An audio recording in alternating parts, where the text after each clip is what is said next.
My apologies. Let's go ahead and call the meeting to order. Supervisor Hernandez, are you ready for the flag salute? Yes, Madam Chair. Okay, go ahead. Ready? Salute. I pledge allegiance to the flag of the United States of America and to the republic for which it stands, one nation, under God, indivisible, with liberty and justice for all. Hey, we gotta watch that cadence there. All right. So, Madam Clerk, do you want to go ahead and announce the meeting being closed to the public for those people attending from remotely?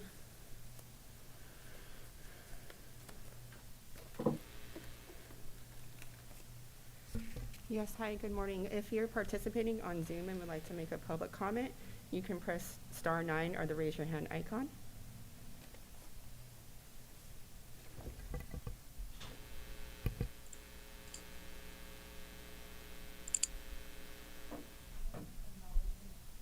Okay, let's go ahead and do the acknowledgement of posting, please. Also move. Second. All in favor, say aye. Aye.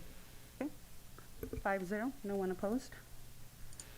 All right, let's go ahead and go on to the presentations and recognitions.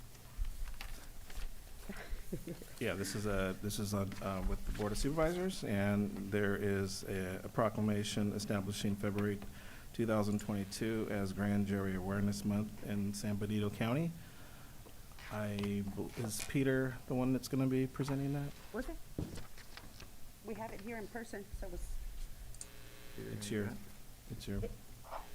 if you would like to, Supervisor Hernandez, if you have it in front of you. If not, Supervisor Tiffany has it. Yes, Madam Chair, I have it. Let me grab it real quick. You're right. So, thank you, everybody. Yeah, I just wanted to thank the grand jury. This is something that came before us, and it really is a recognition of our history with what it means to be an active citizenry that's engaged in ultimately the civic, not only discourse, but also in the accountability process. And I know the grand jury folks, I've met with them many times, and I respect them all. I know their goal is to do what's right by our community, as I know we are as the Board of Supervisors. So I just wanted to honor them in their efforts for accountability and clarity, and declare February 2022 as Grand Jury Awareness Month. So I'll read a couple portions of it. I know it's a little bit long, but so it says, whereas every year in each year of California's 58 counties, 19 ordinary citizens take an oath to voluntarily serve a term of 1 year as grand jurors. Whereas grand juries have been in existence since the adoption of California's original constitution in 1849 and 1850.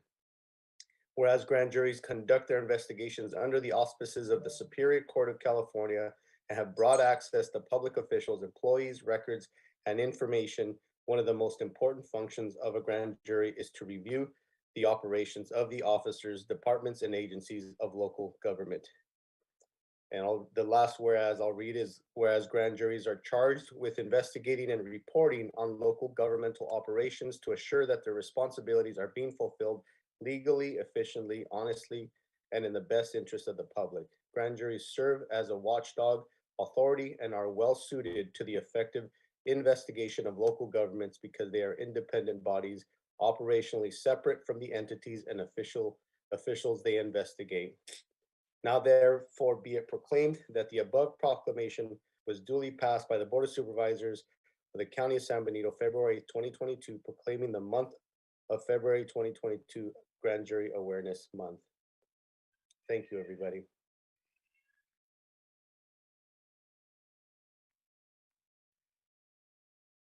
Zoom to receive that. She's the foreman for this year. Correct. Ms. Montoya, are you available?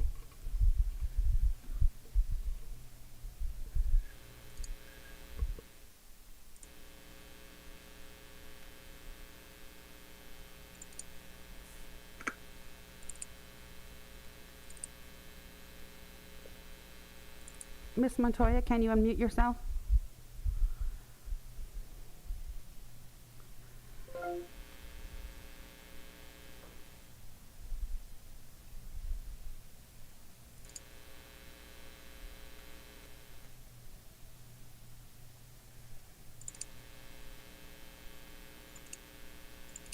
Madam Chair, I think she's having some technical difficulty. Okay, so it appears she may have technical difficulties, so if she chimes in at a later date, can we give her, or later time, can we give her the opportunity to speak? Okay, all right, so let's go ahead and move on with the agenda. Okay. And so, there I am. Okay, so I'll go ahead and begin the presentation of the State of the County Address.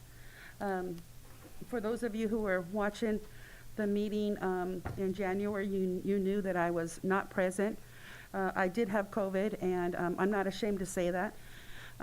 But I tested negative the Monday morning of the meeting, but I was still looked quite ill and coughing, and I didn't want the public nor my fellow colleagues to think that I was going to endanger them since they didn't know my status, and so I Zoomed from home. But I'm so glad to be here. I'm looking at the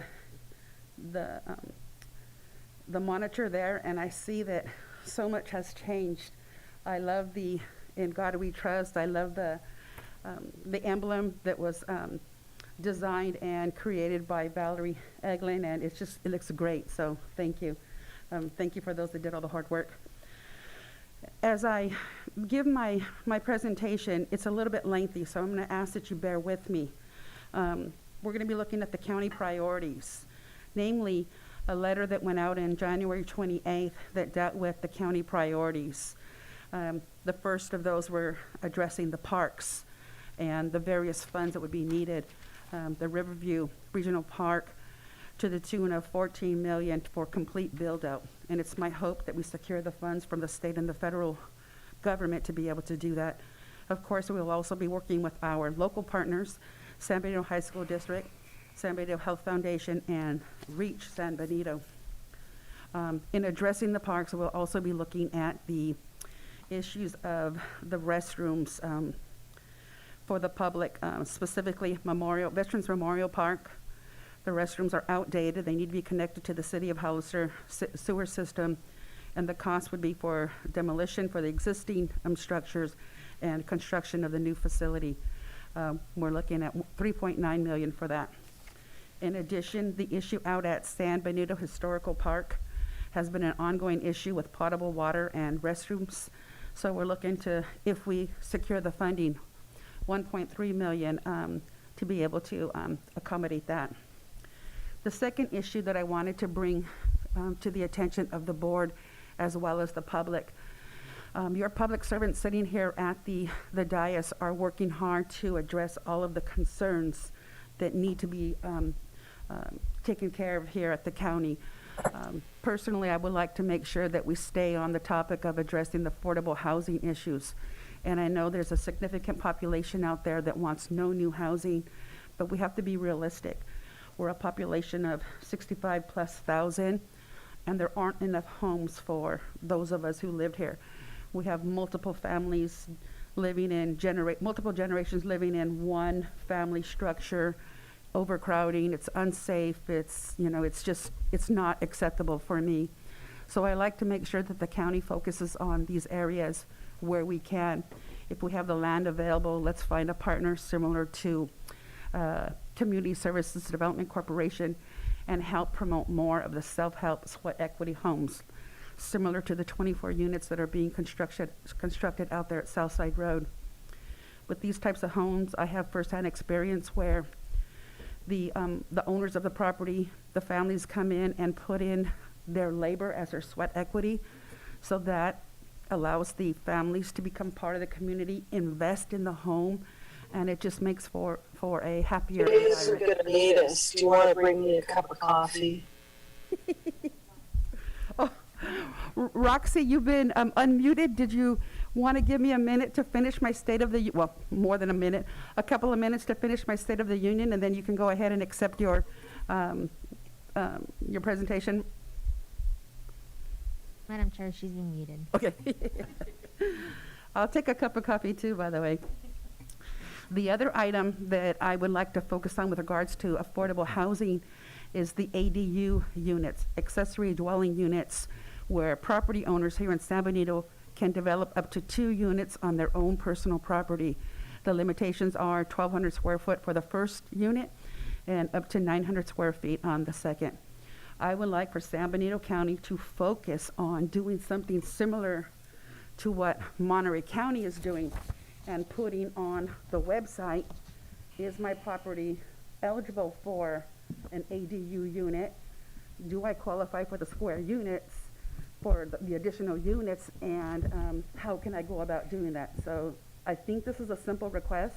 We've been talking about this for a year, but Monterey County also has the ability to have plans already drafted where a property owner can go in and say, I have so many square feet on my lot, I'm looking at the maximum of what I can do, and the property owner can literally pick and choose plans that have already been developed.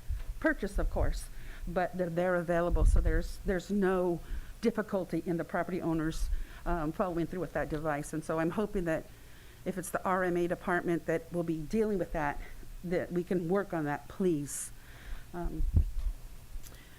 Another issue is we get a lot of complaints from the community about, again, the traffic and the housing. But since this board has been seated, we have not approved any major residential programs, projects whatsoever. Yes, we have agreed to small projects that where the owner is also the developer and building and developing their own land. But we as a county, we have not done that. The overgrowth and the issues of concerns of traffic and additional housing is coming from the moratorium that was imposed on the county, by the state, the county, and the city. And so you're seeing projects that are being built out that date back to that. So this board is not responsible for it. But I would like to make sure that we address the affordable housing concerns here in San Benito County.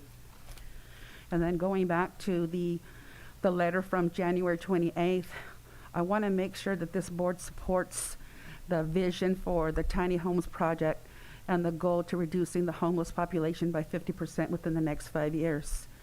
That solution will require a significant investment from the board, the county, to make sure that we can kind of focus on that. And then, of course, any kind of low-income home projects, I would love to see that happen. Senior citizen housing, and then possibly more multifamily home projects. And so that's what I would like to see. In terms of goals, we have long-term goals and we have some short-term goals. The long-term goals that I'm looking at is focusing on the San Benito County Facilities Master Plan and addressing the safety and security concerns that are countywide in many of our buildings. The Hall of Records, the old courthouse, it requires significant maintenance and improvements, including ADA accommodations. The old jail here on 4th Street and other buildings that are old and unusable need to be demolished and removed. But again, these projects require the board to work collaboratively to achieve these long-term goals. I would also like to focus on the possibility of and/or expanding and/or building a new building for the library, the county library. And I hope that we can go ahead and focus on that also. This board will also have to decide the outcome of the John Smith landfill. I know it's a controversial issue and it will be coming to us between now and March, I would imagine. There are various community concerns, some of which are the roads, the trash on Fairview Road, the safety of Fairview Road, the traffic, the extensive traffic for the big semi-trucks, and I know that might be minimized with the not going with the option of doing the transfer station until we have a resolution, but I would love to work collaboratively with the Waste Solutions, the Integrated Waste Management, and this board to make sure that we have a win-win, regardless of what the outcome is. It's a win-win for the community. And then last but not least, long-term is road maintenance. And there's so many road projects that need to be done. But the community needs to understand that it's $1 million per mile to build a road. And so if we're looking at that option, we need to make sure that we look at for every resource in terms of opportunities from monies from state, federal partners to achieve those required needs. In terms of the short-term goals, it's my hope, my wish, my desire that we can fix the institutional dysfunction that exists currently here in San Benito County. There are far too many employees leaving us, and we have to ask why. Yes, historically, San Benito County has operated as a training ground for employees to move on to bigger and better things outside of our area. Money, benefits, you name it. But I understand that 35, 45 miles away to the west or to the north, there's bigger opportunities. But what if we as a county create an institution environment where employees choose to remain simply because of the environment that we have or will create in San Benito County? As a former human resource management and business law instructor at Heald College, I have to ask seriously, why can't we do that? When I began to inquire why there is such an exodus of employees leaving the community, the answers that I found are just, they're devastating, they're terrible. So I'm asking each of my colleagues here at the dais to ask yourself, why is it happening? Please go out and inquire on your own. If you're not part of the solution, then you are part of the problem. When I taught at Heald College, I taught first semester college students that employees are the resource of an environment. They're the greatest resource, and if we're not treating them with respect, then we're doing them and us a disservice.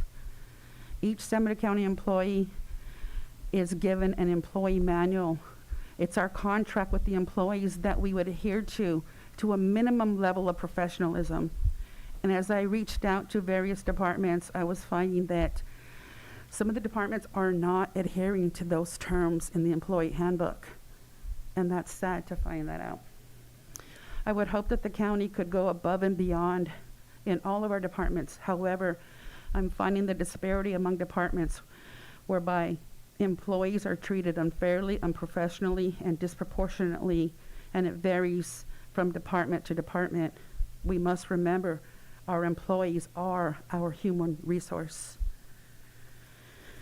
As I was preparing for this, I did a couple of research back on the tools that I used as I taught the college, and we as board members have to make sure that we mobilize our workforce to a collective purpose and a collective goal. We need to make sure that the employees, our human resource, has buy-in. We need to avail ourselves to organizations like CSAC and NACO for some professional services that can help the board understand our role and responsibility. Our organization cannot be any better than the leadership management that employs them. I challenge my fellow board members, my colleagues, to identify the institutional dysfunction, name it, work together to find a solution. As I did my research, we have to make sure that we as leaders of the board, that we challenge the employees' management to thrive, to realize that what leadership is about and how we all can have buy-in. I hate to say this, but we have a broken system here in San Benito County, and I named it dysfunction. I would like for us all to work together to come to a solution to make sure that San Benito County is a happy place to work and a happy place to be.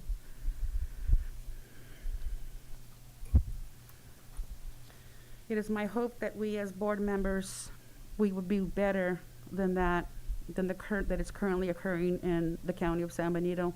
I cannot speak for my colleagues, however, I will be visiting all of the departments and meeting with employees and department heads to ensure that I am doing my part as a supervisor, as management. I understand that there's a fine line between micromanaging and assisting and helping, and I will do my best to make sure that I don't overstep my bound. There's that saying, the buck stops here, and that's going to be my motto moving forward. It is incumbent upon each of us sitting here at the dais to discover for yourself, without micromanaging, where is the problem, where does it lie? The hows and whys the departments interact and treat our valued resources, the employee, differently mystifies me. But I will do my best to make sure that I live and operate with the words that I just delivered. Thank you.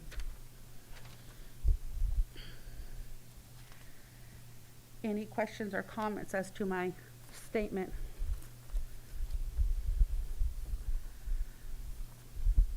Feel free. I got a thick skin today. Madam Chair. Yes, Supervisor Hernandez. Yeah, I just wanted to commend you for your comments. I think they were very well thought out and very professional and to a certain extent, very transparent, right? Because you're putting yourself in a position to address certain things and you're not willing to run from them. So I appreciate that. And I support, and it's funny because I was trying to type and and catch up with what you were saying to keep notes. But I do believe it's an important task for us to figure out where the issues are. I do believe that there are, I think to a certain extent, there is a level of responsibility that we have to carry because we ourselves are in charge of the infrastructure of our staffing, our departments, and figuring out what it means to assist. And I do agree with not micromanaging, but at least understanding where are the gaps in service and where can we help with that. You know, I've always said that there has to be a level of staffing in order to have good outcomes as far as administration of duties. And so it's a good start with your statement. I don't know if that means we go into an ad hoc or maybe we make some kind of a unified meeting where we basically bring in department heads, but whatever that looks like, I support it, Madam Chair. Thank you. Madam Chair? Yes. Yeah, thank you for all your comments. I agree with the vast majority of your statement. For me, I just want to reiterate, priority is fix the roads, it's affordable housing, more affordable housing, less single-family housing, and we got to create some jobs around here. Thank you. Thank you, Supervisor Kozmicki. Yeah, thank you for your comments, Madam Chair. And I certainly agree about fix the roads. Some of the other comments, the one thing I would say about people leaving their jobs, whether it be county or other companies throughout the community, and I was in business for many, many years, a lot of it has to do with, we're surrounded by, much wealthier counties that have much more revenue, that can pay their employees much more, and it's frankly, it's very hard to compete at times. So that's one of the challenges we face. We certainly do have to look inward and make sure there aren't other issues, but again, I guess I wouldn't use the word dysfunction. I think that there are challenges that we have as a county, and a lot of it does come back to revenue. And I know we're going to be talking about, revenue later today when we discuss the sales tax issue. But revenue is a huge issue for our county. Somehow we need to get more revenue so we can, among other things, fix our roads and pay our employees more so we can retain them. And that's just a huge issue for us, and it's something that we need to continue to look at. How do we do that, whether we do look at something like putting on the ballot sales tax, or if not, how do we bring in more industry, more commercial, more that will generate more sales tax in the county. So anyway, those are some of my thoughts. Thank you. Thank you. Supervisor Dirks? Thank you, Madam Chair. Thank you for your comments and your ability to be candid in where you stand on different issues. As far as retention goes, I think it might be worthwhile to do an independent study of the culture that we have within the county. I think while I commend you, and I also too will be talking to department heads, I think their ability to be completely honest might be kind of hampered a little bit, wanting to maintain job security. So I think it might be worthwhile to do an independent culture review. We've done a compensation study, which I think was really important. And Supervisor Tiffany, I hear everything you're saying, and I definitely agree. There's always going to be a portion of our employees who, you know, where money's going to be their bottom line, and reasons why they want to leave. And I guess we just need to do our due diligence to make sure that if there's any other reason why they would leave, maybe we can prevent those reasons. But as far as that goes, that's kind of where I stand. I think be worth it maybe to do an independent study and review, depending on, you know, a first look to see where people are leaving and maybe some of the overt reasons why, making sure we're doing exit interviews to those who are leaving as well, I think would be really important and imperative in making sure that we're catching anything that we can. And also too, of course, affordable housing is a #1 issue, and I'll be talking about homeless in a little bit, but that's adding to that issue, right? We don't have enough houses here for people, and so I think that's really important to take a look at. Of course, fixing our roads is always an issue, and so all of those things that you touched on are very important, and I thank you, Madam Chair. Madam Chair, Yes, Supervisor Hernandez. just some final thoughts. You know, and while I do agree that we have challenges outside of us, I think to a certain extent that's why this is important. I do agree with Supervisor Dirks that it is a good idea to address you know, the culture, or to understand. I would say to understand the culture. To me, a huge part of the issue is the structural needs of the county. When I think about what success looks like for the county, there has to be a level of staffing, and obviously competent staffing, specific duties as it applies to the job of serving the county needs.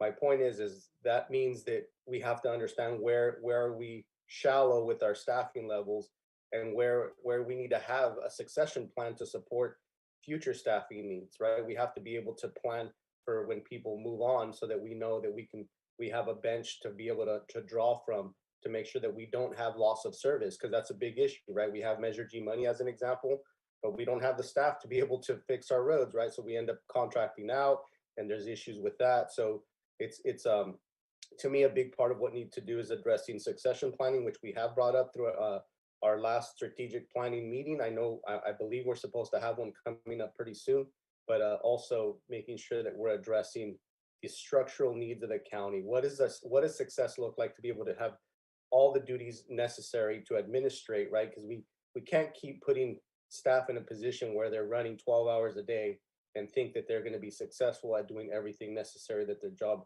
requires. Maybe we need to enhance that. And yeah, without getting in what that means into revenue generation, because I know that's a future conversation. I just really think that a big focus needs to be the structural needs of the county, or the infrastructure for that matter, of the staffing. Thank you. Need to go to public comment for this item.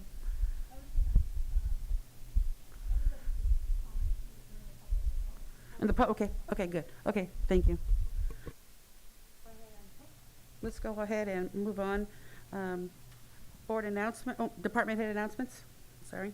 Thank you, Madam Chair. Yes, we have an announcement out of administration. We have Gracie Rodriguez. Is she on the phone? We can Oh, do yes, that. can we go to Miss Is she on the Zoom? Montoya? Roxy Montoya, you on? Roxy's on. Hi, Roxy. Good morning.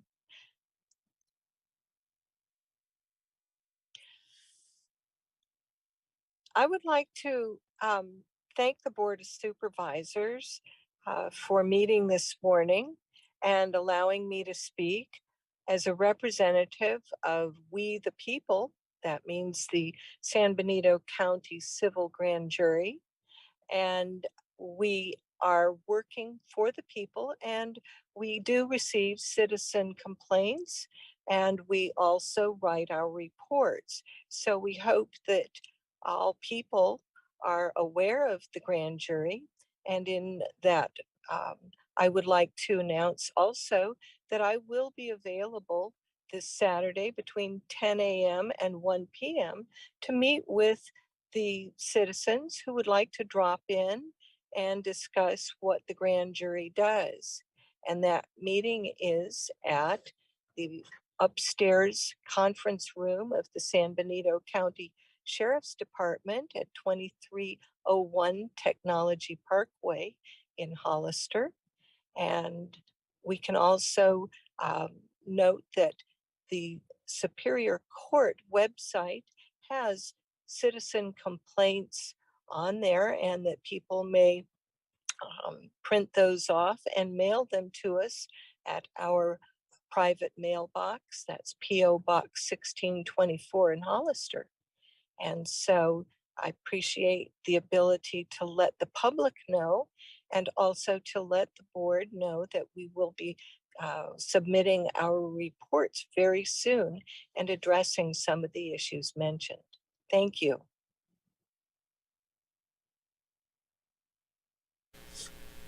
Thanks, Roxy. Okay. All Thank right, you. so we'll go ahead and move on to department head announcements, and it's pleasure to have Gracie here. Gracie Rodriguez, she's out of administration. Madam She has a Chair. quick announcement. Yes, Supervisor Hernandez. I don't know if we did public comment. I'm just making sure. We're leading to it. It's 2 items away. Okay. Good morning, Madam Chair, and good morning, Board Supervisors and members of the public.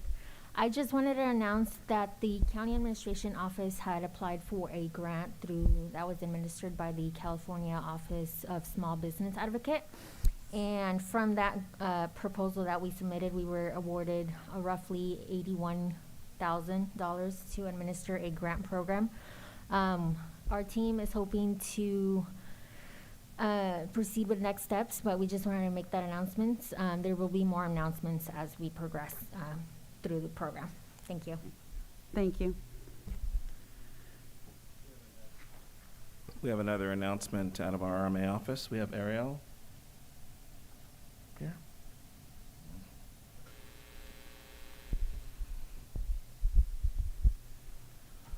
Hi, good morning, Madam Chair and Supervisors. Can you hear me okay? Yes. I just actually wanted to, in your list of priorities, I actually wanted to give you an update. As part of our zoning code update, we actually were able to obtain grant money to include pre-approved architectural plans that we'll be providing to the public. We're hoping to showcase those to our public workshops, which will be March 2nd and March 3rd at this point, unless we get another large spike in COVID. We had to postpone it. It was supposed to be earlier in January. And so as far as the applications and putting it all on the website, once we have a new approved zoning code update with those ADU plans, all of that will be available to the public for use. And so it has been in progress and will be coming this year. Thank you so much. I'm like, yes. See, ask and you shall receive. Thank you. Thanks, Ariel. Any others? No? No, we have any more announcements. Okay, then we'll go ahead and go to board announcements. Who would like to start? I figured I said enough, so I'm going to decline any further commentary. Who would like to talk? Go ahead, Betsy. I'm going to keep mine short and sweet. It's been just about a week since we've seen each other, a little bit longer. So there's some that has happened in the last week, but I just want to say that being on the homeless committee, I've started to look at different situations. The committee hasn't been fully set up and formed yet. But in the interest of kind of getting to the root of things, I'm looking at some of the different issues. And one of the main issues is access to food, of course, housing, obviously. But I did get to get a tour of my father's house and kind of for a couple of hours followed them around and was able to see some of the homeless plight that we do have here that I don't think people normally get a chance to kind of look at. And I felt that was really valuable, and I appreciate Martha's Kitchen and their support of, providing food and hot food to my father's house and the work that Linda Lampy and her team are doing. Tomorrow I have an AMBAG meeting. Also too, I want to make note that the Community Foundation Center is having their grand opening in their new location. So be on the lookout for that. I did have a landfill tour scheduled for the day after the January 25th meeting on the 26th. Had to get postponed due to some issues, staffing issues there because of COVID exposures. And so we're looking to still reset those dates. So for those of you, be on the lookout for those dates that are coming up still. I just want to thank staff. While we do have staffing shortages here in the county, I do appreciate the work that everyone is doing and the hard work. I know there's been some challenges in particular departments due to COVID exposure, so I appreciate everyone kind of hanging in there and fighting the good fight. So thank you very much. And I've heard from a lot of constituents in the last week regarding some particular issues that are coming up on the agenda. Please always feel free to reach out and talk to me. Email, I'm listening, I'm keeping track, and that's what we're all here to do, is to listen to each of our constituents and try to make the best decisions we can for the county and everyone involved. Thank you, Madam Chair. Thank you. Thank you, Madam Chair. I will be brief as well. Couple of things. First of all, I was just going to mention that RMA Director Mike Chambliss, Reed Sanders from CSA Management in the county, and myself, as well as Joel, we all met with, we had a robust homeowners meeting with the Cielo Vista people. I guess it's been about a week and a half ago, going over the situation with the wastewater treatment plant there, and there's still a lot to be done, a lot of decisions to be made, but I think it was a positive meeting and a good start to moving forward in that area. And then the only other thing I was going to say, I was on a positive note. I'm a longtime Hollister Rotarian, and we a week ago this past Saturday, we, after missing a year because of COVID, we had a Rotary Mission 10 run in San Juan Bautista, and it was incredibly successful. We had almost 1,000 people come and run, which was a huge increase. I think people wanted to get out of their house and run for their lives, apparently. I enjoyed watching people run by as I was standing there. So. But anyway, it was very successful. The money that we raise as our major fundraiser goes toward scholarships for our high school students throughout the county. So anyway, that was a very positive note. I was just going to mention and congratulate those that had it organized. So that's all I have. Thank you. Thank you. Supervisor Kozmicki? Thank you, Madam Chair. A few things. First off, just to reiterate, congratulations to Rotary and all the participants from the Mission 10. It's just really great to see that we were able to have that event in San Juan again this year. As far as events that I attended, the city of San Juan Bautista held a groundbreaking for a new park on Franklin Circle. It was a nice event. Congratulations to the city of Hollister. As I said at the event, it really goes to show how, it really reflects the priorities of the city of San Juan and the people of San Juan, that they are continually adding new parks to the city. And I also mentioned how it looks like San Juan has more parks than the unincorporated county, so we really need to get on the ball to catch up there. And really want to thank a couple residents on that, Mary Morales and Yolanda Delgado, two neighborhood residents. Mary in particular has been pushing for this park for years and years and years, and so finally got that going, and so congratulations. It really goes to show the importance of citizen involvement. And then also just want to mention the park, $100,000 for that park came from the state's Prop 98 program, so thank you to the state and our state representatives on that. I went out to Rocks Road. I had a resident that had some issues with a culvert, and the county road crews had done some work, but there was a bit of a mess left behind, and I just want to say thank you to the crews when we got in touch with staff. They went out there and fixed that problem. And but I also do want to mention, I had a separate resident on Rocks mention a couple years ago, it was brought up by my predecessor in District 2 to explore cutting off traffic on westbound Rocks onto 101 because it's a pretty dangerous area there. So I'm just hoping that we can sort of reinvigorate that conversation, and I just would like to see what sort of status we're at with that possibility. Staff and admin, if that's possible, to check into that. And then had various constituent issues out in Aromas with the roads, just Anzar Road, Cole Road.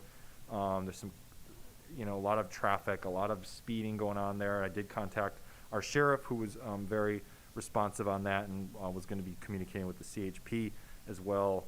And then I would like to maybe, look at some point doing an examination of some of these back rural roads and the speed limits that we have, and some of our roads that just seem to be really inappropriate in my view. Some of these roads are 50, 60 miles an hour or whatever. And I was on Cienega over the weekend. I had an event I went to out at Eden Rift. My wife's good friend got engaged, and just even Cienega, the windiness of that road, and it's a 50-mile-an-hour road, I believe. It just didn't add up to me. It felt, very uncomfortable, people pressuring you from behind and all that. And some of these roads, it seems like we should take a look at that.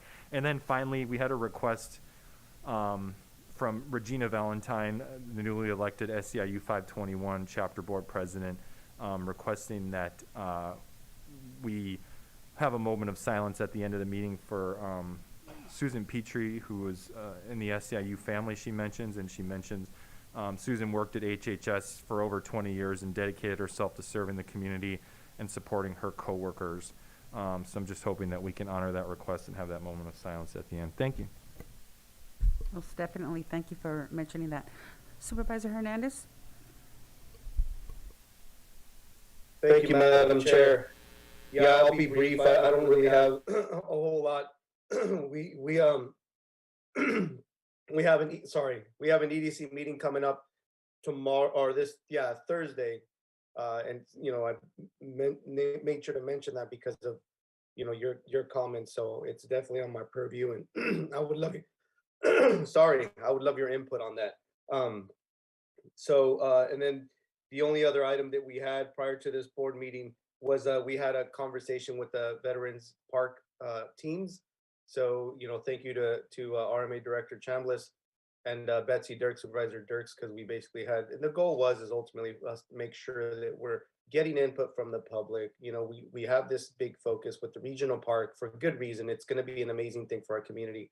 But just the same, we got to make sure we include the needs of other interests in our community, other folks that are very passionate about serving the children in the baseball teams and the soccer teams. So I just wanted to make sure that, and anybody who's interested in giving us input, make sure you reach out to I or Supervisor Dirks, who are on the Vets Commission. But it was a good conversation. It really is on trying to rethink recreation, where now we have new avenues, because I know historically, when it comes down to the parks, there's something that we want, but usually those are the first things to suffer if we have a downturn in the economy. I personally would love to prevent that because we think they're valuable. That means we have to be, basically roll up our sleeves and come up with a budget process to make sure that our parks are taken care of. But obviously, within the realm of us not shrinking our reserves, we have to basically come up with creative ways. And that's why I say rethinking recreation, because ultimately that means to me is now we're coming up with ways to partner with private entities like local restaurants and come up with catering opportunities, concessions, having new use agreements where you have funding streams basically allocated back to these parks as for ongoing maintenance needs. So those are my updates, Madam Chair. Thank you very much.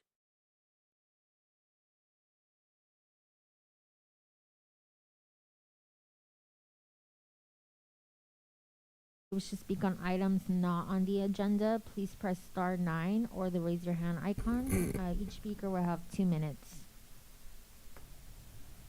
And also for any public speakers that wanted to speak regarding the department head, the presentations or the State of the Union. Okay. Sandy, you've been unmuted. Yes, good morning. My name is Mark, and I'm a District 1 resident. And first and foremost, the admonishment of Supervisor Hernandez for his cadence on the Pledge of Allegiance by one of the supervisors is unprofessional and unwarranted. If you've never gone to an academy or been in the military, a paramilitary group, or a boot camp, you have no clue what a cadence is. So that should have been kept to yourself. Also, again, the 2 minutes should be raised back to 3, because again, you're quelling the freedom of speech and also the 14th Amendment in regards to your residents. You guys take as much as you want. So if you're going to put 2 minutes on the public, you should also have 2 minutes instead of going on and on and on. Also, you have people in the audience who are employees of the county. You're not letting the public in, but so they should be on Zoom. The only people that should be in that room are the Board of Supervisors and, you know, a few of the other people. Also, I hope my hand doesn't get lowered, because the last time I tried to speak on the 25th, my hand was lowered 4 times by somebody in that room. Well, Elia Salinas and this Andy Coran from Aromas were speaking, and I was not allowed to speak. And again, this is a violation of my First Amendment rights. You need to stick with the Constitution and hear people. You keep saying that, but you're all hypocritical, except for one, when it comes to that. So again, and also the grand jury. When I went to the grand jury on the problems with the sheriff's department when I was working there, they didn't listen. You know, so hopefully this grand jury is going to listen, because a good 75% of the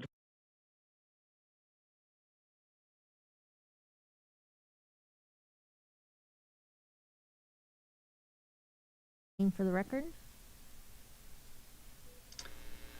Good morning. Can you hear me? Yes. My name is Brent Snow. I'm a District 3 resident.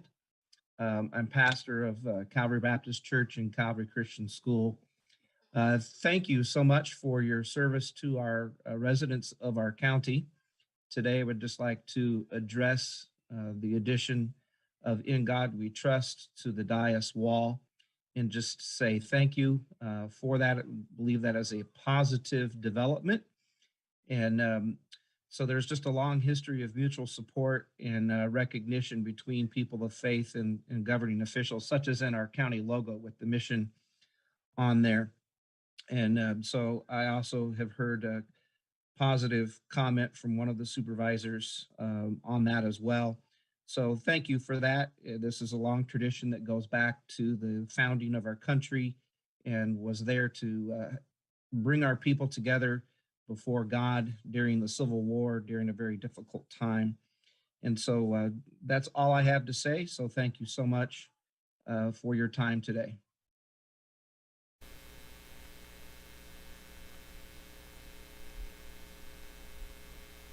You've been unmuted. Please state your name for the record. My name is Courtney Evans, and for the record, my hand was up after the presentation. I'm a little bit continued to be disappointed by locking the people out, cutting our minutes down, brown shirting our public meeting to asking people for their papers, silencing the public. It needs to stop. I would like to comment, and hopefully you'll respect the people and give them the 3 minutes. I appreciate B. Hernandez actually being honest and bringing out what the people are trying to say. There's dysfunction among our county staff, among our elected. The answers for the last however many years has been raise the taxes. No taxes raised without representing the people. Why don't we call an investigation on our previous Board of Supervisors who sat in those seats for 16 years? We've already put money into fixing our roads. There's mismanagement of funds. I want to commend the grand jury, and I want to reiterate that they have an open forum on February 12th. They have complaint forms available. Go and have your voices heard. The reason why there is dysfunction is because you're locking the people out. You're silencing the people and you're not allowing them to speak.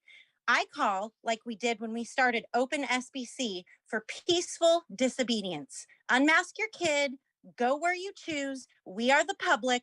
Don't you dare ask us for taxes, Bob Tiffany, when you silence us.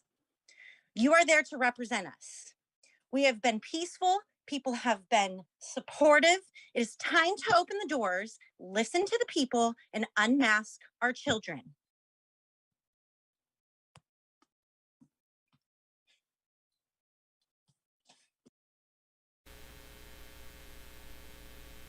You've been unmuted. Please state your name for the record.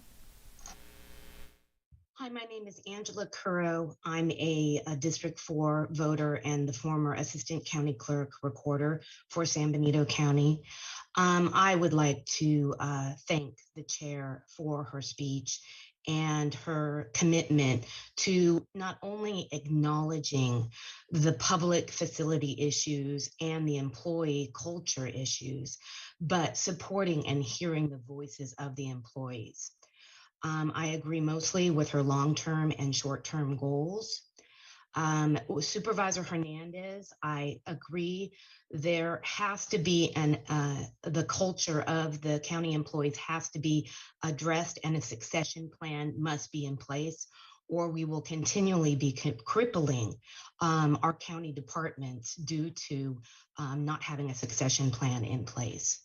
Also, I'd like to thank Supervisor Tiffany on increasing and addressing the fact that we need to improve and increase sustainable revenue by encouraging and promoting more businesses to support the housing issues and support the communities that are now being developed and provide a living wage for our county employees. Thank you so much, and I appreciate your time. Thank you.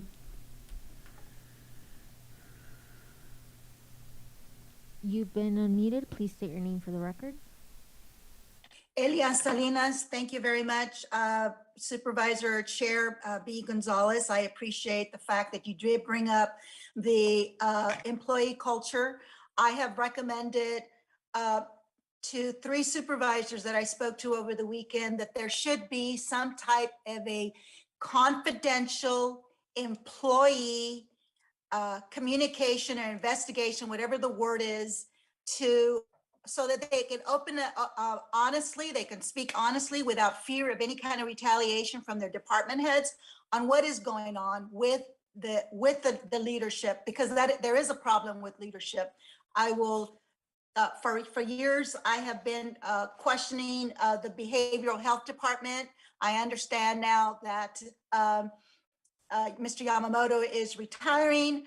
I'm going to reiterate again, 2 minutes is not enough time. You're quieting, you're censoring the public by limiting their time. I am now down to almost 1 minute. I want to let you know that you need to let the public know that Waste Solutions has hired 4 individual people and they are doing roadside trash pickup. The elephant in the room, good in God we trust, and the word God is right under Peter Hernandez. That sign is hideous. It doesn't represent everybody. Not everybody believes in your God, which genocides have occurred under the name of God. It's embarrassing, and it's in gold. Isn't there somewhere in the Bible that says you're not supposed to do something about gold with God or whatever? I think you need to have a revote and get that sign taken down. It's just embarrassing, and I'm not the only one complaining out there.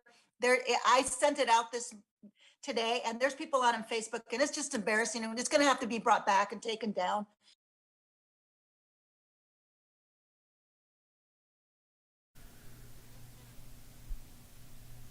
You've been unmuted. Please state your name for the record.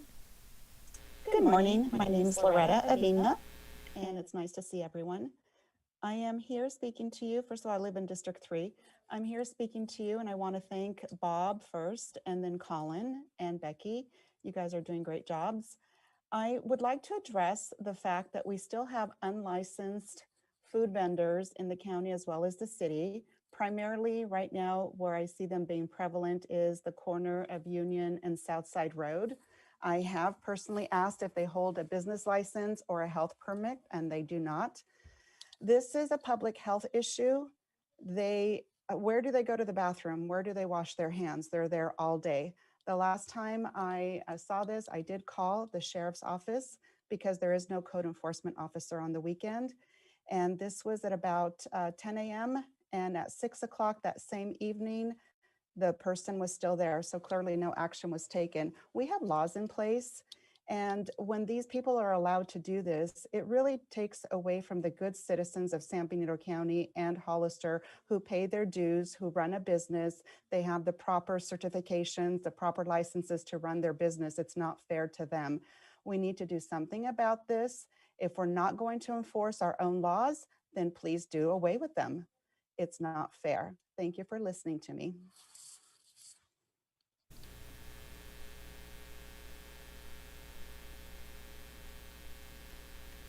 You've been unmuted. Please state your name for the record. Hello there, this is Rob Bernowski. Good morning. Thank you for taking public comment. I just want to say two things. And first of all, B. Gonzalez, that was a great state of the county update. Your speech was perfect. And it was perfect because it highlights, I didn't know there was so much discourse amongst the county employees, but I remind you, 30 years of being in executive management of companies and turning around businesses, I will tell you, an entity will always resemble its top. So when the Board of Supervisors treat each other badly, make disparaging and snide comments about other supervisors, regardless of what the issue is, and how you treat the public is going to filter down into your organization. So I just would like to make the recommendation, when you find yourself that's making a snide comment or disparaging remark against each other or against members of the public, that's what your organization is going to do. So you need to keep that in mind. The other thing I wanted to address is your meeting management. I do not think that it is fair that consent items can only be spoken on at the time you're considering the consent agenda. I believe once an item has been moved from consent to regular, the public has a time to speak about it at that time. And here's why. First of all, I think legally that's where it stands. But secondarily, normally in public comment, the item is presented, you folks get to discuss it, then you take public comment, and the public gets to take in the context of what you are saying before they give their comments, and then you go back to deliberating. On consent items, we don't have that opportunity to see where each of you are, and it adds to your public comments because oftentimes you guys are saying things that I wanted to comment on, but since I think, well,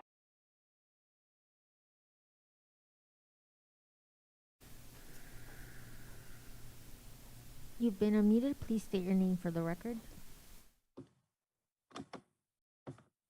Hi, my name is Susan Logue. Can you hear me okay?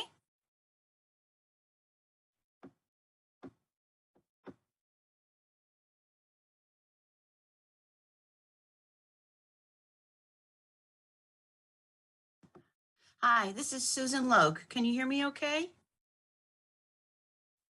I can hear you. Yes. Oh, thank you. Hi. Yes, Susan Logue, District 5 resident, Friends of the Library representative. I wanted to give you first, thank you for the jobs that you do for the district. And I know the jobs you're doing are pretty difficult, but I appreciate you being there and doing the best you can. I think everybody does. As to the library, it's been really exciting. I thought I should share that there's a teen area now for teenagers in the library. So when you go into the far right corner, you will see some really cool looking area, desks and tables that the teens are hanging out at. I've been in there tutoring. I tutor children privately, and the library is quite full with tutors and children receiving help. Space, of course, is an issue, as you all know, so it's kind of first come, first serve, but you can see that we could do greatly with more space to do the tutoring and the instruction in. Also, I want to appreciate the ad hoc committee who's been helping with the library and just kind of moving us forward. And also the Friends, we're having a big fundraiser. It's called Tea and Treasures. It's on March 20th. Tickets are $40 and it'll be at Ridgemark. If you'd like to have any more information, this supports the library. All our monies go directly to the library. You can call the Friends number at 205-1373, or you can go to www.sbcfriends.org, or you can go to our Facebook page and support the Friends of the San Benito County Free Library. Thank you. Thank you.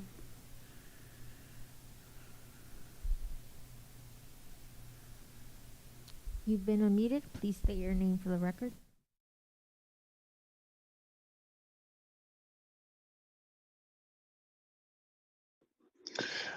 Hi, this is Pastor Angelo Frazier. Can you hear me? Yes, we can hear you. Okay. Hey, thank you guys for what you do up there. My wife and I would have loved to join you in person. And we were both vaccinated and we would have been tested, but that wasn't the case. I want to thank Supervisor Hernandez for contacting me over a couple years ago and getting me involved in what's going on up there. So I pray for you guys and thank you for the In God We Trust. I just want to say that the President Kennedy in 1961 at the prayer breakfast said that the guiding principle in prayer for this nation is now and shall always be in God we trust. In God we trust is our national motto adopted by Congress in 1956.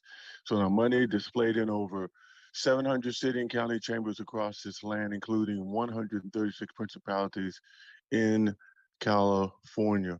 Over the past few years, though, I wanted to took it a step further. The decals you may not know have been placed on cars driven by police officers and sheriffs from Illinois to North Carolina to Texas and Louisiana. So nearly 300 departments are now displaying it on the decals. On April 3rd, 2019, the city of Delano displayed and voted for In God We Trust, followed by Shafter and the City Council of Taft, Bakersfield, and Kern County also displayed In God We Trust. We have our local leaders, appointed elected leaders, Vince Vaughn, Cindy Zimmer, District Attorney Shannon Grove, Kevin McCarthy, Philip Peters, and many others, Donnie Youngblood, many others support the In God We Trust. So I want to thank you for what your work you're doing up there. Continue to work. Yeah.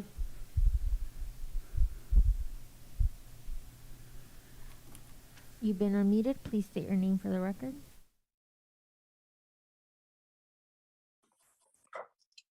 Hello, good morning. I actually have two Spanish speakers here on the line with me. So I'll go with the first one. Ana, por favor, diga su comentario. Hello, good morning. Good morning, supervisors. My name is Ana. My work has to do with helping people under services. I've been working for 4 years, taking care of my daughter, and I've been hearing my colleagues about their medical issues. And it's really sad that they're gonna go through the same thing. And I can't change my work because for me, it's not an option. But I would like to continue to ask if you can consider me and my colleagues that we have health insurance. The work that we're doing of taking care of our loved ones and taking care of our community. And it's very important that we also take care of other people, and we're taking care of the clients. And the only thing we're asking for is that we can also if you can also take care of us. We want to have this conversation with you. Please talk to our union so we can talk about this. Okay, Belen, por favor, sigue. I'm going to the second commentator. Good morning, supervisors. My name is Belen. I've been taking care of my daughter for IHSS for about 5 years, and I left my work, and I don't have any health insurance, vacations, and I've been taking care of my daughter because I thought that it was the best to take care of my daughter, because nobody was going to take care of my daughter better than I will. I don't even have health insurance. That is a basic that we should have. In January, I got sick and I went to urgent care. And I also went to go get a COVID-19 test, and I'm waiting for a bill, at least of $400. And I also want to share that your last meeting, because for a lot of providers, it is time for a better contract so that we can all have health insurance. And we are here today because we want to ensure that we want to have a conversation with you. This is the second time that we are asking for this. Please coordinate with our union so we can talk. Thank you so much. And thank you so much for your time.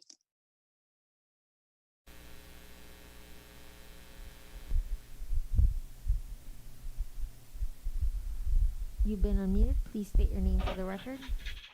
My name is Matt Kirkland, and I am the pastor of South Valley Community Church, and I live in District 4, and I want to thank the Board of Supervisors for the addition of our country's motto, "In God We Trust," in the boardroom. My descendants arrived to this nation 12 generations ago in the 1650s, and they left their country and a tyrannical king who was hungry for power and taxes, stealing religious freedoms. They left with a desire for religious freedom. And that religious freedom was not just found in the New World, but it was founding a great nation. And to recognize those foundations in this way with the phrase, "Our country's motto, in God we trust," in the boardroom reflects well on our county, no matter what anyone says. And Eliana, please read your Bible before you start quoting the Bible. Thank you so much for your time. God bless.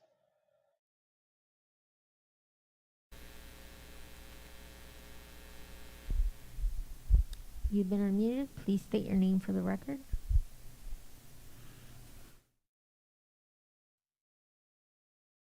Hello, can you hear me?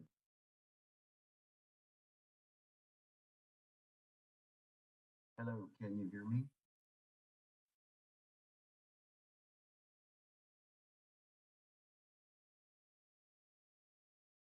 Hello? We can hear you. Thank you. My name is Tony Avila, and first I'd like to thank the chairwoman, Gonzalez.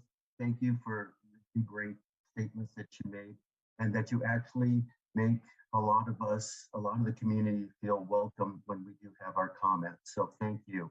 And I also would like to thank the previous board members that had voted to put in God We Trust.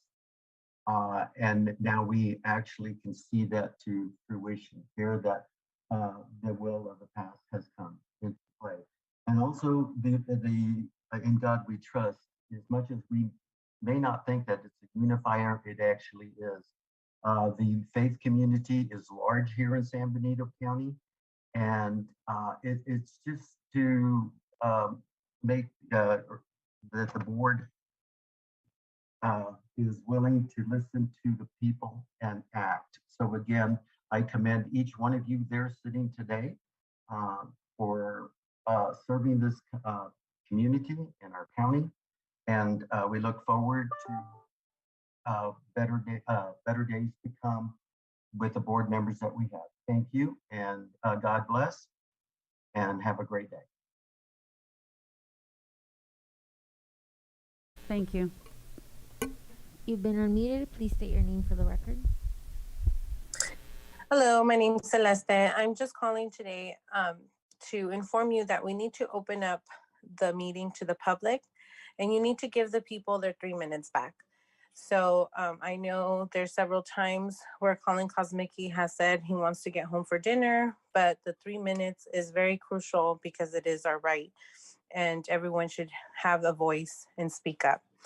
And from the Zoom call, I can see the In God We Trust, and it just looks amazing. So I just want to thank everyone who put the effort in bringing it up and making sure that it went up. So it's basically a national model of the United States.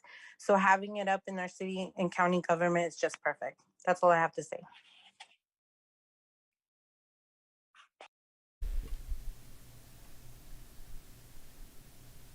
You've been unmuted. Please state your name for the record. Good morning. My name is Vicki Brackett. I'm a resident here in Hollister. Thank you so much for the time. Ms. Gonzalez, thank you for your statement. As leaders, we have a responsibility to the people that we lead. Everything we do, everything we say, they're watching. And so how we act as leaders is how we're giving them permission. So I appreciate your comments. What I'd like to see are more town halls and more opportunities for the people in the community to speak. These are done during the day when a lot of us work. And it would be nice, not just during election time, but to have some town halls. And I would challenge each of our supervisors or maybe as a group to hold some of those. I would also like to say that I'd like the Board of Supervisor meetings to be open so people can come and that our 3 minutes be restored. My grandfather came through Ellis Island from Italy and became a citizen. He repaired shoes in San Francisco when he first came over here and raised a family. So to see In God We Trust, which is on the back of our dollar bills, we're sort of reassuring that in these trying times that we have something like that positioned inside the room there that you sit. I'd just like to also say that I feel like the public has been sort of shut out. And I feel like how we've been treated throughout COVID has been challenging for families and for children. I understand there's a group of parents that are upset about their children being masked, and people have been, kicked out of the room there that haven't worn a mask. And I just feel like we need to come together as a community, and we're looking to the Board of Supervisors to do that as leaders in the community. Thank you. Thank you. We have no more public comment. Okay. So that'll take us then to the first. Madam Chair. Yes, Supervisor Hernandez. Yeah, I just wanted to make some final thoughts, just to update the board that wasn't a part of when this first came forward, the In God We Trust resolution. And let's put it this way, the original sentiment, the main sentiment, was a unifying sentiment.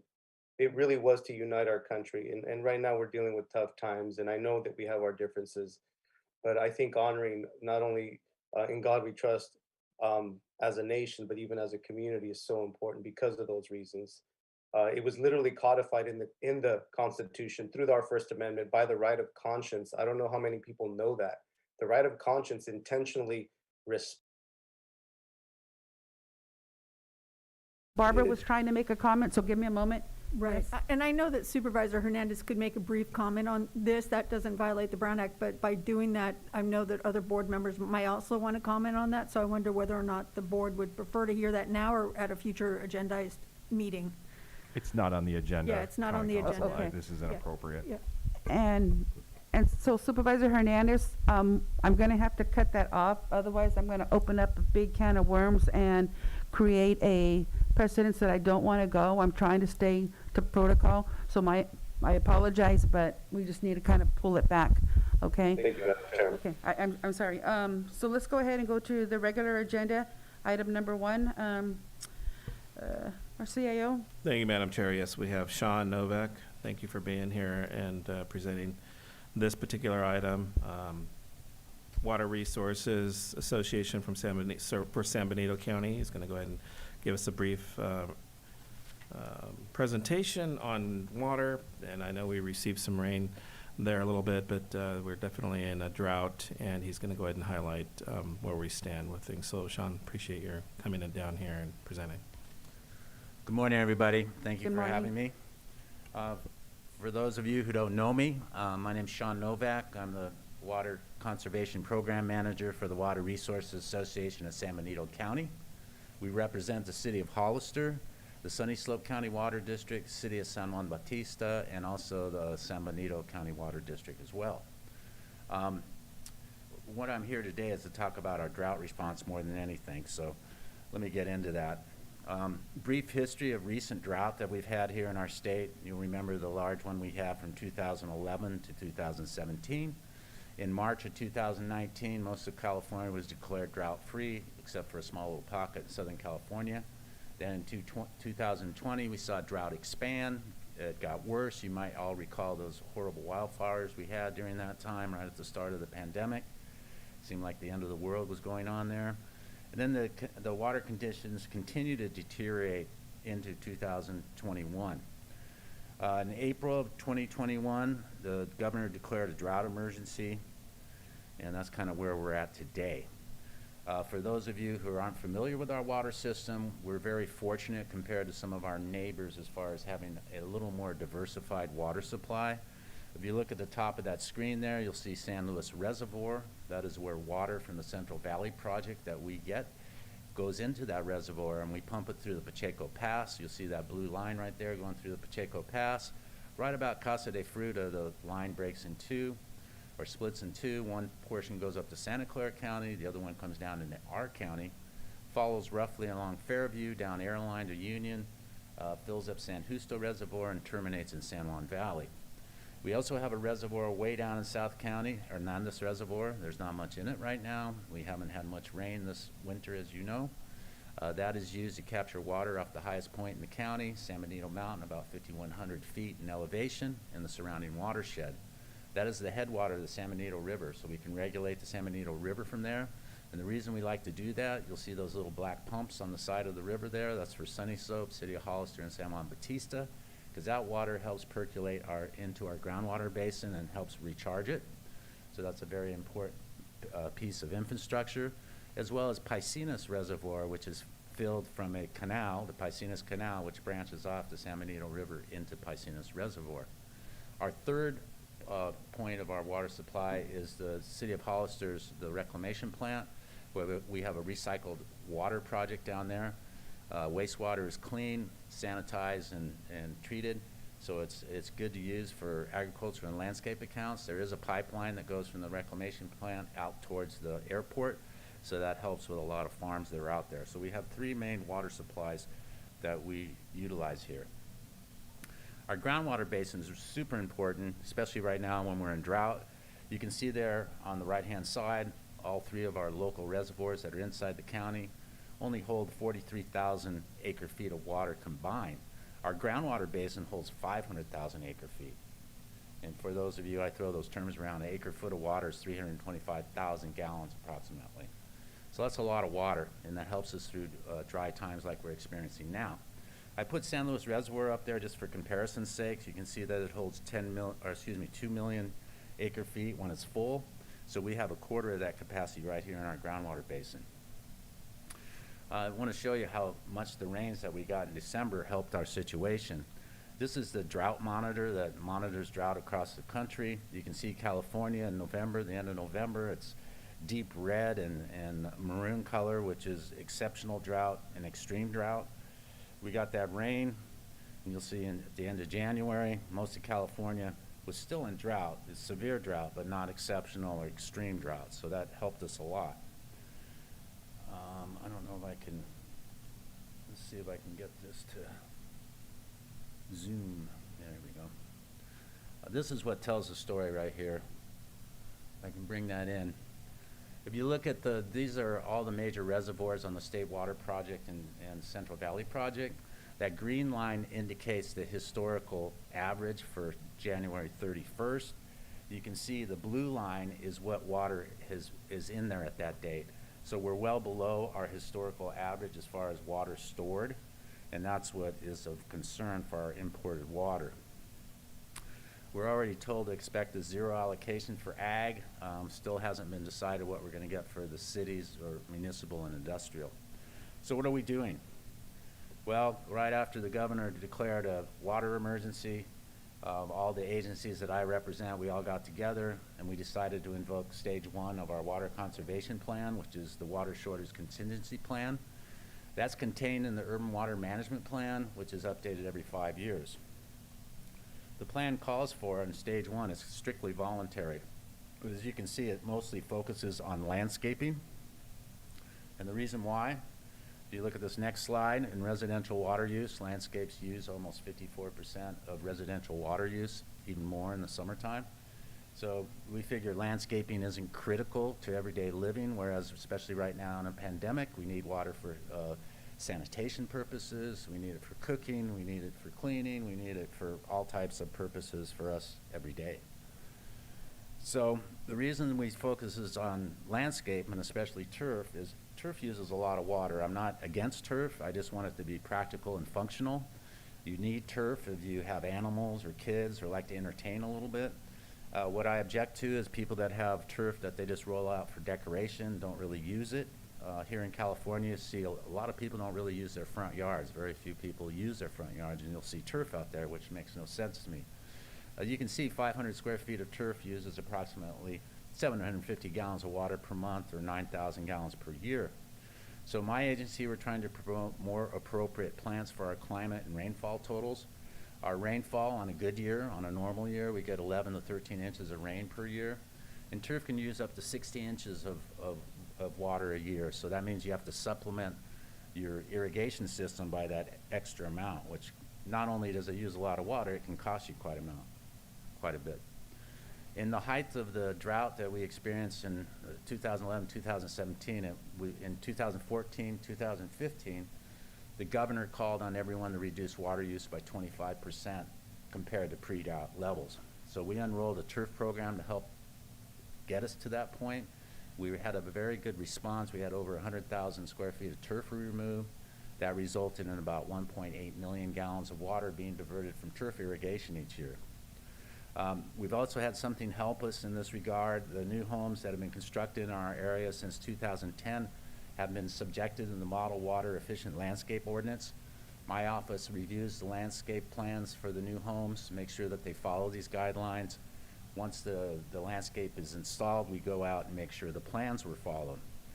It's really helped because the provisions of this new ordinance, or since 2010, state that turf area shall not exceed 25% of the whole landscape area. Plus, the lots are smaller than some of our older homes as well, and that helps as well. And also, the green plumbing codes were enacted, which require water-efficient shower heads, faucet aerators, toilets, and things like that to be installed in these new homes. So these new homes use about 1/4 of the water that homes used back in the late 90s and early 2000s, so they're much more efficient. So what are we doing as far as my agency's doing? I'm doing presentations like this to the various councils and boards, bringing awareness to our drought. A lot of people saw that snow in December and figured we were out of drought because we kept hearing in the media that we're 160% of our normal snowpack. I just checked yesterday morning, and we're now, because of the warmer weather and dry conditions, we're about 82% of our normal snowpack. So it's melting quickly. And it's not going in the reservoirs because the land was so dry that as it transitions downhill as runoff, it's soaking into the ground rather than making it to the reservoirs. So we saw this happen in 2013, so using water efficiently is critical. Also stepped up our water conservation reminders through online media, social media, and print. We established a water waste email address for residents to report water waste when they see it. We're not going to start promoting that till we get further into the irrigation season. And I've asked all water agencies to review their infrastructure for leaks and repair immediately. I've started doing some videos for schools, and I'm looking into setting up some workshops for our agricultural customers, not only in water efficiency, but nutrient management, which will help protect our groundwater basin, which is so critical after what I just said about it, and also soil management. Some of you don't know, our soils around here are naturally clay-like. They don't allow water to infiltrate very easily, so it's good to make sure that they break that up and allow that water to infiltrate. In April, I'm going to start doing a large campaign to encourage efficient irrigation practices before the start of the irrigation season. I usually do that in May, but I'd like to do earlier this year and promote irrigation check by my agency. It's a free service to the public. I just want people to know that. My technician is really good. He'll go out, look at your irrigation system, make sure everything's functioning correctly, and set the controller for the specific season and type of weather we're having. And that can add up to a lot of savings just in irrigation right there. We'll also am working with the integrated waste, also the Green Business Committee and Recology for Earth Day celebration in April. And then I'll be sending out a bill insert, which is the Water Resources newsletter. May is Water Awareness Month. I know I've been through in front of a few of you before as far as we try to get that proclaimed as Water Awareness Month. So I go to the boards and councils and ask them to do that. I also write some news articles and increase our ads and things like that. The farmers market starts around then, so I'll have a booth down there for the public to talk to me directly. Also, I'll give an update to your board as well as the councils in around our area to see where we're at that time. We're asking customers, if you can, replace your turf or grass with a water-friendly garden. We do have free water-wise landscape plans through my agency. You can contact me. I'd be glad to send it to you because I can print them on the big piece of paper so they're easier to read. We have like a meadow type theme, a dry creek type theme. We also have like kind of like a butterfly type of garden as well. They use plants. We had these done by Rosemary Bridwell. She's a landscape designer here in the county. So all the plants that she picked do well in our county, and they're really easy to follow. It's kind of like paint by numbers. Shows a color that corresponds with the plant, what size it get, and where it should go, and it's pretty easy to do. We do have the demonstration garden right down the street here. It looks a little beat up from winter, but we're going to be working on that, and that shows you some good equipment to use, drip irrigation, micro sprayers, and also plants that we use, along with permeable pavers, which allow water to pass through to the soil down below, which is great. Also, we're asking people to hold off on washing your car. I do know that the car washes here in the area, including the new duck, duck, quack, quack, whatever that is, they all recycle their water, which is really great. Simple little actions like watering your plants early in the morning or at night, and shut off the irrigation system when rain is coming. Okay, I see that just irritates me to no end. We do have a rebate if you have a controller that has a port that's available for a rain sensor. We have a rebate going on those right now. We also ask that you use a broom whenever possible rather than a hose. I do understand that certain substances, something that's sticky or something, you'll need water or something to take that off. And of course, repair leaks immediately. Again, my agency can come out to your house. It's a free service. Help you locate the leak. If it's something simple like a toilet flapper or something like that needs to be replaced, we can take care of that for you. So we're a resource that I hope people use. If you have a pool or spa, make sure you cover it. We see evaporation in the summertime up to 3 inches a day in a pool. So if you have a cover on it, that really reduces that. And I just wanted to go over, how are we doing on our water efficiency? In 1998, the average use per person per day was 220 gallons of water. And in 2020, when we updated our urban water management plan, that usage has dropped to 117 gallons per person per day, which is really good. We still can squeeze out some more. I'm trying to do that with landscapes. I just want to mention too, in 2015, I'm really proud of our community. The governor asked everybody in California to reduce their water use 25% from pre-drought levels. Our community exceeded that, not by much, but we did 28%. So that was good, and that was without having a big club out there and finding people. People get it out here because we have a connection to the land and the agriculture. It's really nice to see that. If 25% reduction is mandated from the state this year, we would have to drop our use to 88 gallons per person per day. And that's where I think we might bring the turf removal program back at that time. I think the water managers around here, they use that like an arrow in their quiver in case there is a mandate like that. But we have to really drop the water usage quite a bit. That's a great way to attack it. So possible future programs, well, hopefully we can see the turf removal program come back. There were state funds available at the last drought. I keep scanning for that, get some local funds together. We've thought about maybe some incentives like offer a $250 gift card upon completion of those water waste landscape transition from the plans that I was telling you about that we have for free. We'll post before and after pictures on social media.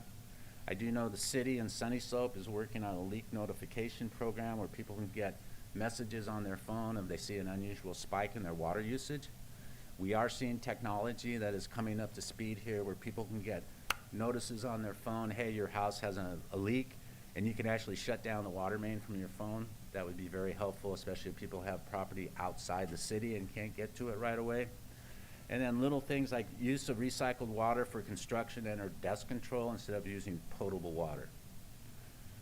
So We have some other things we're looking at. I'm working with Integrated Waste, Selena over there, along with Recology. And it's a social media platform. It's called Bright Action. And it helps people to communicate with one another on different actions they're taking to reduce water usage. It makes it a fun competition, as well as there might be some new ideas that nobody's thought of that we can share and get everybody on the same page. So we're thinking about that. We haven't introduced it yet or made a commitment, but it looks like some new avenue here, because as you folks know, it's hard to reach people here. We don't really have great media, besides Benito Link, and the freelance only comes out once a week, and even though they have online, a lot of people don't utilize that. So it's hard reaching people. So that's it. I'll entertain any questions in case anybody has any. And I have one question. I know when we were preparing the agenda review, there was mention about the creation of a drought and water shortage task force. Are you advocating that? Are you suggesting that now? Would that be a good idea? And then the second comment is about sharing the information. That was a great presentation. Thank I you. learned a lot. But the media and Facebook and how we can disseminate that information, because you present some really good ideas, and it's a community effort in order to help, Absolutely. save Yeah, the no, I water. welcome any voices in the discussion. We do, like I said, I meet with the 4 major water agencies that we discuss this. We have plans that we work from. But, if anybody wants to be included in that, I'm open to it. I would have to talk with the other managers of the utilities. But the more awareness and stuff we bring to this, the better, in my opinion. If you're advocating the creation of the task force, it could be no more than 2 supervisors, otherwise it becomes a Brown Act issue. Right. So, so let our CAO know if that's something that you want us to be part of, and then we can go ahead and identify any supervisors that'd like to be included in that, okay? All right, We won't do that now, No. but let him know Yeah, so and I we would can. have to get the other managers, obviously, Right. in the discussion. And, San Benito County is the Groundwater Sustainability Agency. They're also the federal contractor with the U.S. Bureau of Reclamation, and they manage our river system. So they would be a very important part of that puzzle. Okay. So any questions from the board before we go to the public for questions? Madam Chair. Yes, Supervisor Hernandez. Thank you. Yeah, I just wanted to ask Sean, you mentioned, the artificial turf or whatever as an option. I know it's typically really expensive. So is there programs that help offset the costs, or what do you guys have as far as incentives?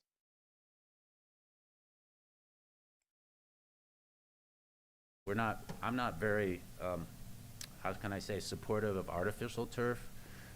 It has its place, but one of the problems with artificial turf is it covers up the ground. It doesn't lead to any biodiversity in your landscape where you need worms and bees and things like that. It can also create a heat sink. If you have that next to a wall, it gets very hot and will bounce that energy up against the wall of your home, and you might use more energy that way.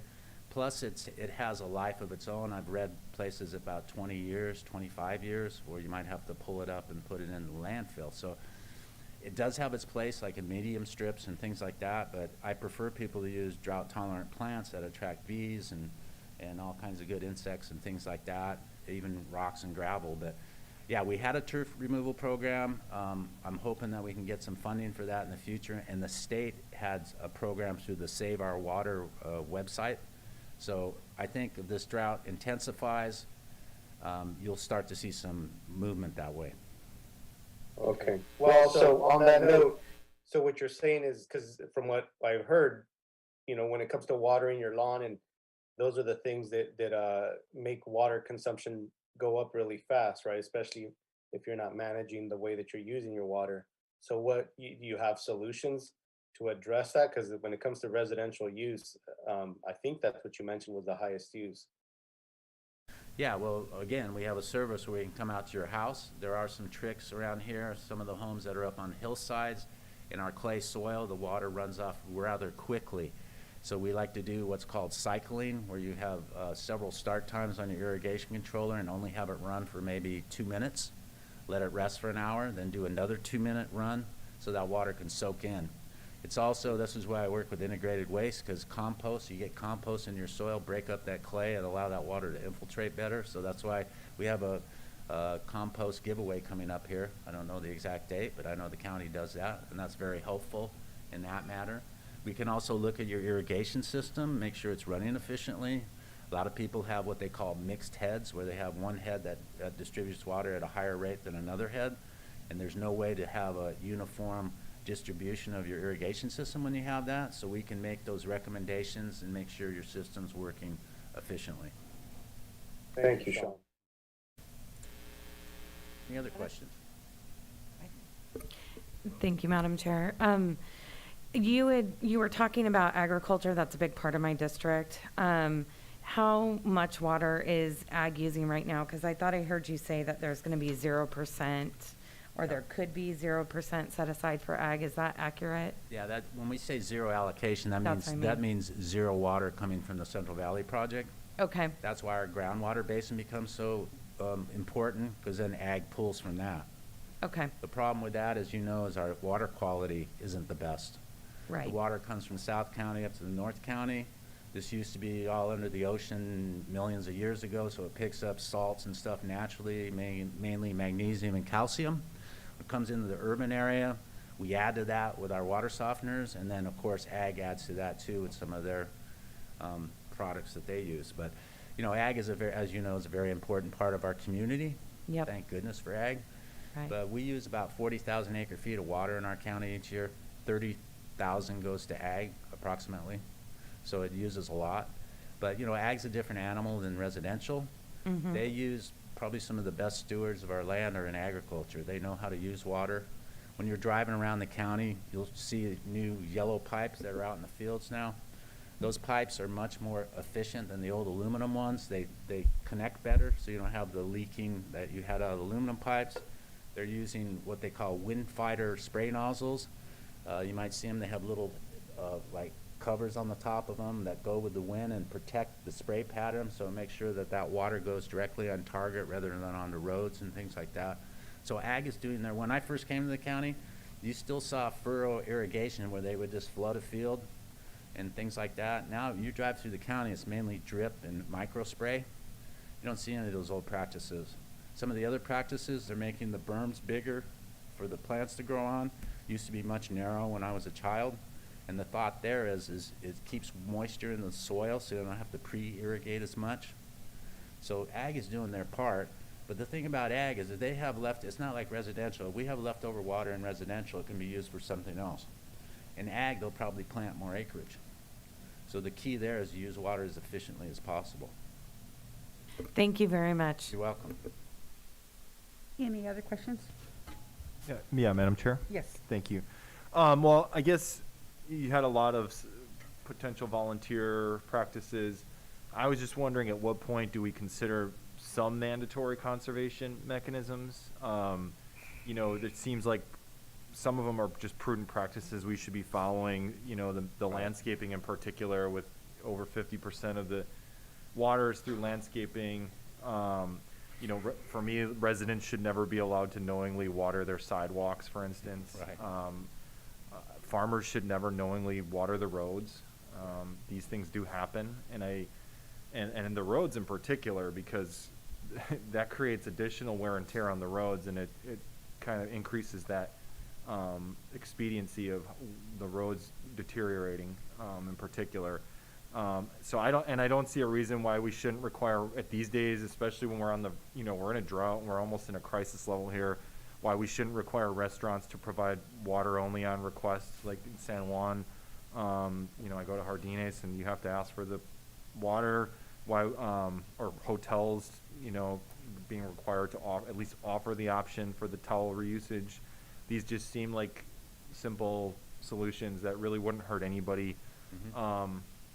And so that's really my statement. I really appreciate everything you're doing. I've been doing a great job for this community for a long time, and we're very lucky that we have you while we're potentially heading into another serious situation. Thank you. Thank you, Supervisor. But yeah, I want to tell you, programs like the linen program you're talking about for hotels, those are the kind of solutions I like, because that's a win for everybody. The hotels don't have to spend as much money with labor and detergent costs and water to wash those towels. The customer gets to make the choice, do I want a clean towel or not? And so programs like that are wonderful. So those are the kind of programs I look for. You ask about the stages here as far as our conservation efforts. I think if we continue into the spring here, we might go to stage 2, depending on how much water is finally eked out of our snowpack. And that would essentially make all these ones that are voluntary mandatory at that time. And the last time we did this during the last drought, and we had code enforcement from the city of Hollister help us. They would drive around early in the morning and on weekends and look for violators. Send me we had a database that we shared. I would send them a letter and make phone calls to them. And I would say 95% of the people either weren't aware that they were wasting water or just, had no clue. Because we have so many commuters here, and most people program their sprinklers and stuff to go off early in the morning, so they may not even see this happening.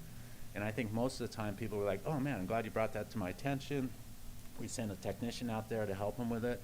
And it's not an angry situation, So I'm very fortunate. Like I said, we live in a community where we understand the importance of our water supply. So I think that's a positive thing about these stages here. And I hope we never get to stage 3 or 4. Yeah, thank you, Madam Chair. Yeah, very informative presentation, Sean. Thank you. Do a great job. You'll be happy to know I did replace my front lawn. My wife's been on my butt for years, finally did it, so I've done that. Still have other things I should do. When do you think we'll find out about the San Felipe water, and are we gonna be at 0% or 20? Do they wait till we get through the rainy season, kind of see where things are? What's the timetable Yeah, on that? normally it's the final snow survey, which usually occurs the first week of April. Okay. And they're able to extrapolate how much water is in that snow and just exactly how much is going to go to the reservoir. So it's probably not going to be till then. I Okay. do know that Jeff Catania, the district manager, he's always looks like a year ahead, and he looks for water on the spot market. We still have some water sitting in a groundwater bank in the Central Valley that during the wet years, remember 2017, we had an extremely wet year, Lover's Lane flooded out and all that. He was able to ship some water down to the Central Valley and store it in a groundwater bank.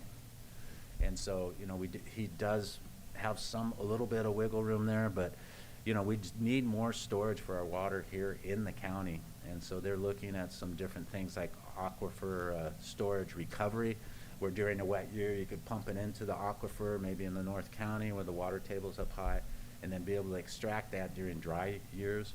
They're looking at the Pacheco Reservoir expansion. I'm sure you've heard about that, but boy, that's getting more expensive every day. So I don't know how, that will be in the end, but they're looking at that. And San Benito County has anywhere from a 2% to 10% participation rate in that. But so they're looking at several things, and again, technology might help us. The new satellite data coming out can help farmers and make sure the distribution uniformity of their farm. They can show where the wet area is to the dry area, measure our groundwater depths and things like that. So, the process between technology and practices, when they merge together, I think it will really help our area and the state as well. But, this climate change, we just don't know where it's going to end up. And then we depend, 30% of our state's water supply is in that snowpack. And scientists say that we're going to have less and less snowpack, more furious storms that, they call them the atmospheric rivers now. We used to call them Pineapple Express because they come from the warm tropical area and hit into the side of the state. And those are going to become more intense, a lot warmer though, so it won't create as much snow. So we're right in a transition time here on how we're going to deal with that, because our whole water system was built back in the 20th century when we had a lot more snowpack and things like that. Okay, thank you. You're welcome. So if there aren't any further questions, let's go ahead and go to the public. Madam Chair, I'm so sorry, Supervisor Hernandez. just one final thought. I mean, I know I already asked some questions. Bottom line is, whatever we do, board, my honest recommendations is that we really do consider what engagement looks like. I know Supervisor Kozmicki mentioned, mandate or demand. Obviously that for different reasons, it doesn't sit well with me, because at the end of the day, we want to be partners with the community, right? If individuals are doing their part and we all agree we need to address it, then it gets more buy-in. Consent to the governed has a profound element of engagement. And that to me speaks profoundly of what it means to have ultimately a united community. So my bottom point is whatever we do, education needs to be the element of engagement, not fines. I don't know anybody who's happy about a fine as an encouragement. I know that's typically the narrative. I don't see the wisdom in that. You know, a fine serves a purpose to someone who's intent on disobeying.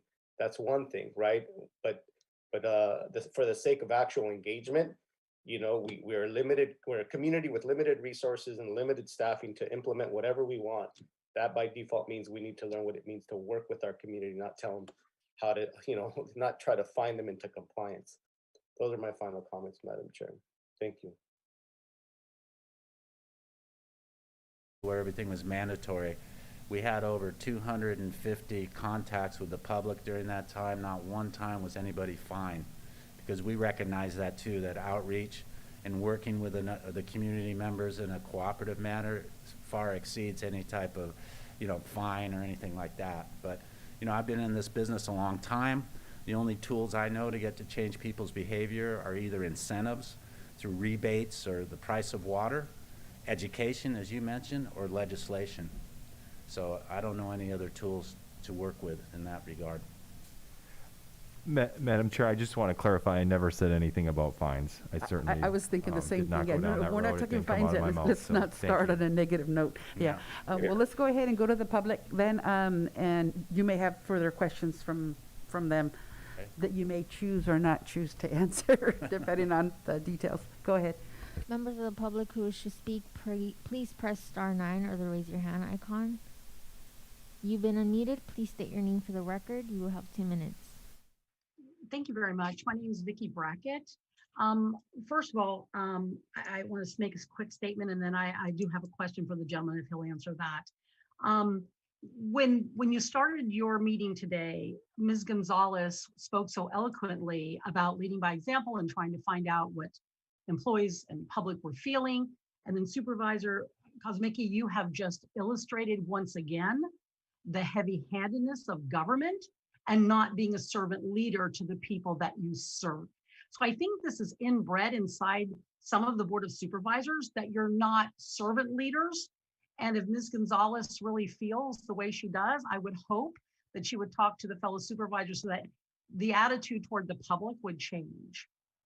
So I appreciate you hearing my comment. My question to the gentleman is, I thought by the way, I thought you did a great job. I love the information. I think education is key. And I would support what Supervisor Hernandez said about, you know, engaging the public and educating them. I have a question about, I read a couple of articles how the governor was letting water out into the ocean. Does that have anything to do with why we're having shortages? If you could sort of enlighten us a little bit on that, if you have that information, I'd appreciate it. Is for the benefit of the state and its people. There's a hierarchy of needs that the state has decided. The environment is number one. There's riparian people that have riparian rights that have property that are next to a river. There's exchange contractors. Then there's the regular contractors like San Benito County is. So there's a waiting list for that water. The environment is super important, not only for the flora and fauna that exist in those rivers. And people get all hung up on the Delta smelt, that it's an endangered fish and that we're letting all this water go in there to protect that.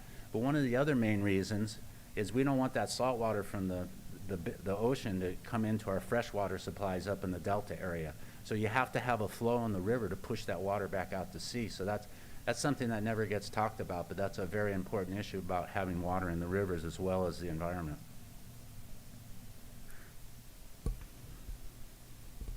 You've been unmuted. Please state your name. Elia Salinas, thank you. It's been very informative. If you could please, I have a question. How did San Justo Dam come to be in San Benito County, and how does it affect the citizens when it comes to, or does it affect the citizens when it comes to the water shortage? I myself took a drive into San Luis Dam. I mean, I drove probably a mile into the dam, and it was amazing how much water is gone, and that the car that I was in would have been maybe 30 feet underwater, and that's how much water has been lost. And how does Anderson Lake, does that affect us as well, since it's been drained, and Coyote Lake? I mean, does that those water reservoirs also affect San Benito County, or is that something that goes just into those counties, or is it water that could come here, but because of the status of what those reservoirs are in, it can't come here? So, and I completely thank you so much for answering that question with regards to why the water is being let out. A lot of people tend to, start all these anti-whatever government that they're doing whatever and for no reason whatsoever. And I completely understand Supervisor Kosmicki. This is not the first drought that I've gone through, and it's not, and so government does have to intervene and has to have some kind of implementation as to making sure that we do abide by the drought rules. So thank you. Coyote? Sean, Yes. if you want, we'll take all the public comments, and then you can answer them as you want. She was asking about San Luis, San Justo, Anderson, and others, and so how you want to address that No, I'd be after. glad to. Yeah. That's a good question. Yes, they were. I jotted them down. Anderson and Coyote are in Santa Clara County, and that just affects the people up there. They use that water to help percolate their groundwater basin up there, so that's used up there strictly. Doesn't affect us here. As you saw in my little illustration there, the pipeline splits at Casa de Fruta, so that's our section from San Luis Reservoir that comes down here. San Justo was built as a complement to what we call the San Felipe project, which is the project that goes from San Luis into our county. More confusion for the public. If you hear people talk about San Felipe water, federal water, or Blue Valve water, it's all the same thing. It's all that water that comes over from San Luis. But San Justo was built to work with our system. That only holds water from San Luis or the Central Valley Project. And the reason being is we have that reservoir here in our county. So if something catastrophic happens over there in San Luis, or something happens, a major earthquake and the pipeline shut down, we have water in San Justo, and we can backflow that system back up to the Pacheco Pass to get everybody up along that way. So that's one of the reasons that it was set up like that. So it's an integral part of the whole system. And I think she had one other question. Do you recall? That was a lot of questions, but anyway, yeah, that has nothing to do with us up in Santa Clara County there. And like I said, the district manager of San Benito County Water District is always looking out a year ahead. So he's already thinking about next year. And we have, like last year, we only got 2,000 acre feet of water delivered, but we were able to deliver 12,000 acre feet because he had water in storage at these various other areas. So that's always a consideration. Thank you. You've been unmuted. Please state your name for the record. My name is Courtney Evans. I first want to thank you for your presentation. I think it was very informative and very upfront and honest. I have two questions. One is in regards to, if you could clarify again, in San Benito County, the amount, if any, of spaces to store the water. And then my second question is, since you mentioned the legislation process and since Mr. Rivas has represented us at the county level, it would be good to have community representatives, our county, and Mr. Rivas all at these meetings or these educational, informational meetings so that we all could be in the same room. Do you think that would be beneficial?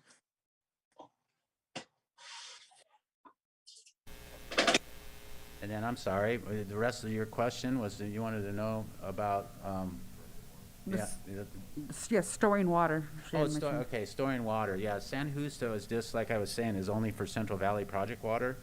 The other water was down in Hernandez Reservoir, which captures water from our county alone off of San Benito Mountain, which is the highest point in the county. So that's why it was put down there. It also regulates the San Benito River. So our biggest storage facility is actually our groundwater basin. As you saw on that slide, it holds 500,000 acre feet of water. So that's why that water is so critical to us, although the quality portion is not. And if you live in the Hollister urban area, you'll notice that our water quality's gotten better over the last few years. That's because they're blending the surface water, which comes from Central Valley Project water, which is melted snow water or runoff, which is high quality, and they blend it with our groundwater. So before the drought, it was about 70% surface water, 30% groundwater. And that really reduced the hardness levels. Well, since we've been in the drought, that groundwater percentage is getting higher and higher. So you might have noticed that the groundwater quality or the drinking water quality has gotten a little worse this year. It's not as bad as it was, but it's not as good as it was before the drought. So that was one of the decisions they made. We could have started rationing water this year, but they said, you know, we have so much water in our groundwater basin, let's blend more of that with our drinking water so we won't create a hardship for the residents. And that was one of the thinking that came behind it. But, you know, as this drought goes on, we want to preserve that groundwater in our basin because it's just like a bank account. You keep taking money out and don't put anything in, you're eventually going to run out of money. And it's the same way with our groundwater basin. But like I said, that 500,000 acre feet, when we use 40,000 acre feet a year, that can last us a while. It's a nice little cushion to have. Madam Chair, can I ask a quick question? Sean, I meant to ask this before. I know we had a program to try to eliminate as many water softeners as possible, and that coincided with that blending that you're talking about. Because Correct. most of us who used to have a water softener realized we really didn't need it once the blending. Right. Now that, you know, there's this move away from some of the blending because of the drought, is this still a push that I mean, I don't want to see us revert back to people adding No. water softeners, so I'm just curious about That's a great question. your comments 'cause- about that. Yeah, because that is a concern, but, you know, let me tell you, the main reason we're doing that is because we want to protect our groundwater basin because it is such a critical asset. So by putting more salt into it, it just increases the problem of hardness. Because little of that salt or potassium is taken out at the wastewater facility before it introduced back into the environment. The other big reason is the recycled water. All that water goes to ag or landscape accounts, and salt and water in growing plants doesn't mix. So we need to have a high quality wastewater in order to produce a good quality recycled water. So that's super important. And then, you know, just having it as another water supply. So, you know, on the market now, there's a lot of salt-free systems. People can contact me at the number on my presentation there, 637-4378. There's a lot of salt-free systems out there. I see one of the most popular ones I see is called the Nuvo. And instead of using salt or potassium, it uses a citrus for the regeneration of the water. And that's very friendly on the environment. And if people gotta have soft water with the salt or potassium, they're still allowing these off-site services like Culligan to come in, put a canister at your house and then haul away the salty brine out of our county, which I don't like that solution because we're taking our problem and putting it into somebody else's county, and we're inviting more trucks into our county, but that still is a viable option. And then if somebody asks for an exemption, if they have a medical condition like that, they can ask the city manager or the general manager at Sunny Slope or the city manager in San Juan Bautista if they can go around that. Okay? We have no more public comment. Okay. Thank you. So I thank you for that presentation. Again, it was very informative. It looks like we don't need to do any action on it at the moment. Okay. So then, let's go ahead and go on to the next presentation, which would be a informational presentation from the San Benito High School District team.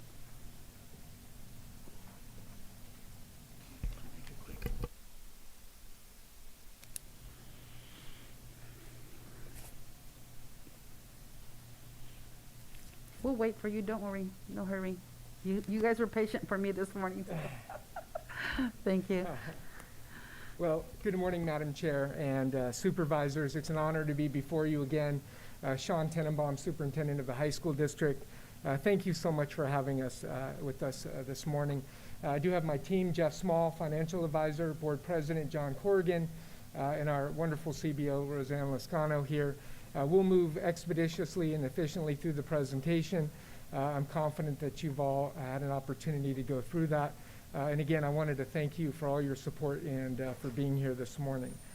So without further ado, do I just press a button?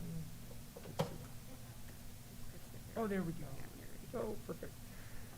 Okay, introductions. So we do have a challenge. It's a capacity issue.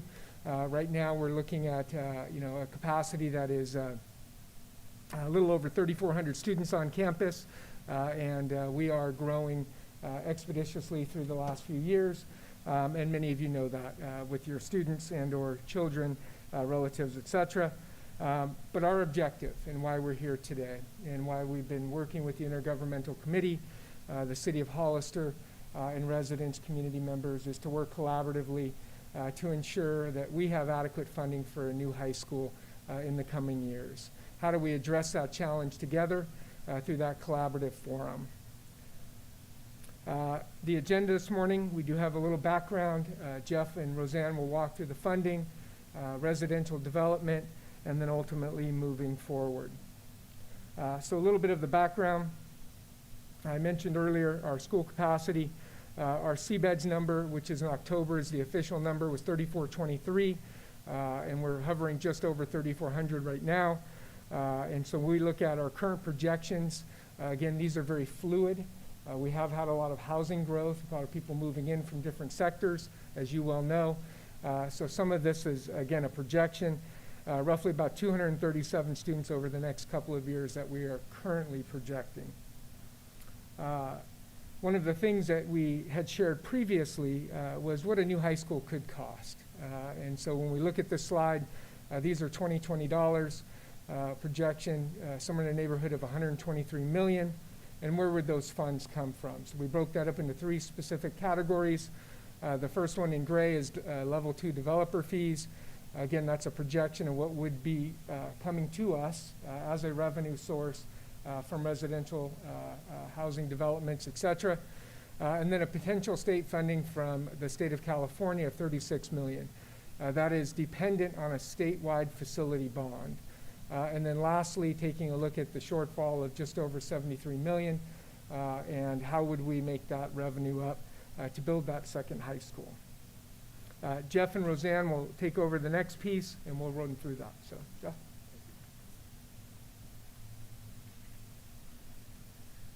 Thank you very much. As some of you know, there's a number of different ways that schools in California can finance schools, and they're listed on this slide. Originally, it was meant to be, schools were meant to be funded through the state school facility program and developer fees. General obligation bonds have been have also been very important as a way of the local community being able to contribute to the funding of schools and actually pay their local match for the state program. It's very infrequent for a school district to use their general fund to finance a school. However, sometimes they are required to advance certain funding through their general fund. And then finally, and I think something that's very important to the high school district, is just a voluntary mitigation agreement with a developer to help mitigate the impact of new students coming from those developments. As far as developer fee goes, there must be a nexus between the new students coming out of the development and the cost of the school. But the amount of the fee is limited by statute and does not equal the full cost of the school. It is limited to $1.75 per square foot. So we're estimating that based on the new development that we're aware of, that amounts to about $13.8 million in today's number. Roseanne, do you want to comment on just the historical fees? Sure. Historically, we've received approximately $8.6 million in fees, and you can see how it has grown over the years from 2008-9 until 2021. As development increases, so do our fees. Thank you. And I do think it's important to note that a lot of the development, almost 2,000 units over the last 4 years, has really caused a lot of impact and the need for us to be extremely active in terms of trying to address facility issues.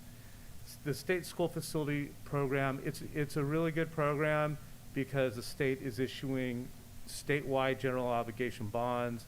The school district has been extremely successful in being able to use its local general obligation bonds as its share to get state funding. And to date, the district has actually received $28 million. That it's been invested in San Benito High. I'm sure many of you, have been to that high school and some of the great things that the district has done. And there's an additional $6.8 million that the district has in applying for funds. So it's really being able to leverage voter-approved bonds and getting additional funds from all of California into the local community. However, currently there is no state bond. The money has been spoken for, and there are some initiatives that hopefully will come either in 22 or 24 to get more state monies. But those state monies, would likely fund about 30 to 35% of the cost of a new school.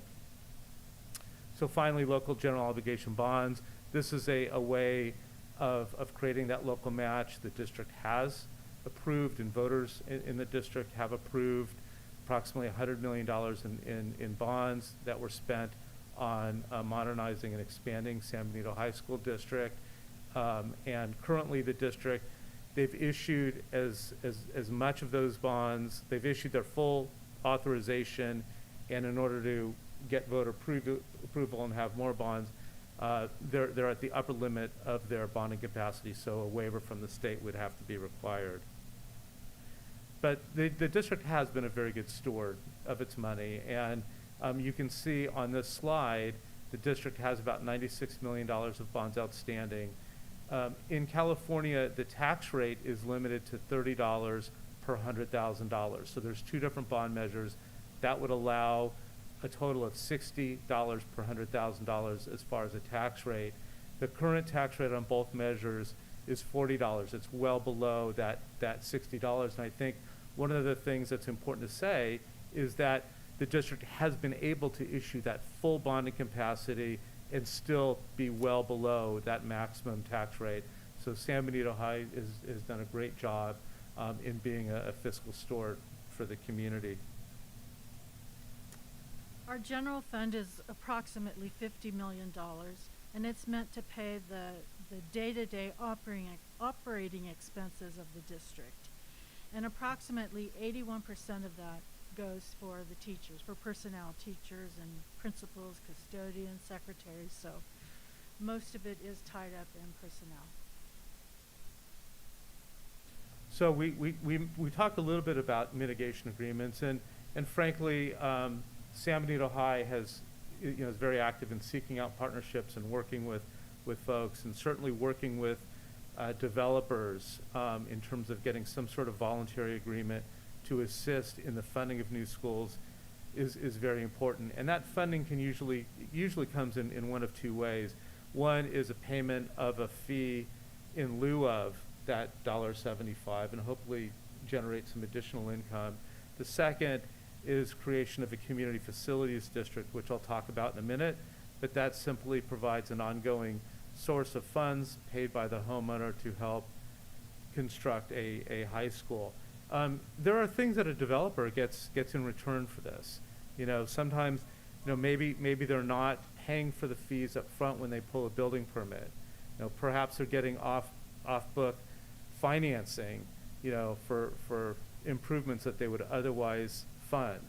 So this is an agreement, and I think things like that, like a mitigation agreement, are going to be very important to San Benito High School District.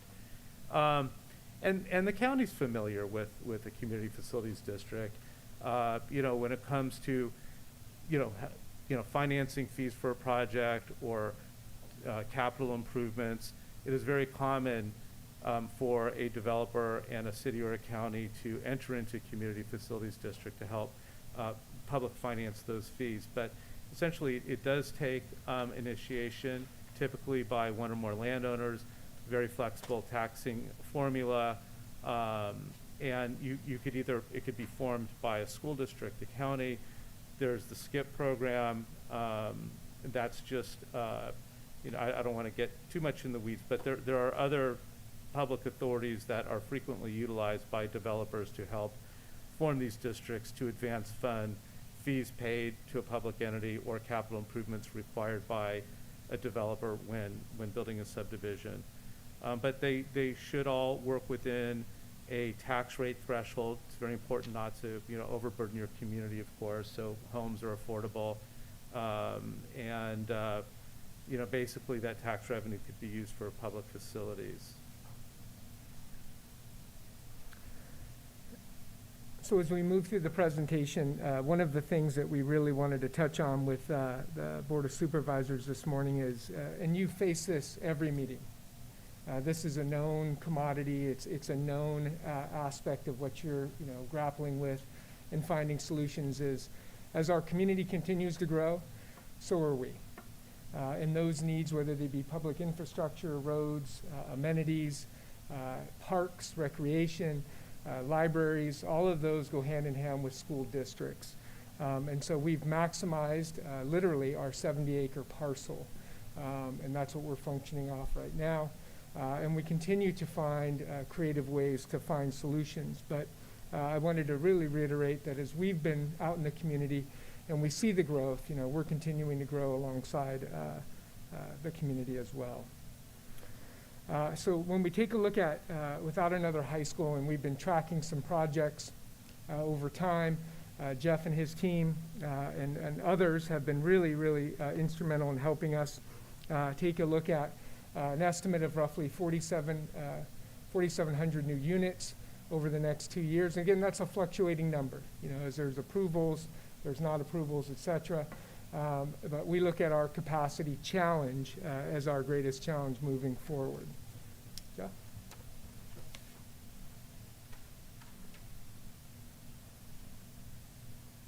So, as Dr. Tannenbaum says, we went in 2020, there was a facilities master plan, 36 different development units, 4,700 new units over the next 10 years.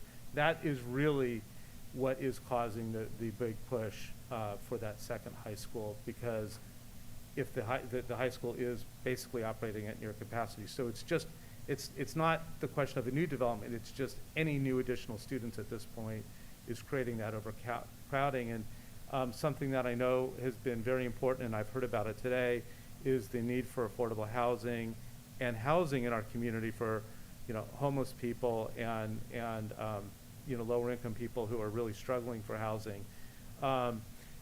We're aware that, this is one of the number one issues really for the state of California. And we know that the regional housing needs assessment through the state of California is really requiring an additional 5,000 housing units over the next 8 years. That actually it's very important, but that also has very severe consequences for the high school, because they have to accommodate all the kids that are going to come from the housing. Governor Newsom has the comeback plan, which is referenced in the slide, which is allocating a lot of money towards housing. And there's been a string of bills, SB 330, which it's just really streamlining the process. So if zoning is compatible, developers can build. If you have a parcel, you can put 4 homes on it. If it's in a city, you can put 10. So there's just a lot of legislative things that are happening, but there is no new funding allocated for public facilities. And by the way, it's not just schools, it's all of public facilities. So you're hearing from us today about schools because, that's really our perspective. But we are very cognizant that it's also going to put severe demands on the county and its capital improvement plans as well. So we've been very, very, verbal in the community, voicing concerns about development. Not that we think development is bad, development is good, thriving communities are good, housing is good, but there needs to be some way of working together to seek some sort of voluntary mitigation efforts with development approvals. The district does provide written comments on environmental documents, and it's really interesting. I mean, you would think that in an environmental document, when they say, well, here the district has room for 37 students, you will have every developer building a subdivision claim those same 37 spots, and you can't double count.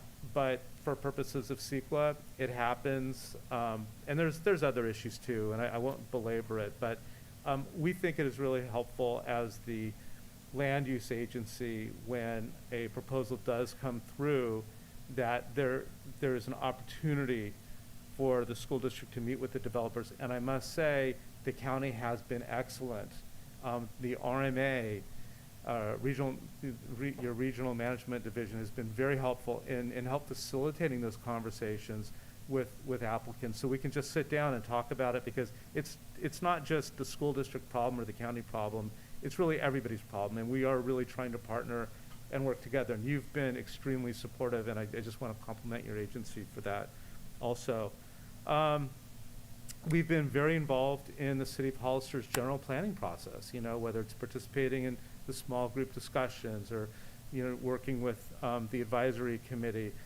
We've been able to get a couple of proposals on policy matters set forth that are being very closely looked at from the City of Hollister. One is, the idea of additional voluntary funding when, the city, and in this case maybe the county, when you're doing more than what you need to do for a developer when it comes to density, flexibility of projects, or even if they want you to do the public financing. There's no requirement that a developer seek off-book financing from a public agency. There's an opportunity to come back as part of that negotiation and say, we have other capital facility needs, and not that we want some sort of an unfair fee, we just want to be able to shoulder that cost burden. Likewise, if there is a specific plan or a financing plan that's going to come forward because there's going to be maybe an annexation or a change of use of property, urban land use. I mean, I'm talking big subdivisions. That we look at, how are we going to, what funding sources are available to ensure that there's adequate funding in place for public facilities, including schools. So we just ask that as we work with the city, we would like to have some sort of a similar approach, with the county as well. So as Jeff has mentioned, and myself, on behalf of our team, we complement the support and the collaboration with the county. We've had a great relationship with the county for many, many years, and the city as well. And that coordination is really helping us to understand not only now, but the future. So there are some recommendations on this slide to consider. But again, my compliments for our work thus far, and we have a journey together. And I know we can get there. Sure. So I think one of our goals is just transparency and openness. And transparency often means that when you can communicate information, people actually can see it, understand it, and do that quickly. So right now, on a tax bill, they will show every time San Benito High issues their voter proof, their bonds, it's listed as a separate line item with a separate tax rate. So if you're a voter, you're looking and you're seeing, in the case of the district, you're seeing 5 different line items when really there's only 2 voter proof bonds, a Measure G and a Measure U. Here's an example of a tax bill. You'll see San Benito is you see the different 5 lines, and you'll see that Gavilan Community College District, they have 2 lines, but Gavilan has issued 7 series of bonds. What's happening is that right now the tax bill is amalgamating or putting together those 7 issues, and they're putting a line for each measure. So we think it would be super helpful to do the same thing. So if you took our 5 lines and combined them into the 2 measures, voters would see, okay, we're paying $40 per 100,000 for San Benito High School district bonds. And we think that would be something that would be very, very helpful to the voter and the taxpayer. But it's also in keeping with current practice, at least with Gavilan, and also practices that are used in other counties such as Santa Clara County.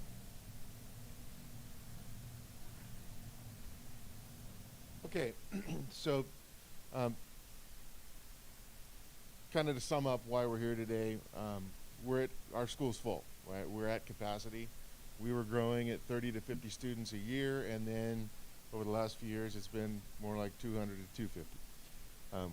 We want to continue to work together with the county and the city as well to help us create the infrastructure that we need. Without assistance from the land use agencies and the development community, we're not going to be able to adequately serve our students.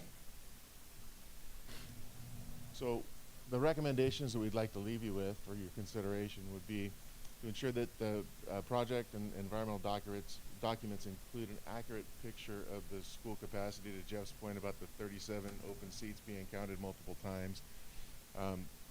But we need to be at the table. We need to be involved in the conversation.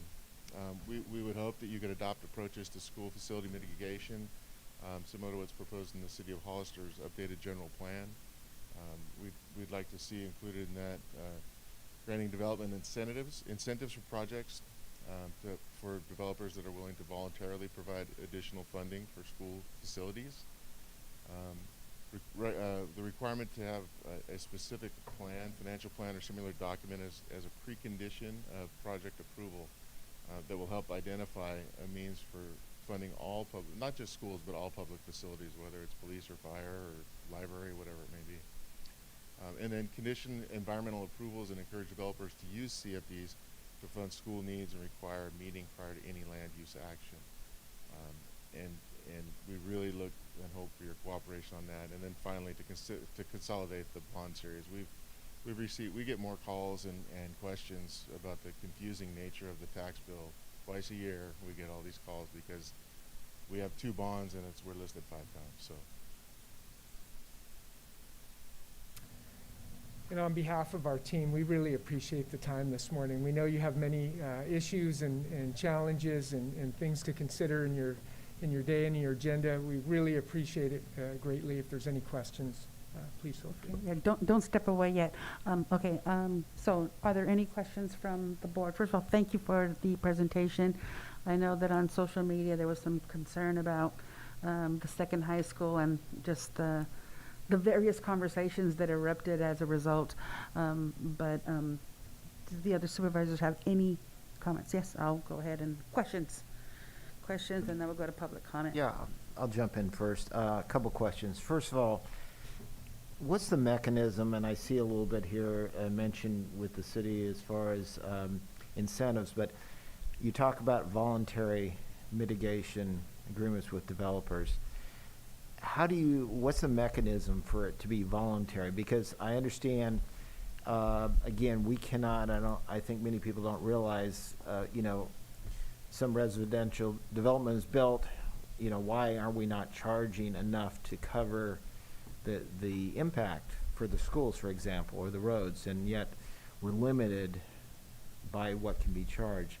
So it's got to be voluntary, but obviously you're trying to push them to make that decision. So what's the mechanism? Can you favor, one development over another if they choose to voluntarily go to a mitigation development? So I'm curious about what's just the mechanism. How do you go about getting there? Yeah, so Supervisor Tiffany, it's an excellent question, and I'll let Jeff talk a little bit of the technical aspect of it, because we've been working through that for months now.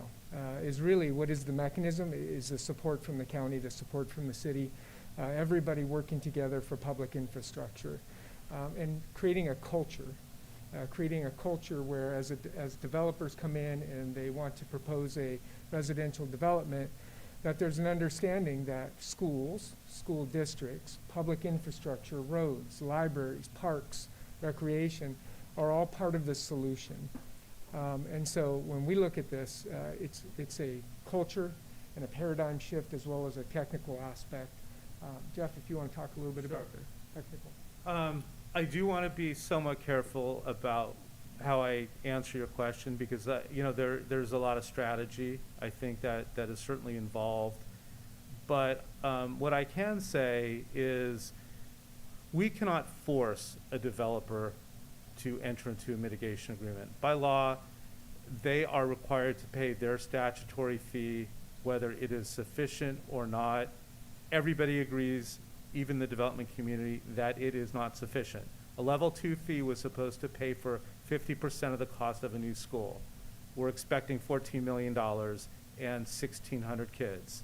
So, you know, our best approach here is really to get our message out, work to people, meet with people who do want to entitle their property, and, you know, help them understand that this is everybody's problem.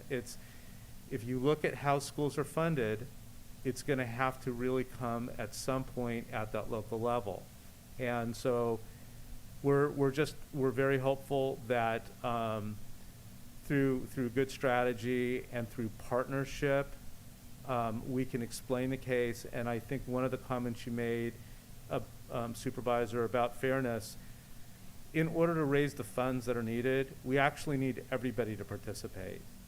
And so in order to get that to happen, I think it's going to be very important that we really do a lot of work for the people who are asking to contribute, to make the case that it is really in their interest and the community interest to come forward and to participate as well. Thank you. Totally different question, but I know a lot of people in San Diego County wonder about this. We have a second high school, Anzar High School. Explain to me exactly whether it plays any role in all of this. And, you know, I think I've heard that it's unfortunate that, you know, maybe way back when, the location of a different high school was, you know, in a different location. I realize that's in that district, but I'm just curious how that plays a role, if any, and if there's any way to take advantage of that second high school and given this problem. Yeah, and Supervisor Tiffany, I think it's a very good question. So obviously on the western edge of our county, we do have Anzar, we do have the Roma San Juan Unified School District. I don't know what the capacity limit is there. I don't know what the size constraints are, but they are largely taking a population of student from that particular geographical area and their district boundaries. So right now our district boundaries are 1,108 square miles of the 1,390 square miles in our county. It's one of the largest in the state of California. So taking a look at the constraints of Aroma San Juan, district boundaries, capacity, etc. But everything is worth exploring. So thank you for bringing it up. Thank you. Any other questions, supervisors?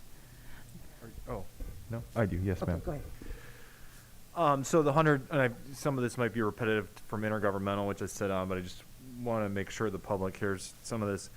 So the $123 million price tag from 2020, does that reflect a campus that would include sports, extracurricular facilities, theaters, things of that nature? Yeah, and thank you for asking the question, Supervisor Kosmicki. So I think in terms of taking a look, the Board of Trustees has multiple decisions they'll be facing in the next couple of years. One will be the location and the viability of a site for a second school, and the second will be the educational programming. And so when we take a look at the public comprehensive high school that we have in our community, we're very fortunate.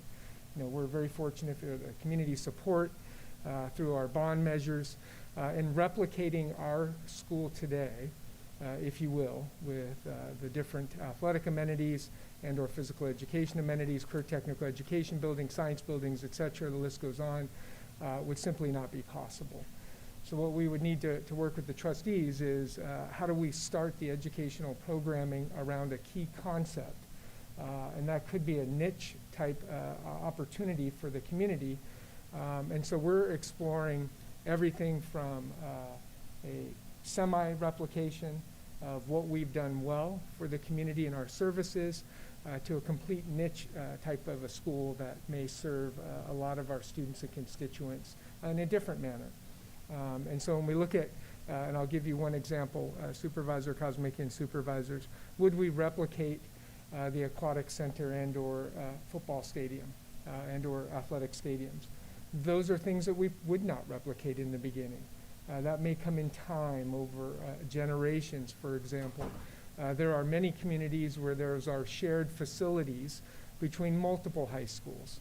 And so we're looking at that because we know that as we start the program, that's largely going to be driven by the community's interest in and how we're going to support students in the future. So I hope that answered your question. How do you come up with $123 million though if you don't have a specific idea of what you're looking at? Yeah, so you take a look at the size and proximity that a high school would be. So if you're looking at a 45-acre site to a 55-acre site, you're looking at land development, you're looking at water, sewer, infrastructure, electrical, all of the backbone, and then just the essential amenities that a high school and or school would require, which is administration buildings, some type of office structure, some type of food facility, restrooms, et cetera.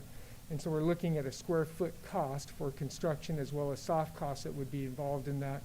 And again, those numbers are largely based on 2020 projections. So I made it pretty clear with you, I support a niche concept, whatever that looks like.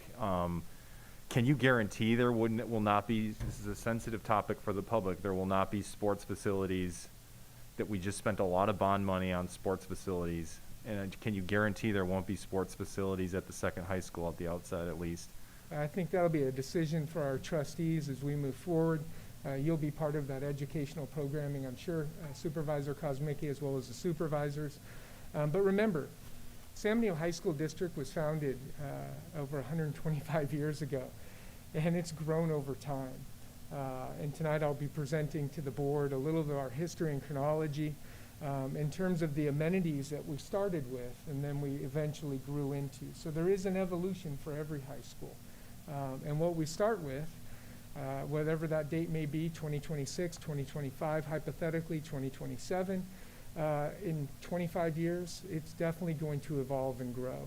And so when I look at the picture, I think back to the 1931 aerial view of the photograph of our high school and the small footprint it was on and the small amenities. And then I look at 2021, 2022, and where we're at today.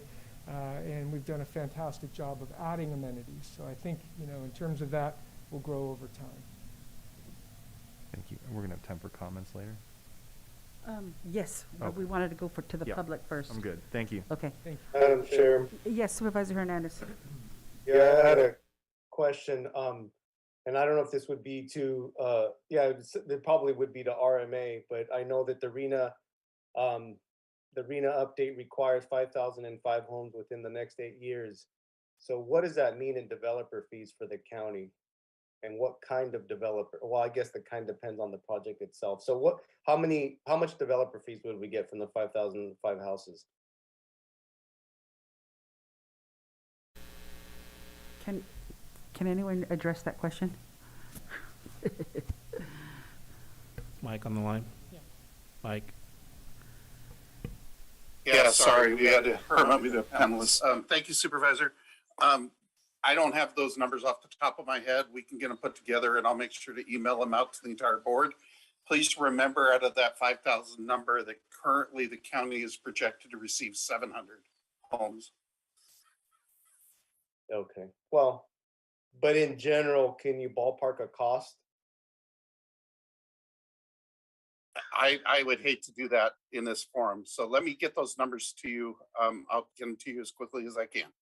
Okay, well, and the reason for my question, and I would appreciate that update, is I have a hard time believing that even if we supported the 5,005 homes, which I don't sense the board supports that kind of growth within 8 years with our current infrastructure needs. If we're not thinking of what it means to get developer fees, I know it'll be a portion of it, and I do support having address the needs of our high school kids. I mean, it's the how is this going to happen? So with all the data, I mean, I typed a bunch of notes. In general, what I heard really is an argument for a restructuring of how our funding streams come in. The state has set very strong demands of our local counties without really addressing the local needs. I know SB 330 was an example of the state's, basically with the housing element. That to me, SB 330 is actually a perfect example of the state's goal to strip our local control. Because ultimately that means that we don't have the ability to manage even our zoning. because of the state mandates. I know the city of Hollister had set a growth management ordinance, and that was basically contested by the state, and now they don't have it. So now there is kind of unfettered growth. So I know at the COG level, we're having a thorough conversation about addressing these issues. I don't see how this is not going to pan out to some kind of a bond. And again, I support the high school and addressing the high school's needs, and I do agree we should have further conversations about this. But right now with the bonding, I mean, bottom line is things is going to get more expensive. There's other conversations, and all it comes down to is we're going to be drawing from the same well of water as it shrinks, right? So if you think about that, the people or the consumer, the more we draw from them, they're going to have less, right? So the more taxes we add to their base, the decrease the quality of life, the less ability for them to manage their own resources, and then by default, the less ability for us to guarantee future benefit from basically folks that are able to live a healthy life based off of the quality and the income levels that they can sustain, right? So I want to be able to talk about what it means to address our fiscal gaps, so I want to know if that could be part of this conversation, is addressing what is the state funding and what is necessary to fulfill our needs as it pertains to even schools. Ultimately, I think we need to present our case against the state who gives us scraps in the form of grants and stuff, and because it's still the pressure is still growing to address the needs of our infrastructure. And right now, unfunded mandates is a perfect example of how life's only going to get harder if the state doesn't change its attitude towards local counties. We either manage our own course or we're going to sink. So I would like to see what it would take to address local control so we can be able to fund a school if we need to. Those are my comments, Madam Chair. Madam Chair, Supervisor Hernandez, my staff is awesome, and it appears that we're currently collecting approximately $35,000 per building permit. Of that, the building permit fee is $3,000, so about $32,000 is all the various fees, and I will have a breakdown of all those fees in your email shortly. Thank you, Mike. Go ahead and go to public comment then and hear their concerns, and then the supervisor will have the opportunity to reply or comment on those concerns. Members of the public who wish to speak on this item, please press *9 or the raise your hand icon. Each speaker will have 2 minutes. You've been unmuted. Please state your name for the record. Elia Salinas, thank you. During Measure L, I specifically asked Superintendent Tenenbaum whether the $30 million was needed, and he said yes, it was needed. And I said, well, if it's going to the high school, and he specifically said that there was a lot of growth to go at the high school, and there was not going to be a problem with requesting a new high school for a very long time. In 2021, the language came out from him that it was going to cost $123 million. He started talking about getting a new high school. $102 million bond in 2016, $65 million was mismanaged in sports complex. It's my understanding that's what it cost for the swimming pool area. That's mismanagement. Maybe Tenenbaum needs to be going to another job, because that is taxpayers' money that went just for sports. And this volunteer funding, in quotes, please, because it is illegal by the state of California, prohibits to force developers into more funding. So now you're claiming that you're creating this culture where you're wanting to volunteer funding. Well, that's another word for blackmail. You're blackmailing the developers in trying to fund more money for the schools that they're not legally required, and you are making them and forcing them to either give money, or the city, because I've seen the city in action, will vote no on your project if you are a developer. This is insane. This is mismanagement. You cannot in 2020 ask for $30 million and then come back and now you want $123 million because you want a new high school. It's mismanagement, far gone, overboard, and we need to look at new leadership with the school. Thank you.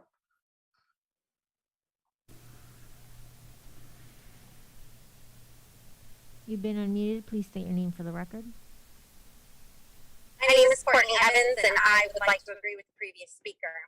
I would also like to ask how many school districts that we even have in San Benito County. There's been a mismanagement of funds for our students and the amenities that they should receive. I suggest everybody go and look at schools like Clovis Unified, who put their money all together and they share all of their facilities.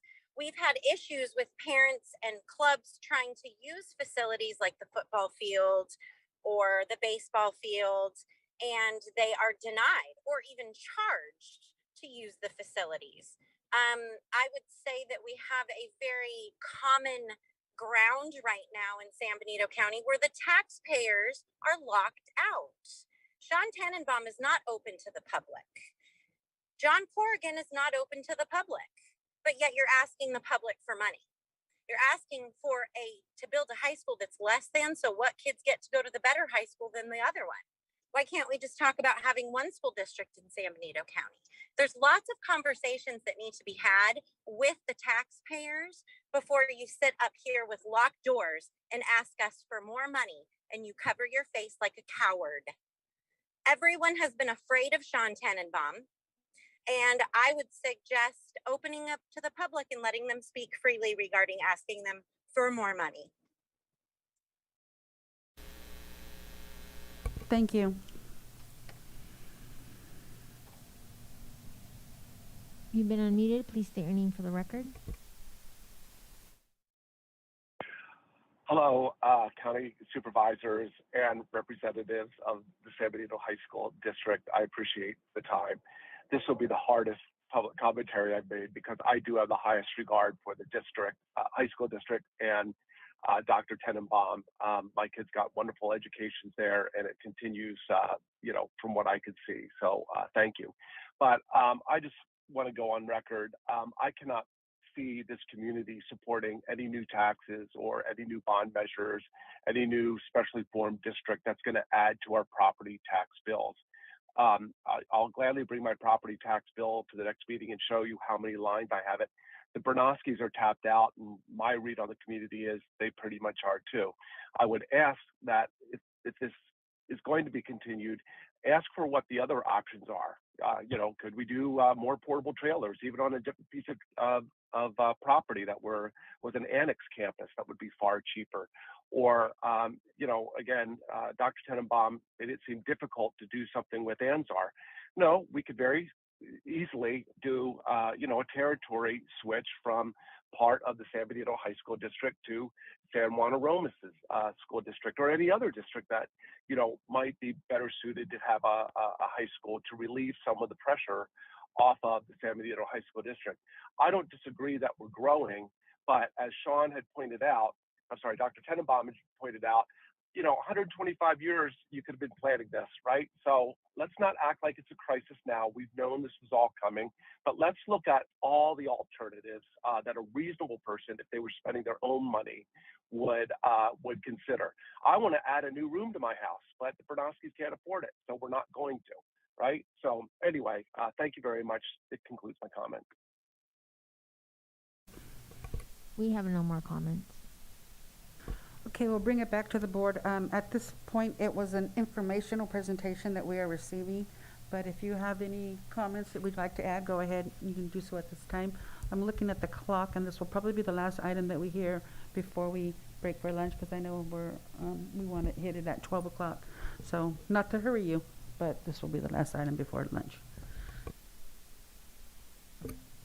Thank you, Madam Chair. Thank you so much for your presentation today. I think it's really important that the community hear and see, and that you start the level of transparency so that people can comment and ask questions. So I really appreciate that y'all came today and created this presentation. It's really important to me. I said it the last time we met on the 25th. I've seen schools develop where it's been a single school in one city, and I've watched where two were being built. And so I think it's really important to get in front of it as much as possible in order to make sure that we don't have divisiveness in the community. So I appreciate the steps moving forward. Sure, I'll go. Thank you, Madam Chair, and thank you all for being here. I know this is a tough issue. So first off, on the growth impacts, I think those numbers were pretty startling that we saw as far as the revenue that we've received in the last 10 years. Obviously, it's jacked up quite a bit due to the recent growth.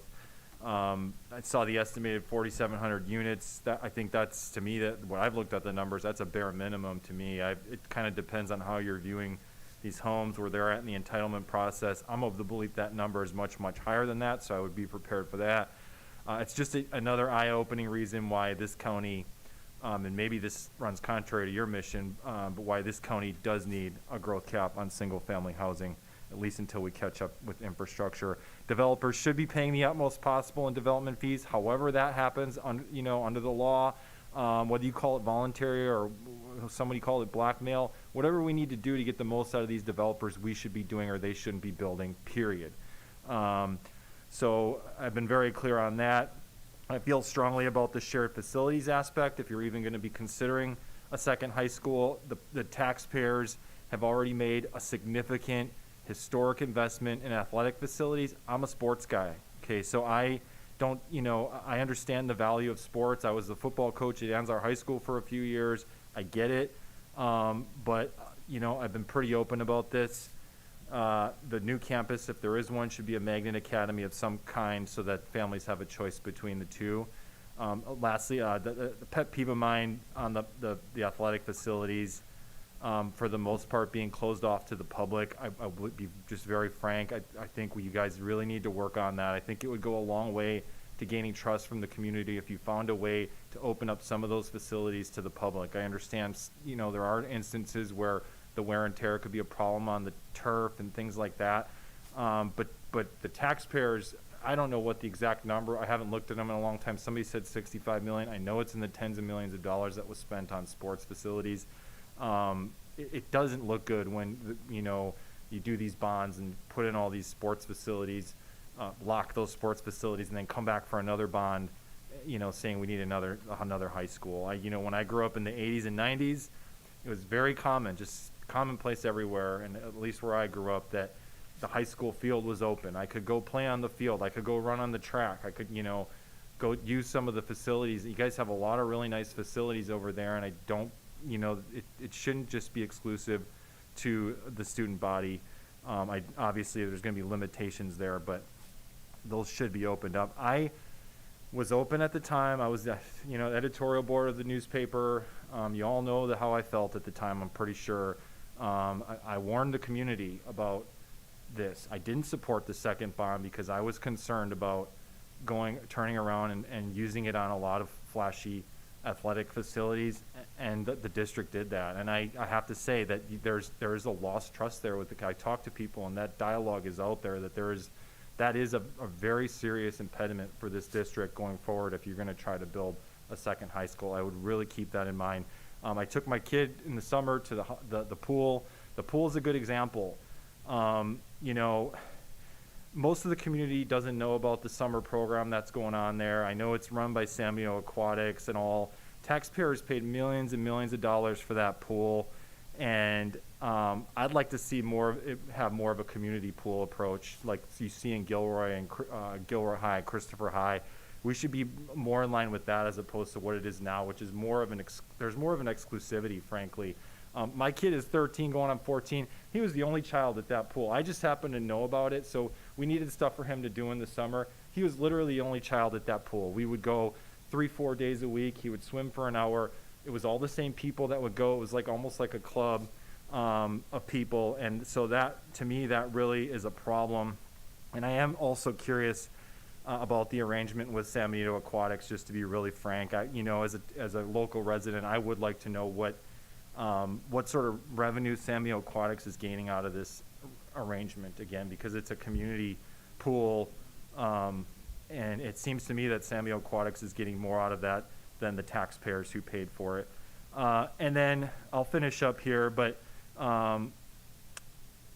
as far as just, again, looking ahead, I think there's a trust. I'm willing to consider, personally, I'm only one person, we're just the board of supervisors.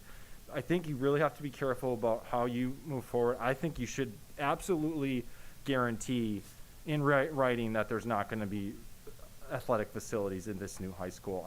After what happened with the last one, that's the only way that I personally would even consider it. But thank you for the presentation. Thank you, Supervisor Kozmicki. Some great comments in there. Thank you. Yes. Thank you, Madam Chair. Yeah, just briefly, along with Supervisor Kozmicki, I'm intergovernmental, and we heard the presentation at that meeting, and it's a very interesting and informative presentation. I thought it was important that we hear it today, so thank you for making it. I think, as you said, this is really a community-wide issue that we're going to have to deal with. Certainly, it goes well beyond the Board of Supervisors or the city councils. I know there's a lot of pushback about taxes and bonds, and it's going to be very difficult to get where we need to get, but we can't ignore, our situation. I mean, even if there is very little growth, there's going to be, growth in students. So it is something that I think it's good to start this conversation and figure out a solution and how do we get there. But it's gonna take a lot of different people involved in this, and I know you know that. But anyway, thank you for the presentation. Supervisor Hernandez, did I go to you yet? Yeah, just some final comments. I kind of shared my concerns. I want to be clear, I'm more than willing, I agree we should be working with all of our partners, especially, including the high school. My only thoughts is we really need to get creative. I think there could be an opportunity, and it's just as a thought to consider. I know that there's going to be a conversation about helping the library. I know the library has been talked about in different forms to make it a multi-use. And I think if there was magnet opportunities to expand that library to even allow for magnet opportunities with the high school, then maybe there's a way to offset costs for a period of time, at least until the plan reaches to build a whole new one if that's necessary. I just think we have to slow walk it, but we should be moving in a direction of helping without, so not just avoiding the conversation is not a good idea. We just need to come up with creative solutions. Thank you, Madam Chair. Creative solutions. I've talked with Barbara Thompson, and she'll be reaching out to you, and I'm hoping we can set up a meeting to see how to best move forward. I've heard both sides of the conversation from the community. I have my grandchildren there. I went to San Benito High as a kid. 10 of us in my family, my parents' family, all went through it. My mom, my dad attended there, and so generations upon generations have attended that. I know that there's an issue of safety right now in terms of so many students there. It's just capacity-wise not good. But I also have spoken to employees at the campus, and they're not supportive of it. So you really got to get the buy-in of your employees before you try to go out and get the buy-in from the community. And so just food for thought there. But I also pick up my grandkids every once in a while, and just the traffic nightmare. We literally have to pick them up 6, 7, 8 blocks closer to Safeway just so I could get in and get out. I made the mistake the first part of the year parking where the tennis courts are because, there's a handicap spot. I'm going to park. I'm just going to wait an hour and a half to get out of there by the time I came and left. And so the campus security said, are you okay? Are you okay? I said, yeah, I can't move yet, because I was not smart enough to reverse in. So there's a lot of issues. And so I understand the need for looking beyond. But the supervisors have given you some suggestions. Barbara Thompson and I will be talking to you further. But I just can't see this project being balanced on the backs of the taxpayers. It just can't. You have to think of other options, and let's find a way, because I can see both sides of it. Okay? Okay. Thank you.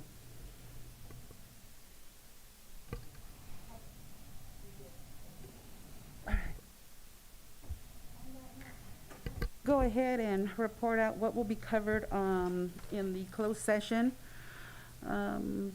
Just one item number 23, closed session regarding pending litigation, Government Code Section 54956.9A, Western Resources Legal Center versus County of San Benito Superior Court, case number CU 21-00204. Okay. so let's go to public comments if there are any, and then it looks like we'll take 30 minutes. So depending on the time frame for public comment, if there aren't any, 12:30 will be resuming. But go ahead, Madam Clerk. If you'd like to speak on this item, please press star 9 or the raise your hand icon. We have no public comment. Okay. So then let's go ahead and say 12:30, resume back here, okay? All right. Thank you.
call the meeting back to order.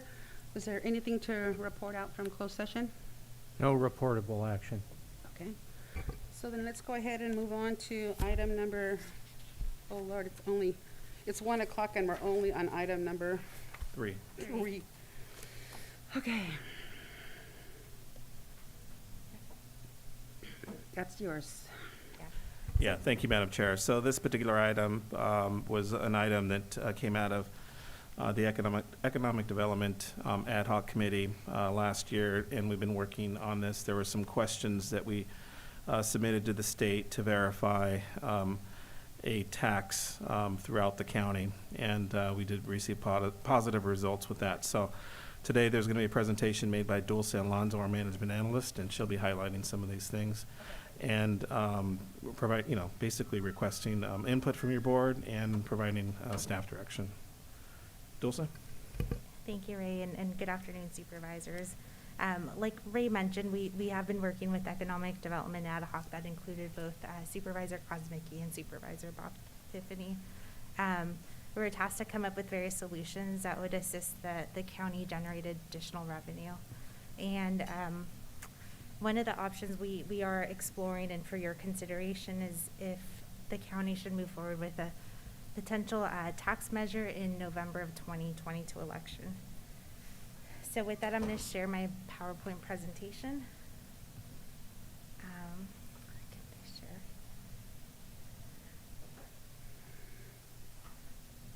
No CMAP. Thank you. Okay, so as you may know, there is a statewide base tax, which is currently 7.25. Of this, only 1.25 goes back to the local government through a Bradley Burns tax. And if you see here, it has a breakdown. 1% goes to county operations, and 0.25 is funded to transportation.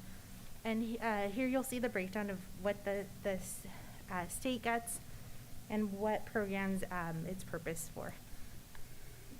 So any jurisdiction throughout California, the minimum tax is 7.25. Jurisdictions have freedoms to add up to a certain percentage. So the lowest you'll see throughout any jurisdiction is 7.25. The highest is 10.75, with the average of 8.5 through local jurisdictions.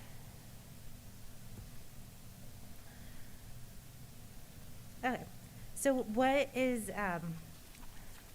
sales tax applies to tangible goods, and this includes pretty much anything sold as retail or tangible property. So here's a really good view of what it does include and what it does not include. So DVD rentals, where you purchase a book printed on paper, any over-the-counter medication, any freshly baked pizza or food that's prepared, pine trees or newspaper subscriptions are all subject to sales tax. Not subject to sales tax are if you view a movie at a movie theater, ebooks, subscriptions, like a take and bake pizza, that's raw. And here on the left-hand side, you'll see generally not taxed includes housing and utilities, personal insurance, groceries, healthcare, education, and generally tax includes restaurant takeout food, gasoline, motor oil, any furniture, household equipment, vehicle purchases, clothing, tobacco, and alcohol. So if we look at our neighboring jurisdictions and our local jurisdiction, our current sales tax is 8.25.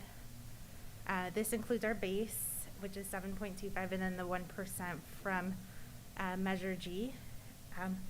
If you look at our both cities, the city of Hollister and San Juan, city of Hollister is currently at 9.25, and the city of San Juan is at 9%. When looking at our neighboring jurisdictions, you'll see a breakdown of what those jurisdictions are here.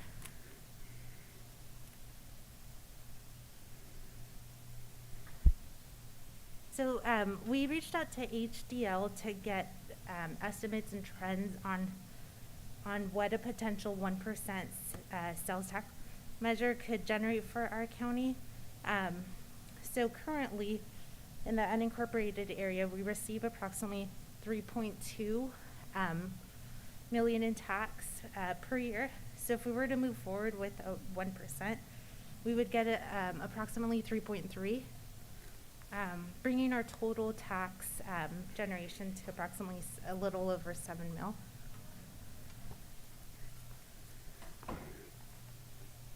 I just want to review quickly the difference between a general tax and a special tax.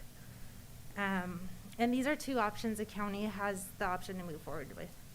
A general tax would be a tax that can go for a broader range of local government service, and this could include law enforcement, roads, county facilities, where it requires a simple majority vote. That's 50% of the voter approval plus one. And then we have the option to move forward with a special tax, and this is a tax that's levied for a specific purpose, but it does require 2/3 or a supermajority vote. So it does require additional support to move forward. Some timelines if we were considering moving forward with the measure. July 18th would be the first day we could file, with our deadline being August 12th. And then we do have some deadlines to submit arguments or rebuttals, and have to have it open for public review for these periods. These are deadline, like the last day. We could always submit sooner though. Okay. So we did reach out to Clifford and Moss and EMC Research to see if we were to move forward on pooling and gathering public opinion and feasibility, kind of when we would have to do that and what that timeline would look like. So if the board did want to elect to move forward with that, we would be looking at moving through feasibility by this month and through the mid-March, and then moving forward through public education from March until August, and then the electoral window would begin August all the way through Election Day, November 8th. The last date, our last board meeting is in June, with no meetings in July. So the board, if we're to move forward, the last date to take action would be at our last board meeting in June. So we'll move forward to, should the county explore potential tax measures? So we're asking for direction. We do have some recommendations here before you, and that is if we were to move forward to open it up to countywide voters could elect if they wanted to move forward with a tax measure. This would be in the unincorporated region, and if approved, it would match the city of Hollister's current 9.25. And a recommendation to move forward with the 1%. For this to be a general tax as opposed to special tax, because it does require 50% simple majority. The recommendation term would be 15 years and with no pooling, but it's for your consideration, and staff is looking for further direction. Thank you. I have a question regarding the polling. What would that cost and the time frame invested in? Most of the supervisors here today have been getting calls or emails and texts, if not on social media, about the potential of the county implementing this. And right now we're in for discussion right now. It's not as if we're voting on it today. Had we voted on it today, it is to move it to the ballot for the voters to decide in November. But there's a misperception out there of what we were doing today. So what would a polling fee look like, and then the duration, to see if there's the likelihood that this might be feasible or acceptable? Going back to the previous agenda item in the high school, I heard a lot of concerns about that too, and the property taxes that were going to be increased as a result. And this is another increase on the residents of the community, and so I'm just kind of looking to see what would it cost for polling before we went forward, and why would the suggestion be for no polling? Is it time frame? Some is time frame, and I don't have the exact cost of what it would cost us to move forward with the polling option. It really depends on how in-depth the county wants to go and what exactly we would like to do. I know that when the library moved forward, I don't remember the exact cost. However, they can look at ballot language, they can see the sentiment of the public, how they feel about certain topics, what resonates with the community best. So it depends how in-depth, if we want to do 2 samples or even 3. So costs can vary. Yeah, so it typically is between $30,000 and about $80,000, and it depends again on what we're requesting them to do. And the more town halls, the more meetings, the more out. It just it just takes more time, more cost for them. So that's how they gauge it. Well, when we were talking about this last year, it seemed like a very good deal. There was a win-win. And now as the tenor of the community is changing, it's changing for lack of any other explanation. It is changing, it's changed. And it doesn't sound like there's a desire for it. That's what I'm picking up, but I could be wrong. And Just and I'd like just to add a point of clarity, and that may be something your board may wish to move that forward and to understand what the public wants, and that's up to your board to do that. I can tell you that there has been discussions of why the county is lower than the city. It's unfair to the city residents, and there's been individuals that have asked, let's make our sales tax the same as the city. The city's sales tax will not increase, when you're referring to the tax will go up, for the city resident is going to stay the same. It won't go any higher, but it will be mainly for the unincorporated area with I think a 25% bump for San Juan Bautista, if I recall. But other than that, it's mainly to address the unincorporated area and address those needs. And I don't know if the ad hoc wants to add anything further to that. Can I, one question and then I can make comment, or do you want us to, I don't know if you want us to wait. What is the cost to the county to put it on the ballot? It would be whatever staff time and, Paul could get an Yeah. estimate of that. Yeah. The auditor's office. Is he on the phone? It depends on on the how Zoom? many other Yeah. ballot measures are going at the same time. Yeah, there's variance there too as well. Okay, because I mean, I think the Supervisor Kosmicki can speak to this as well, but our thought is that, I mean, this is different than many of the issues before us in that we're not making a decision here. And you just made that comment, and we need to emphasize that. This is something that the voters will decide on. It's just the question is, do we want to put it on the ballot for them to decide? That's the question.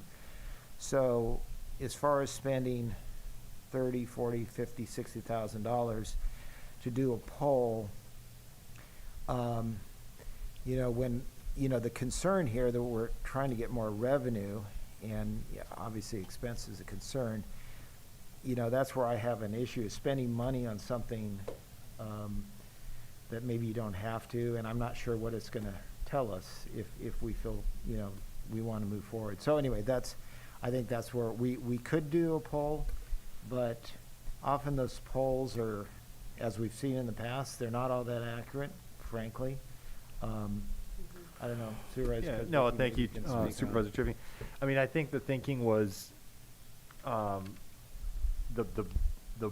vote on the ballot was the poll, and that let's just let the voters decide. We'll put it out there. That the cost of the polling would maybe irritate people more, but if I'm open to having that discussion, obviously, if there isn't the will to put it on the ballot, at the very least, I get the argument, because if you don't do the polling, and let's just say there's absolutely no interest from the public, and then we're spending all this time in the unions and so are going out and doing all this work all for naught, where if you get the polling and it's, 50-50 or whatever, 60-40, then, it seems like it's a wise use of time and money for whoever is advocating for it.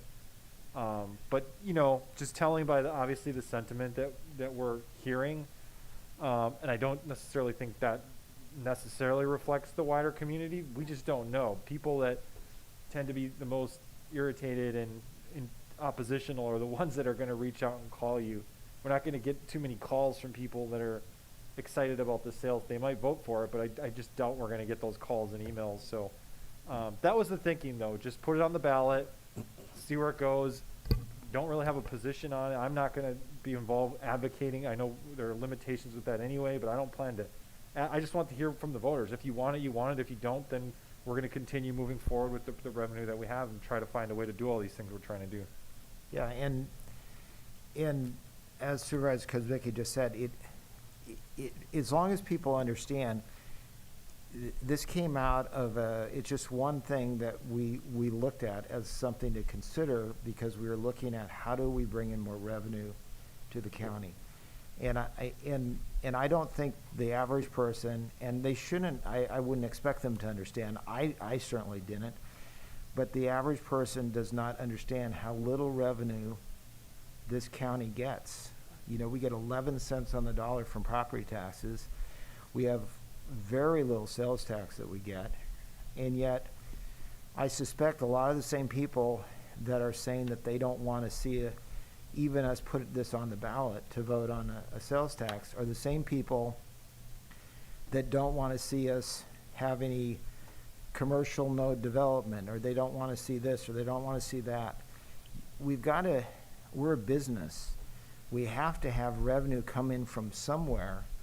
Otherwise, we can't pay for all the things people want, like roads, dealing with affordable housing, homelessness, all of these things that people want costs money.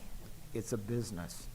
And so this is just one possible tool that we could look at to bring in some additional revenue. But if the voters don't want it, that's fine. But then we've got to look elsewhere, or not. And if we don't, we just won't be able to provide the kind of services that they want, and our roads will continue to deteriorate.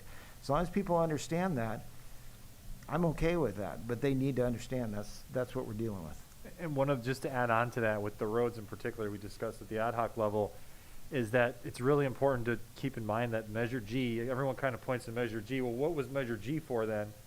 I get it, but half of Measure G is going to Highway 25. The money that we get from that sales tax in I think 2 years or 2 years. 2 years, all that money is going to Measure G. We will no longer have money for the local roads at that point, aside from our general fund and SB1 and some of these other sources, which is, again, is fine. But I think that the public should know that going into this discussion, that we're looking at roads, the library, the parks. We want to support our employees. And these are going to be really big challenges, if not, inherently impossible challenges to a certain extent if we don't find other revenue.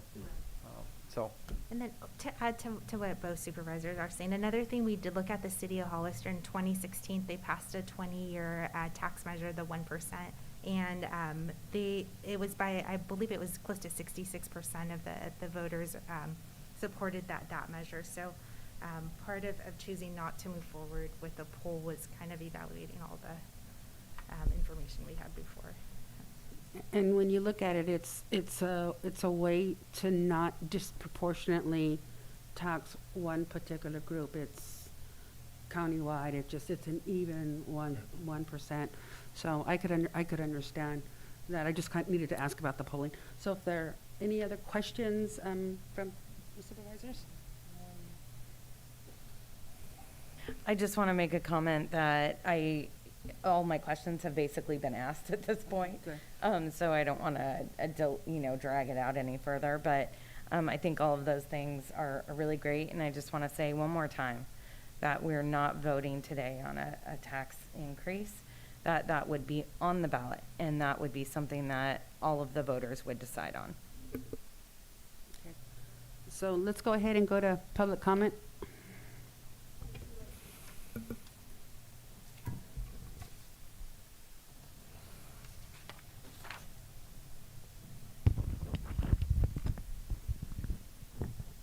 If you'd like to make a public comment, please press *9 or the raise your hand icon.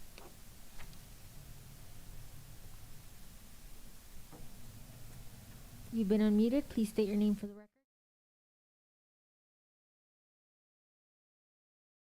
On, I see Mike Chamberlain's name on there, and I thought I heard Peter Hernandez trying to speak as well. Hello?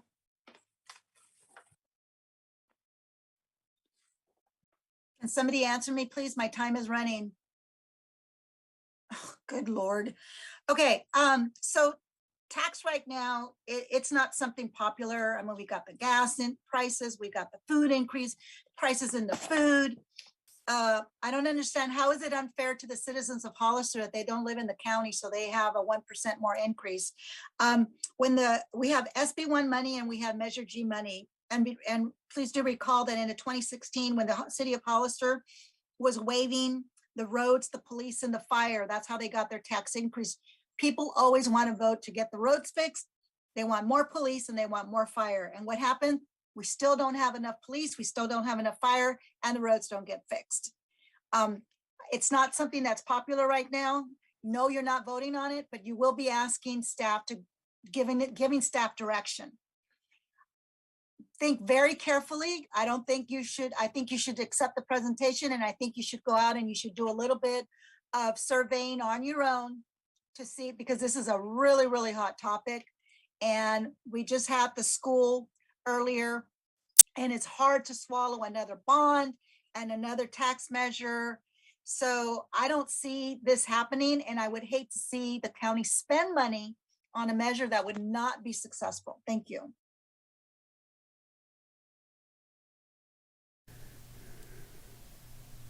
You've been unmuted. Please say your name for the record. Hello there, it's Rob Bernofsky again.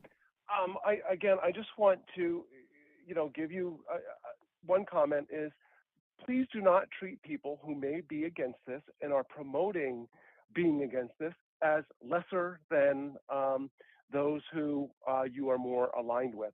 Just listening to the comments, it just seems like, you're saying, well, there's stuff out there and it might be false. You folks today are considering it. That is the first step in us having to pay a higher tax. And you need to keep that in mind.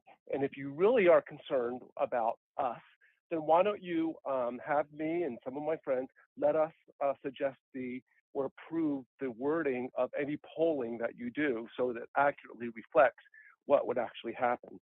And I do want to point out, it is right that we pay a lesser sales tax out here because we don't have the same level of services if you're in the unincorporated area as you are in the city. We don't have as quick of a police response, we don't have as quick as fire response, and we don't have, just in general, the things that you get when you're in proximity or in a city.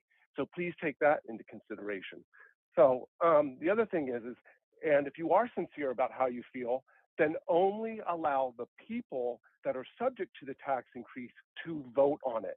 Because what you're going to do is you're going to say, well, we're going to let the city of Hollister residents, which is the greatest population, vote on this, but it's no skin off their back. Don't tax me, don't tax thee, tax the person behind the tree. So if you want to earn our trust, allow only those subject to the new tax to be able to vote yes or no on it. Thank you very much. That concludes my comment.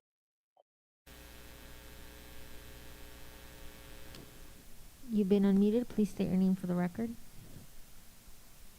Good afternoon. My name is Dr. Sharma, and I have no problem with a 1% hike of, 1 cent hike of taxes. However, I would like to know, you're looking for revenues. Are you also looking to cut your expenses? I've never heard anyone on the board ever mention that they're going to have a proposal of how to cut their expenses. None of you think of that. However, I agree with Mr. Bernofsky's view that the people who are going to pay the tax should be the ones involved. And the money that comes from it should go to the unincorporated areas. Why should we pay the tax and the whole county benefits from it? It's not fair because our roads are just as bad. Our services are just as scanty and poor. So, yes, I agree. We will pay the tax, but keep the money for District 2 or whatever the unincorporated areas are. Thank you.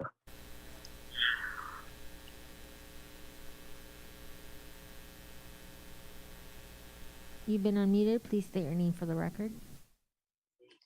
My name is Courtney Evans, and I live in District 3.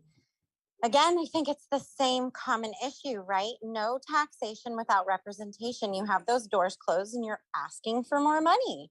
I think there needs to be an investigation in regards to previous bonds and taxes that have been paid by the people of San Benito County, and a very detailed description of where that money has gone.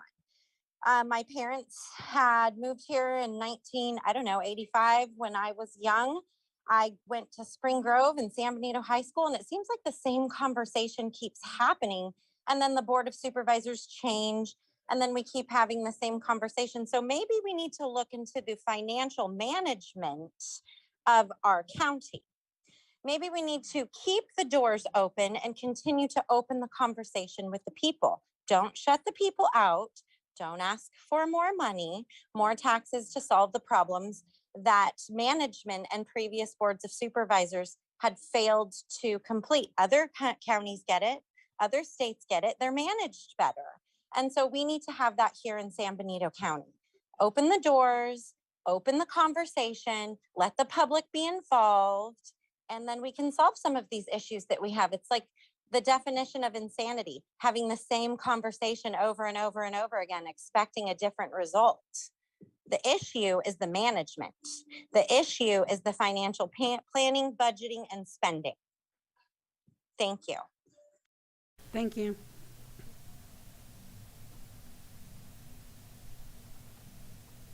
You've been unmuted. Please state your name for the record. Hi, my name is Angela Curro. I'm in District 4. I'm also the former county clerk, recorder, and also registrar of voters. Can you hear me? Yes. Okay. I, as a former election official, I can comment a little bit on how much elections in the past cost. I would defer to Joe Paul for any future costs because election management has changed and election processes have changed. But elections do cost for measures that are countywide anywhere from $15,000 to $50,000 or more. It really does depend, as the CAO said, what's on the ballot, because that shared cost is what brings the cost down. Additionally, I agree with several of the speakers. I think we really need to look at our current expenses. We need to make sure that our expenses and the current contracts in the county are being managed properly. Transparency is absolutely necessary. And the feedback I've received from the Measure G Oversight Committee, even when the Oversight Committee asked for specific information about where tax dollars from Measure G are being spent, they are not receiving what they're asking for. I think more transparency and more communication with the public and a collaborative partnership to think of new ways of producing revenue without taxing the voters again. And I absolutely agree, it can only be the unincorporated area. The laws have changed. You can have a measure with the unincorporated area only. The city should not be voting on this tax. Thank you. We have no more public comment. Madam Chair. Ray was going to make an explanation. Can you hold on, Supervisor Hernandez? Sure. Okay. Yeah, I just wanted to share with you and the board. I think there was a really great point made by the speaker about this issue happening years ago. And boards over the years have had the same issue. I think it's really important to say that the issue really started in 1997 with Prop 13. And when the property allocation for different jurisdictions occurred at that time, they took a snapshot, they meaning the state, took a snapshot of what we would be receiving and what the schools would be receiving and what the districts would be receiving. And that snapshot, this is something new for the state. They weren't really unsure how this was going to come about. What they did was they said, okay, well, we'll gauge it or base it on what the jurisdictions are spending their money on. And at the time, the county was very, very conservative. They weren't spending a lot at the time. And the school districts were spending a lot. So we're receiving about 11 cents, or as 11 cents on the dollar, which is at the bottom of 58 counties, the very bottom. These other counties that were mentioned have a higher allocation, 30. I mean, I think San Francisco is 50-something percent, 50%. It's a tremendous amount of money that they're receiving on the dollar compared to us. And other jurisdictions are receiving a lot more. So that's their base for property tax. So whenever there's a house that goes in, they receive a percentage of that at a higher rate than we do as a smaller county. And 56 cents approximately goes to the school district in our county. So it's very, you can see it's kind of lopsided. We provide a lot of services to the community. We have the jail, we have the sheriff's office, we have district attorney, probation, the assessor's office, tax collector, treasurer. I mean, the list goes on and on and on of services that we provide, and we provide it more or less on a dime, literally. And so you have to really take that into consideration. That's the first piece of it. And I think every board that's been here has had a struggle with that over the years. In addition, I think the boards have been very cognizant of actually moving forward with the sales tax. I can tell you, I mean, I know this item's been brought up multiple times since I've been here, and the board has said, no, we're not going to do it. We don't want to tax the taxpayers. However, the level of services are becoming greater and greater for us as county employees and as the county. And individuals within the community are becoming very vocal about that, and the stress levels are high, and we just don't have any other source of revenue. And to be honest with you, that I think is what I think this conversation is about, is really diversifying our portfolio and looking at bringing in more sales tax revenue. To add to that, I did want to share being here. Myself and the boards have looked at reducing what are, looking at ways to cut back. And there has been a tremendous amount of work addressing OPEB and pension, because that's really the biggest issue that we have. And there has been. And employees, you have to thank all the employees, because there's been caps on health care. There's been a lot of work that's gone into that and reducing our costs. The other thing is also looking at as simple as an LED light. We have completely revamped all of our county infrastructure from an environmental point of view, and we're saving millions of dollars going out instead of paying PG&E. It's really a savings to the community and the taxpayer, in essence. So there has been a lot of work. We have been working on many other things. I don't want to bore the board with that, but I just wanted to put little things in the context. And Ray, since you're on that subject, I think a key point when we're talking about looking at expenses, how many open positions do we have? How much understaffing are we doing? I mean, it's very significant. Yeah. Right, and you're going to hear that presentation in a couple of, I think the next item, it's about 19%, almost 20% this last year, vacancies, which is a huge number. And it's a big number. And part of it is, salaries we're not as competitive as, the court systems or other counties that are local. For that matter, it can be even workers that are, driving tractors and trucks in RMA, servicing roads, as an example. They're going to Granite Rock, and there's a great need from them, and they're paying top dollar. Right, but my point is other than those that we're trying to fill, we've consciously understaffed in order to save money. Yeah, that's correct. In order to cut expenses. Well, yeah. I mean, that's the reality. Yeah. If I could, Madam Chair, if I could clarify, there's one choice that's going to be presented to the board if the board decides to move forward, and we did check with the state to make sure it's allowable. You can do an unincorporated sales tax with the unincorporated voters, or you can do a countywide sales tax on countywide voters, with the caveat that the ordinance would be drafted in a way that it cannot exceed the maximum. Since the city of Hollister is already at the maximum, they would not see a direct increase as a result of that sales tax. So But then it would cover the city of San Juan Bautista for 0.25%. So then the comment made by the one of the speakers in that only those who will be taxed will make the decision, that's an option to us on the table.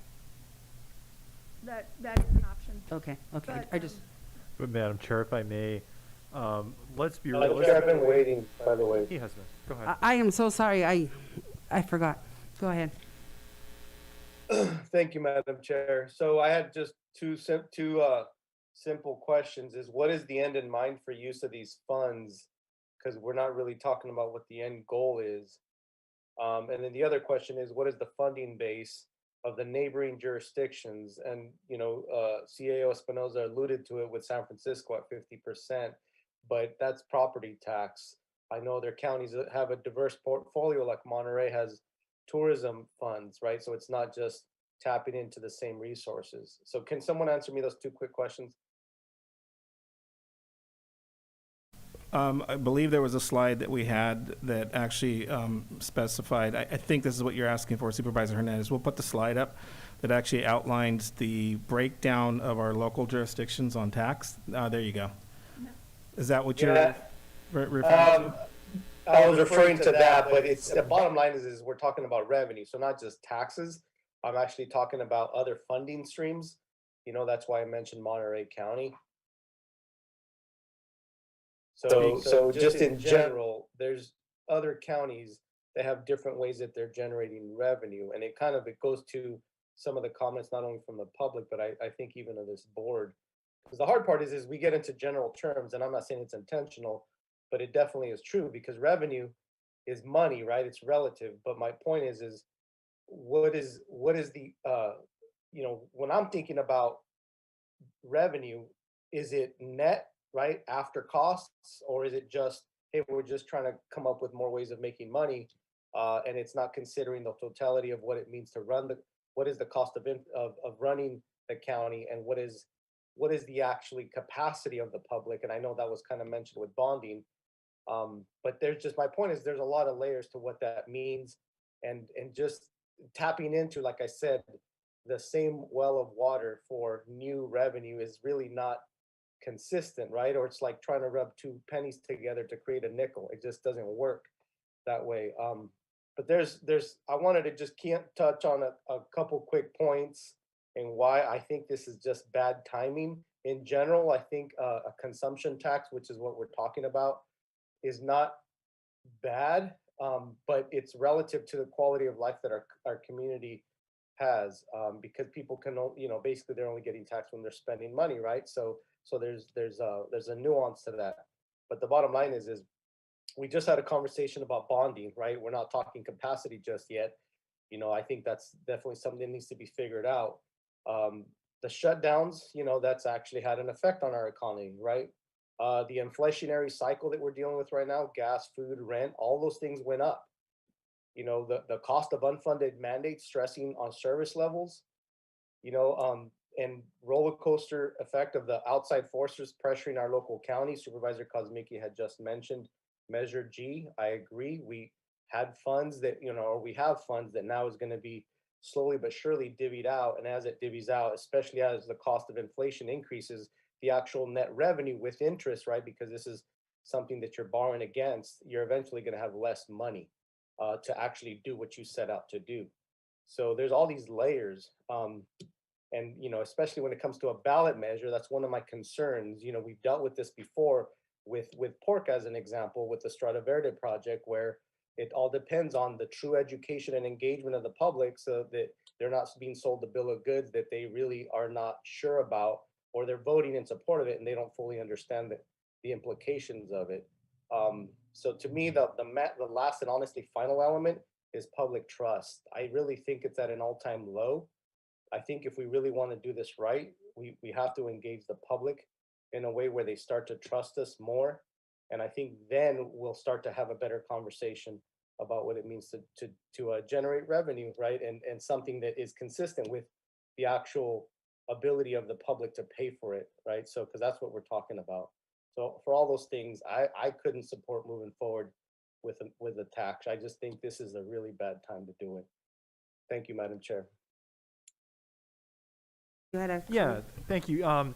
So as far as the city-county dynamic, you know, I live in the county, but I shop at Target in Nob Hill every weekend. I know Bob lives in the county. I've seen him at Nob Hill before. I know he shops at Target. So county residents shop at the city places. The city residents shop at go to Dunville. And, you know, I find one of the interesting dynamics that Grillin' and Chillin', I'll take an example. There's a Grillin' and Chillin' on McCrae Street in Hollister where it's 9.25%. There's a Grillin' and Chillin' on Mitchell Road in the county where it's 8.25%. So you kind of get where I understand with the business license tax a few years ago, I could see that argument, and I didn't necessarily agree with countywide for the business owners that were just specifically in the unincorporated. But in this case, the city shoppers benefit from county businesses, county shoppers benefit from city businesses, and the like. They all shop at these places, so I don't see that as an issue personally. The issue about Monterey comparison, I just don't. Monterey County is one of the most unique places in the world. I don't think we should be comparing ourselves to Monterey. We don't have an ocean. I was just at the Pebble Beach Pro-Am. We don't have Pebble Beach. We don't have all these amenities that they have. It is not relevant. I'm sorry. It just isn't relevant. We are a struggling small rural community with the the lowest tax base in the state.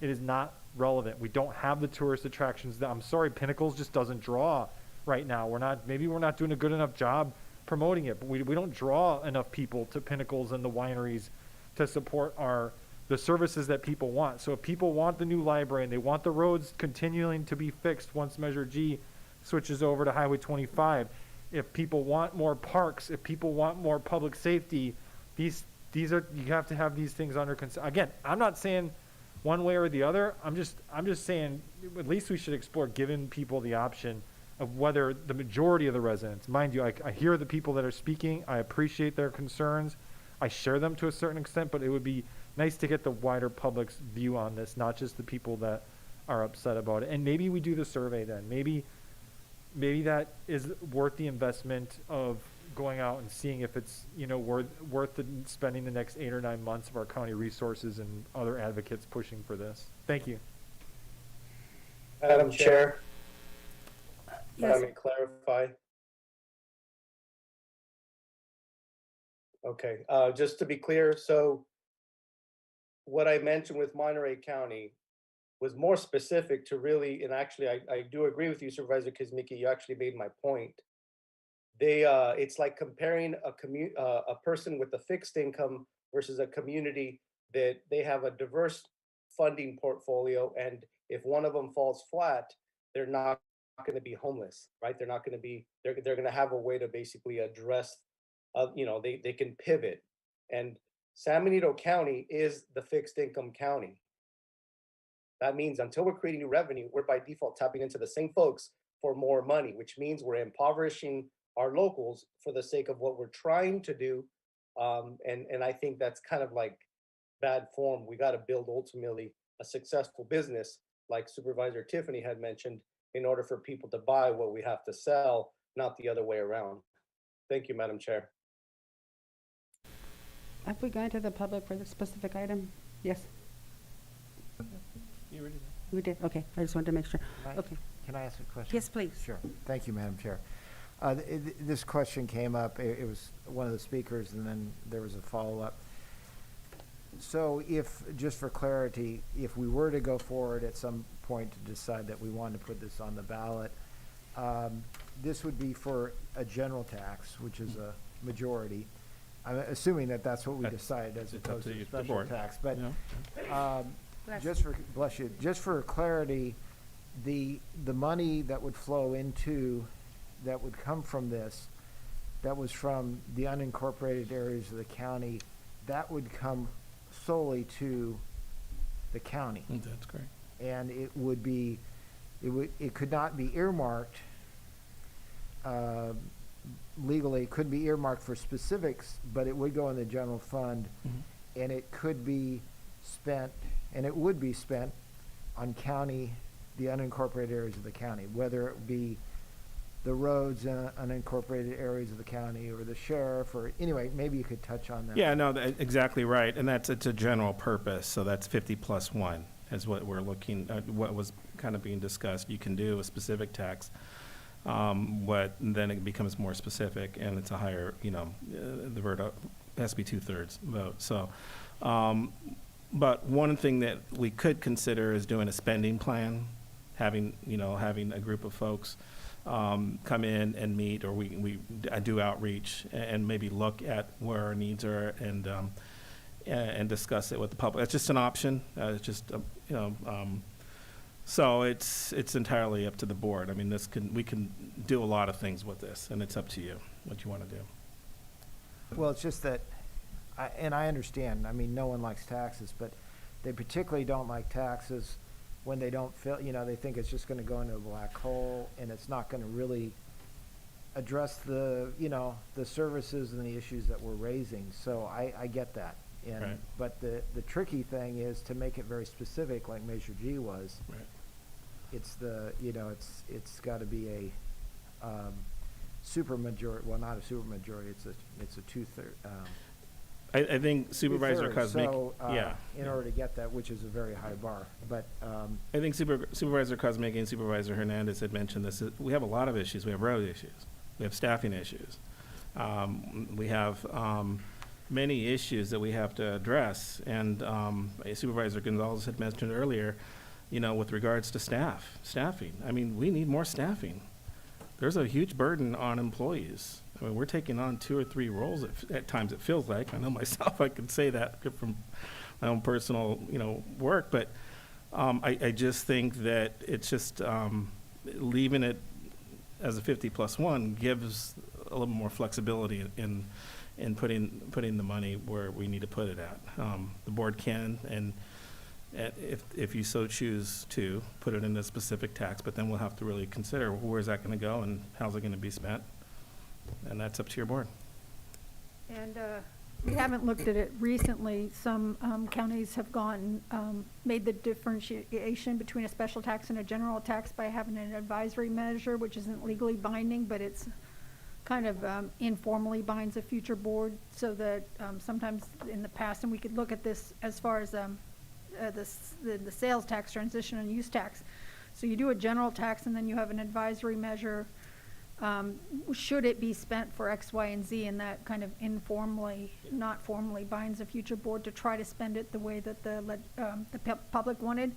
I haven't seen those as far as, I've seen them in other contexts, so we'd have to look to make sure that that's not a problem in the sales tax context as well.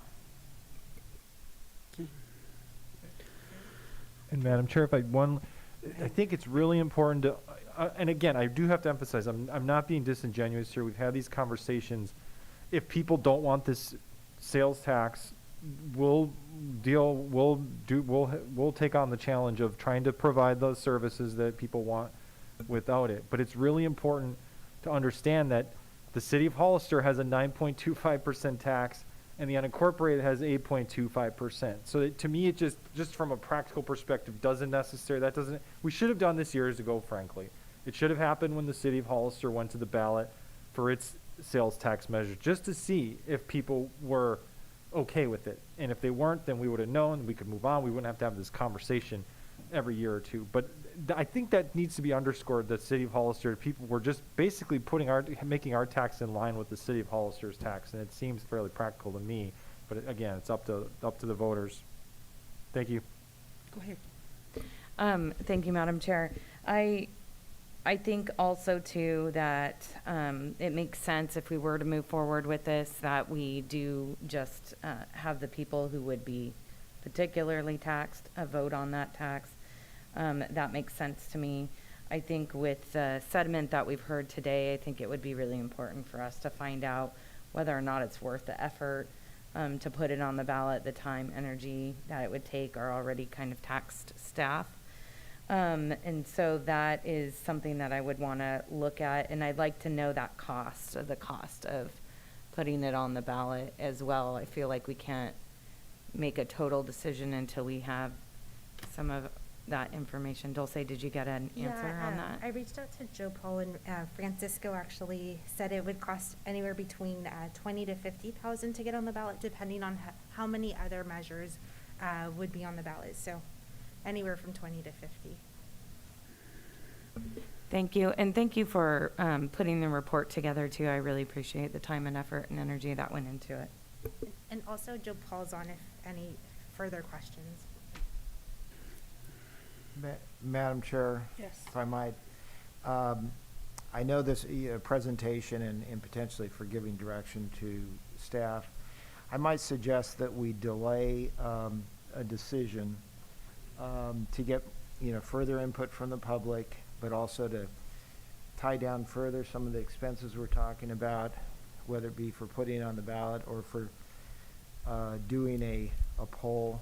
And there's no point in moving forward and spending more time and effort if we ultimately don't feel there's any chance that it's going to pass. But I think we need to do a little bit more homework ourselves as well as staff a little bit to kind of see where we are before we make a decision. That would be my suggestion. As opposed to a suggestion, you want to make a motion to do that so we could take a vote on it and Let then me, that and will be official? since Supervisor Kuzmicki and myself are together ad hoc, maybe, I don't know how you feel about this, maybe you should That weigh makes in. sense to me. I think getting more input, we've gotten a flood of input, in the last couple days. And I understandably, again, I'm, it's hard to sit here as one of the people that's bringing this forward and to say I'm not a tax guy, but I'm not a tax guy. I just am, I'm not. But if people want these services, you want us to build the library, we have to potentially at least consider to see if most people want it. So I would be fine delaying it. If the survey makes sense, if the survey's inexpensive enough. I will say Supervisor Dirks mentioned, just to be out front here, if you're only willing to do it, I don't know how stuck you are on that, but if you're only willing to do it in the unincorporated areas, I'm just not so sure there's viability there. I'm just being really honest as far as the political breakdown of the county, and I'm just trying to be really upfront here. We had this discussion behind the scenes, so people don't think we're trying to be Weasley or whatever. My gut tells me if you just do unincorporated, it's not worth it. It's just not. Right. So if we're going down that road, I'd say we'd just scrap it all together. But I think that's part of what we can explore further as we're thinking, or each of us can think about as we, because that would be a decision we would have to decide how if we're gonna go forward, are we gonna do it county-wise or just unincorporated areas county? And I hear your point for sure. So then, is that enough, or do we need an actual motion? I got plenty there. You have plenty, okay, okay. Yeah, and I think it's important to know that we're going to have a board retreat where we're going to have an open discussion and more in particular, kind of the direction that the county wants to go in, where we want to put our funding at what limited funding we do have, and probably have a really clear breakdown for the public to understand where we stand, because I think some of that's not. I think that's broken in some cases, and we do try to express that. But I think as you're sitting on the board here, for some of you, you've been through the budget process, and I think you're seeing it now because you're touching it and feeling it every day. I think sometimes the public doesn't really have that handle on it. So we'll bring that back. Again, the reason why we brought it in February is because we only have so much time. So if the board did want to do a polling, we want to get that going as soon as possible because it takes time to go through that process and then put it on the ballot for November. So, but we'll work on the time schedule. We'll put a package together. We'll do some more homework, and then we'll come back to your board. Okay. Supervisor Durst, did you have something to add? Okay, I saw you like reaching. Okay, okay, good. So then you have the direction, and Yep. it's not an issue. Okay, so let's move on to the next item, item number 4 then.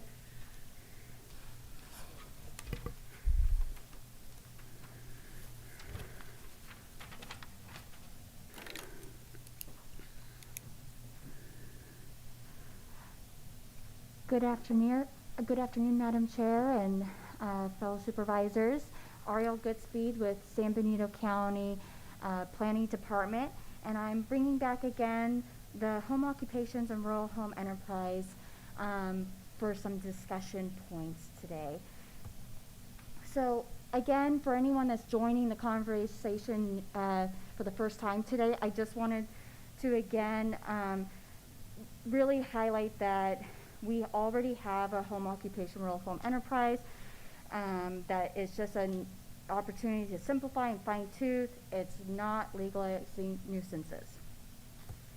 And just also for really depict the conversation on why this ordinance exists and why it's important to kind of update. We have limited commercial zoning, as you can see, and so this is just another opportunity to have home businesses that have really low impact and provide another avenue for that in our county. So the items that were to be brought back for discussion were some options for limited retail under home occupation, and then to discuss further cottage food operations on how those permits are done with environmental health, and we do have Daryl Wong on the line today to help answer those questions. So the three options that I brought forth for discussion today were how the City of Hollister, the City of San Juan Bautista, and Santa Clara County allows limited retail in their jurisdiction. So City of Hollister has that only a home occupation shall be limited to one client, patient, pupil present on the premise at any one time. For San Juan Bautista, they have it that it should be limited to 2 clients, customers, students at any one time, and no more than 6 per day. In Santa Clara County, they have it that it's limited to only 1 client or customer visit on site at a time, and limited to no more than 3 per day and 10 per week. So these are the different scenarios on allowing limited retail.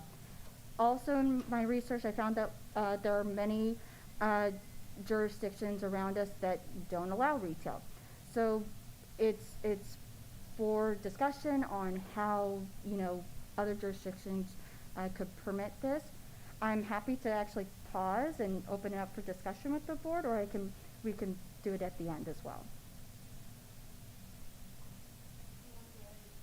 If you want to go ahead and continue, and then we can ask questions at the end. Perfect. Thank you. So before I get into the cottage food operation, I did want to just take a minute and make it clear that what's being brought forward in the code is not the micro enterprise home kitchen operation. That is a much more extensive legislation. It's a small scale restaurant. There's no more than 1 employee in addition. You have food prepared and consumed on site. There is 30 individual meals per day, 60 meals per week.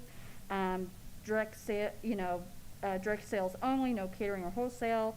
So it's a much more extensive. What is being brought forward to the board is the cottage food operation, which is very limited in scope on what foods you can do. So again, it's baked goods without creams or custards, candy confections, vanilla extract, frosting, honey, fruit butters, nuts, protein powder, vinegars and mustards. It's a very limited scope of what is allowed. And then again, as part of it, there, and I'll let Daryl Long expand on this, but they can only prepare these foods that are on the list. There's completing a food processor training course within 3 months of registering. There's sanitary operations, there's state and federal compliant label requirements, and there is a limit on gross annual sales, which I believe is 50,000. So this was what was brought before previously to add into the home occupations definition, and again, it was that it would be considered a home occupation, but also subject to the additional requirements of health and safety and San Benito County Public Health. So today's staff recommendation is really just to receive the presentation, have a discussion on those two items, and then receive direction on how to bring back the ordinance.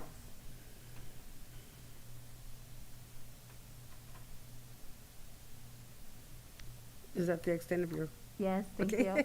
you. Usually there's any questions, kind of a slide. Oh, there you go. There you go. Any questions from the board? Okay. If not, let's go ahead and go to the public comment. If you would like to speak sorry? on, Oh, thank you. Supervisor Hernandez, I don't want to forget you. Supervisor Dirks reminded me to check in with you before we go to public comment. Thank you, Madam Chair. Yeah, in general, I see a lot of issues with it and I don't support it. Thank you.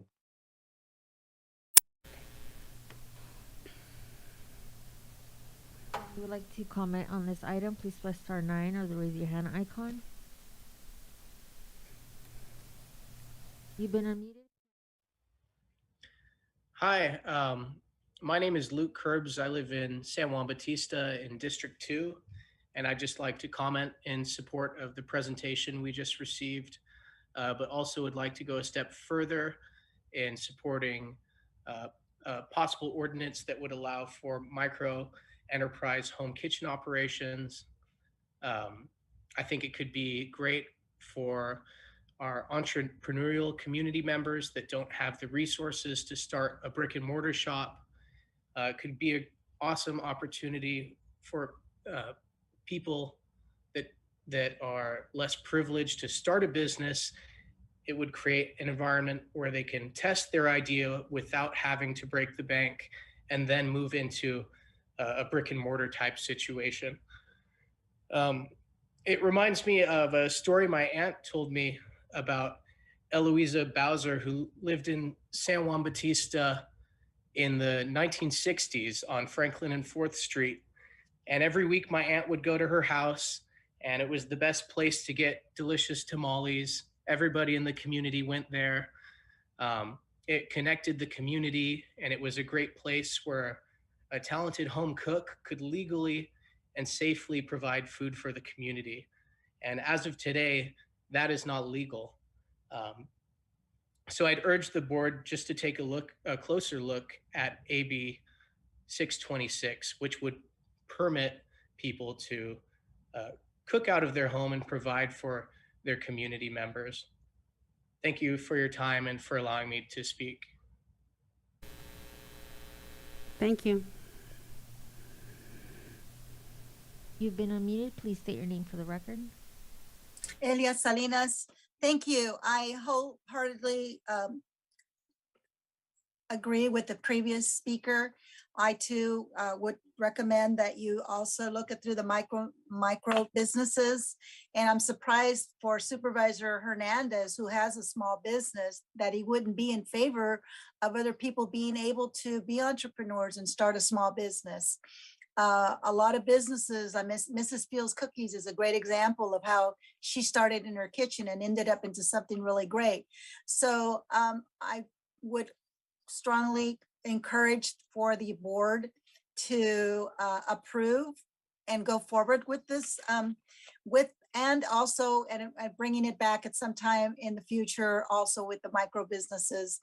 And the slide went by really quickly. Is it possible to ask Ms. Goodspeed, I'm sorry, to on the list, was pork included on that? It went by so quick, I wasn't able to see it. So thank you so much, and I appreciate all the work that was placed into this presentation.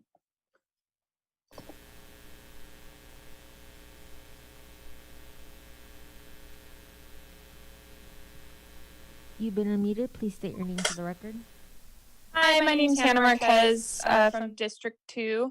I'm a citizen of San Juan Bautista, and I'd just like to express my agreement with the last two speakers.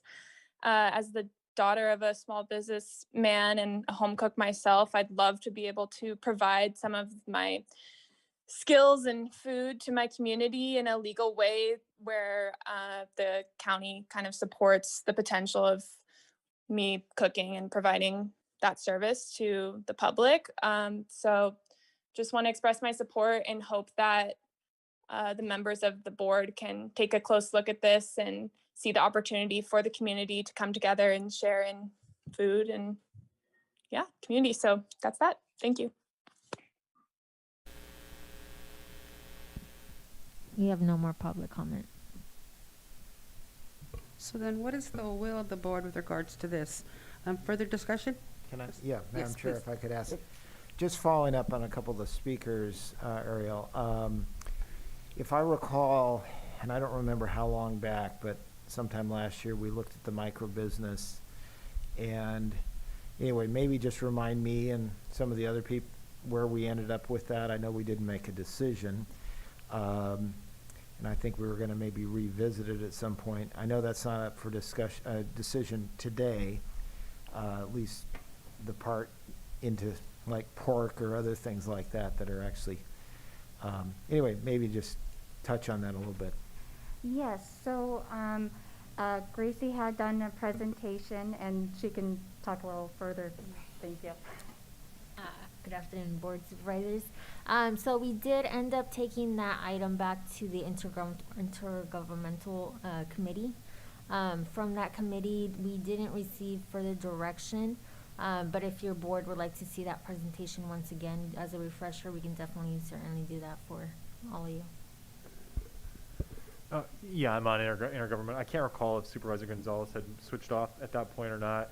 But my best recollection is that, this is something that I've learned as a supervisor, to make sure don't leave these meetings without getting a firm, clarification on some of this stuff. And it was just basically a discussion. So there wasn't any sort of resounding direction. And I think that that's basically what was missing here.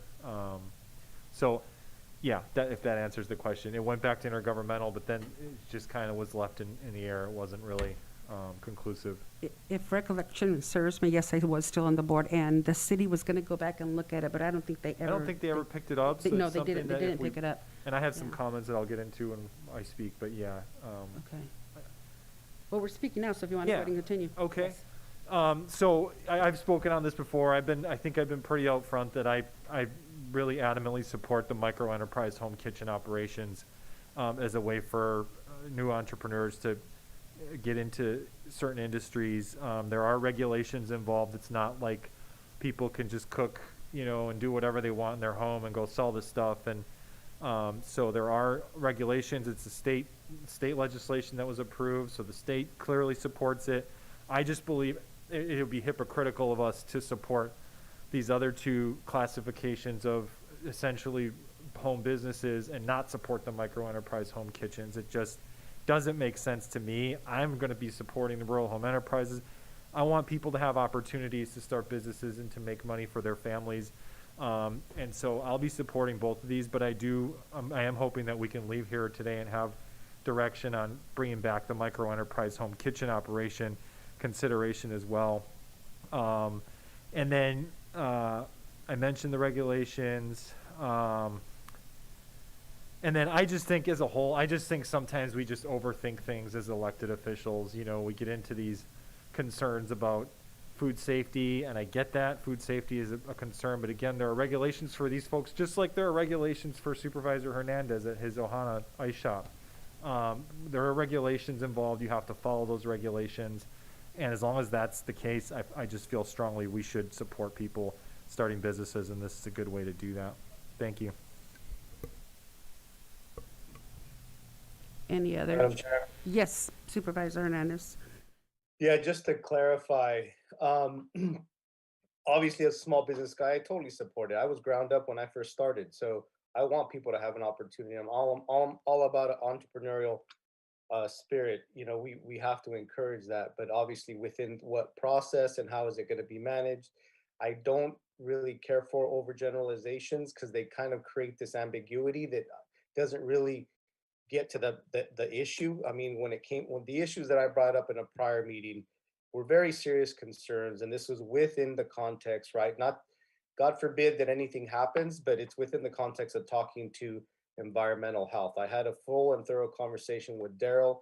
He has concerns. You're dealing with a private home. You can't just enter that home. I would imagine most folks are very intent on trying to do it right, but it doesn't necessarily guarantee that. There's otherwise, if that's their rules, right? Like one of the founders says, if men were angels, we would not need government. So the bottom line is yeah, there's going to be folks that are very good actors that are going to do a good job to make sure to address the interests of the public. But it's not the same scenario, Supervisor Kosmicki. And speaking as a business owner, the rules for my business are going to be way stricter than for a home. You go into my business, you have coved flooring, which is non-porous. You have non-porous metal surfaces. You have commercial NSF certified equipment that's very expensive, right? So there's all these layers that are created for the commercial brick and mortar. And since my doors are open to the public at all times that I'm open, then by default, so is county staff, environmental health, people that want to inspect my business can at any point in time. That is not the reality of a micro home enterprise. So again, God willing, then if you guys approve this, it's going to work out really well, but it's still under the assumption that there isn't going to be any folks that aren't skirting the process and being more risky, right? I really do trust and believe that most folks are trying to do the right thing. That's not who I'm speaking to, but there's reasons why we have rules, and those rules have to apply to at least a level of standards that's going to be consistent, clear, and efficient, right? It's not going to be, I don't agree with burdensome regulations, but I also agree that there should be a level of rules that we all should agree to. Minimal, right? Just enough that affect consistency and protecting public health, right? Protecting the public from foodborne illnesses. Thank you, Madam Chair. Thank you. Wait. I just have a real quick question. And I don't even know if it's valid because it's about the micro home business. Is there a cap on the revenue that can be created with that business? Yes, I believe it's 50,000. That's what I thought. I gross just annual wanted sales. to bring that up and to that we're not doing a mass production here of, goods. And I think, right, the idea is that once you achieve that level of success, if you want to take your business to the next level, you now have the resources and experience to do that, to maybe get into a brick and mortar, if that's your goal. Go ahead. Thank you, Madam Chair. Yeah, I'd like to, I think as far as this, the home occupation, the cottage food really is coming back to us primarily because we wanted to look at the limited retail option. And so I believe the majority of us were in favor. The question is about the retail. So we're coming back. You presented, and you may want to put it back up there, but you presented some different options. I'll just weigh in. I mean, I could support probably any of these, but I kind of like the third one with Santa Clara does. It's limited to one person at a time, 3 per day, and 10 per week or something like that. The San Juan Bautista one could work as well. But anyway, I think it should be limited and not many per day to keep it. Now, how you how you enforce that, I'm not exactly sure, but at least something's on the books. But anyway, that's kind of my thought, and I would support that today. And then I would like, as Supervisor Kosmicki said, I would like to see the micro business issue come back to the board for further discussion, potential action. And we may want to, I know there were some concerns that Supervisor Hernandez brought up, and we may want to have further presentation, by the food inspector, et cetera. So anyway, that's my thought. Thank you. So then. I would support option 3 as well, Madam Chair. Okay. So they're just bringing it back then also? With further. I'm sorry. I'm looking for, okay, receive presentation. Yes, the request is for direction on limited retail, yes or no, and then what the limits are. So, as I understand it, there's a potential motion to support option 3. So I'll make a motion that, if I might, that we, I'll probably blow it now, that we move forward with the home occupation, rural home enterprise ordinance with the limited retail potential options being option number 3, limited one client or customer visit per site, not more than 3 per day and 10 per week. Okay. I'll second that. So we have a first and a second. All in favor, say aye. Aye. Those opposed? No. We have a 4-1 with Supervisor Hernandez as opposing it. And then I guess we can, Bring it back. We have for to bring further it back, direction. but my understanding is there's a certain date, right? And what, Yes, if it could be the March 8th, I will be out of town on the February 22nd. Okay. great. so we'll. So the following meeting? Yep. Okay. Okay. So no further direction? We're good? 4-1? So is there a separate or essentially to bring it forward, the consideration of the micro enterprise as a separate action item at a future board meeting? Okay.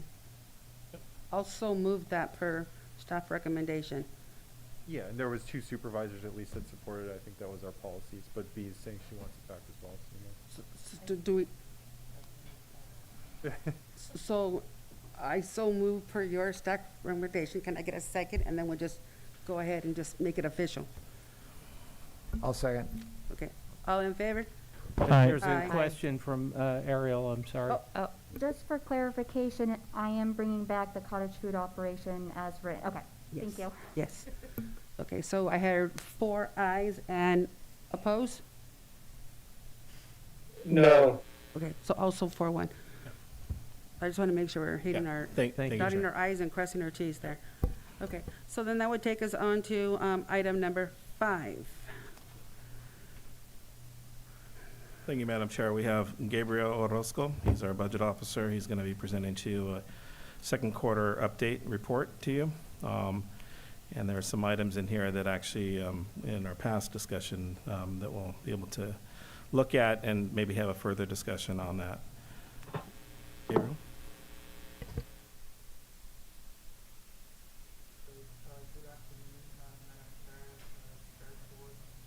Your mic? There you go. All right, perfect. Good afternoon, Madam Chair, board members, community members. So we're here discussing essentially our second quarter update, financials for the budget. I have a report that was submitted and it was open for the board and everyone to look at. There was a couple of areas that we wanted to key in on. So, and there was some discussion on some prior items, and we can kind of discuss those if there's any questions from the board.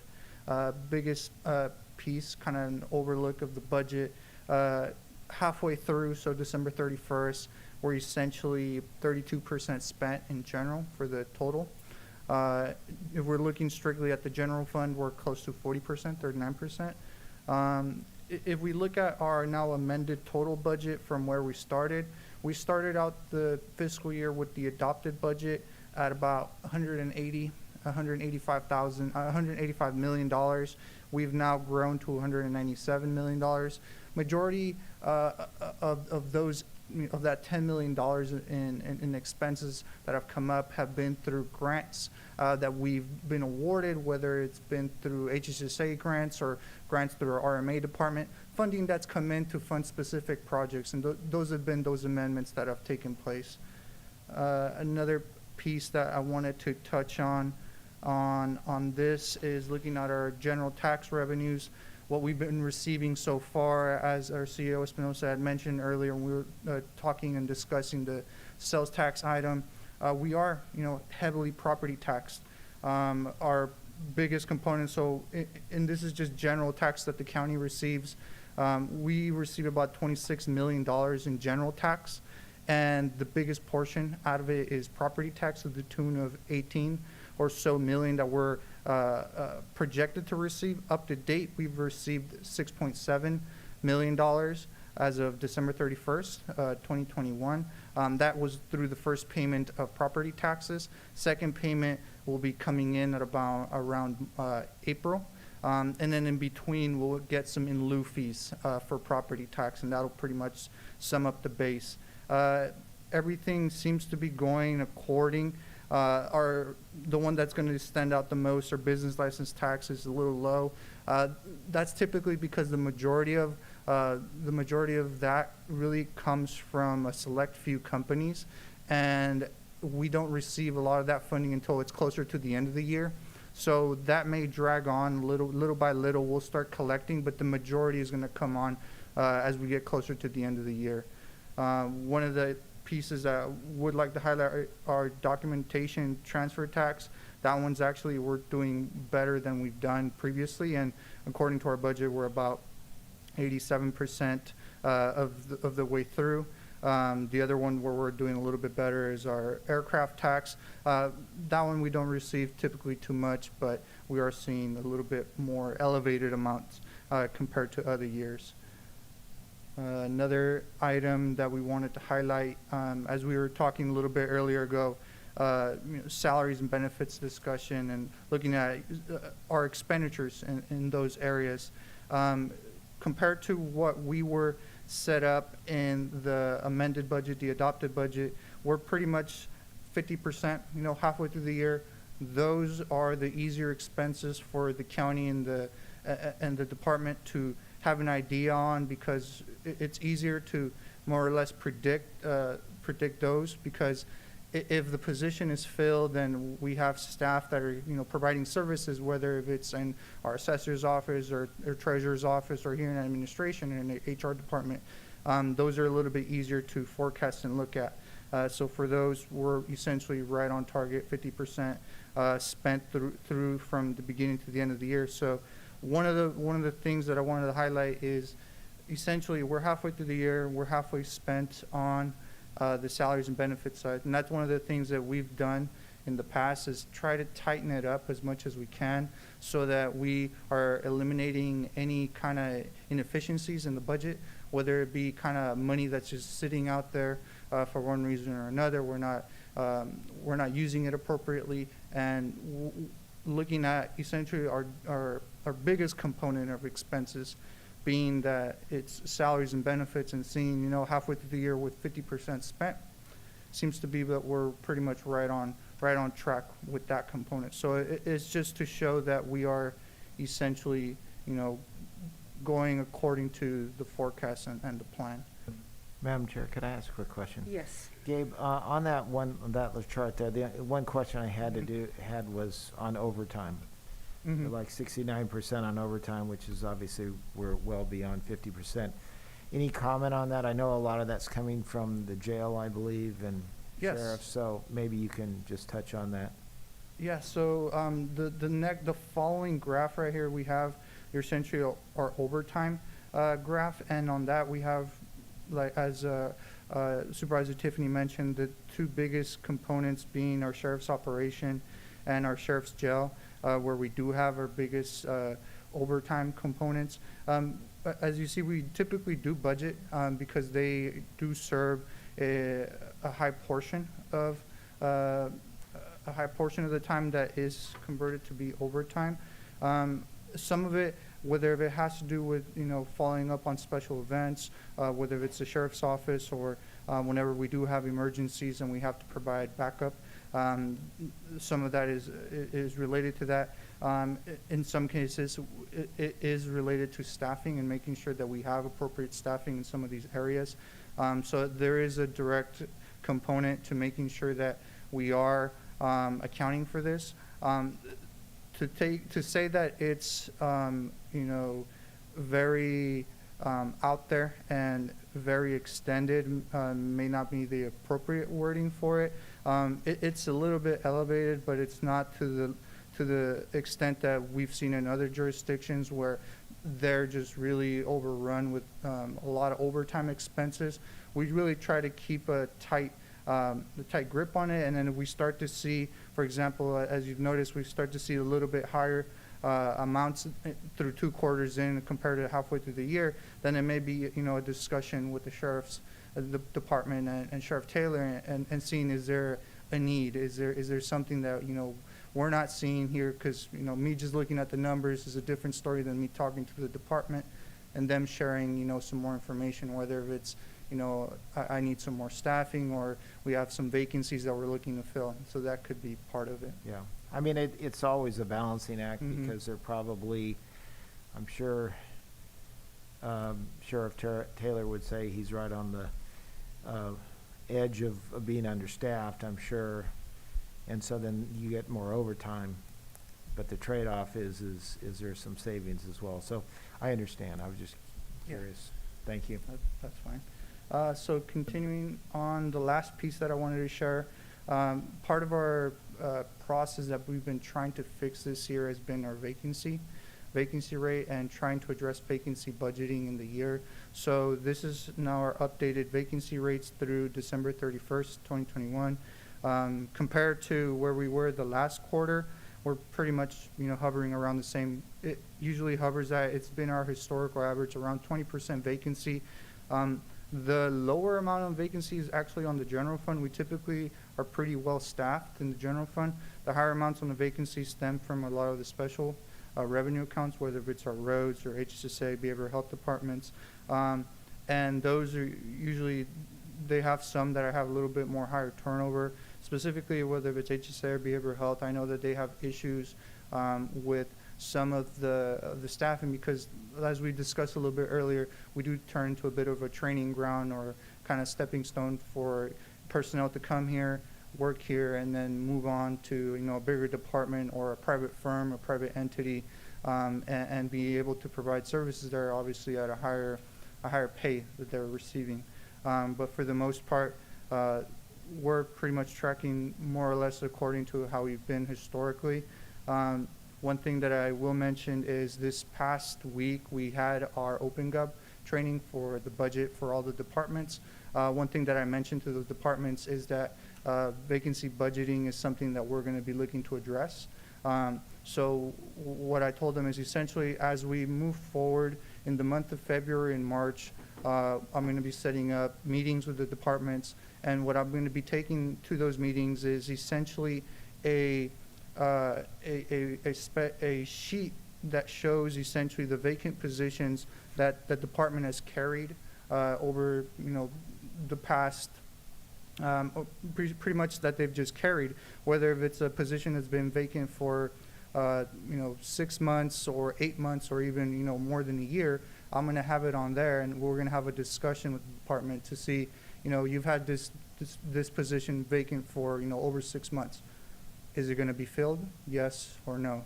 And there's where we're going to have a discussion to then potentially unfund this position and then leave it as a approved position but unfunded in the budget so the numbers don't look as inflated. Later on, a couple months down the line, if the department comes back and says, hey, I have a program that I want to use that position for, and they have everything set up, they have their funding set up that's going to be funding it, then we can move forward with approving it.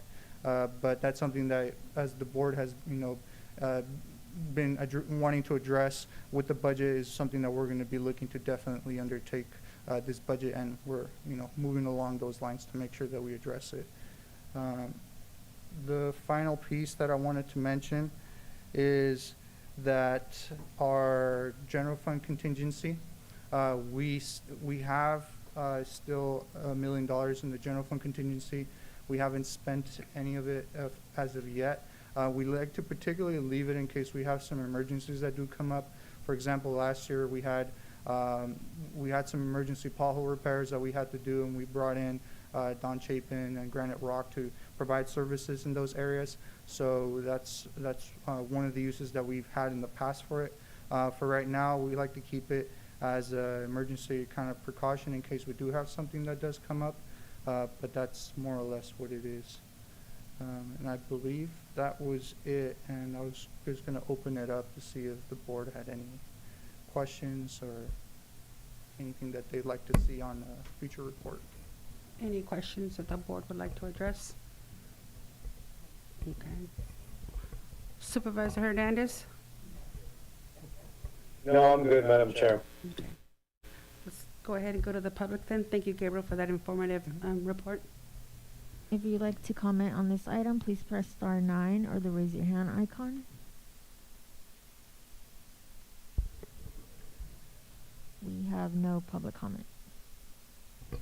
Thank you very much. Appreciate it. Madam Chair, and just so the board's aware, in the next report, we'll have some historical as well, so there's a comparison as we get closer to the end of the budget year, the cycle, so you can look at comparisons, because I think it's important to gauge that, where we stand. We're obviously, I think, we're obviously benchmarking pretty well. But I think in general, I just want to make sure everyone's aware of it and looks back at some history, so we'll add that at the next meeting. Okay. And we'll have further discussions also during the board retreat and also on the special budget hearing meetings as well. We'll be discussing the budget. Thank you, Madam Chair. I just have a comment. Thank you, Gabe, for putting this together. I think it's really important, and based on some comments that we've had from the public, I think transparency with the budget is really important. Can you direct people as to where they could find information about the budget? Sure. Just so that if they're interested, they know where to look on the website. Sure. So then that way, if they have specific questions or concerns, they can maybe find out that information. Yeah, no, that's perfect. Thank you, Supervisor.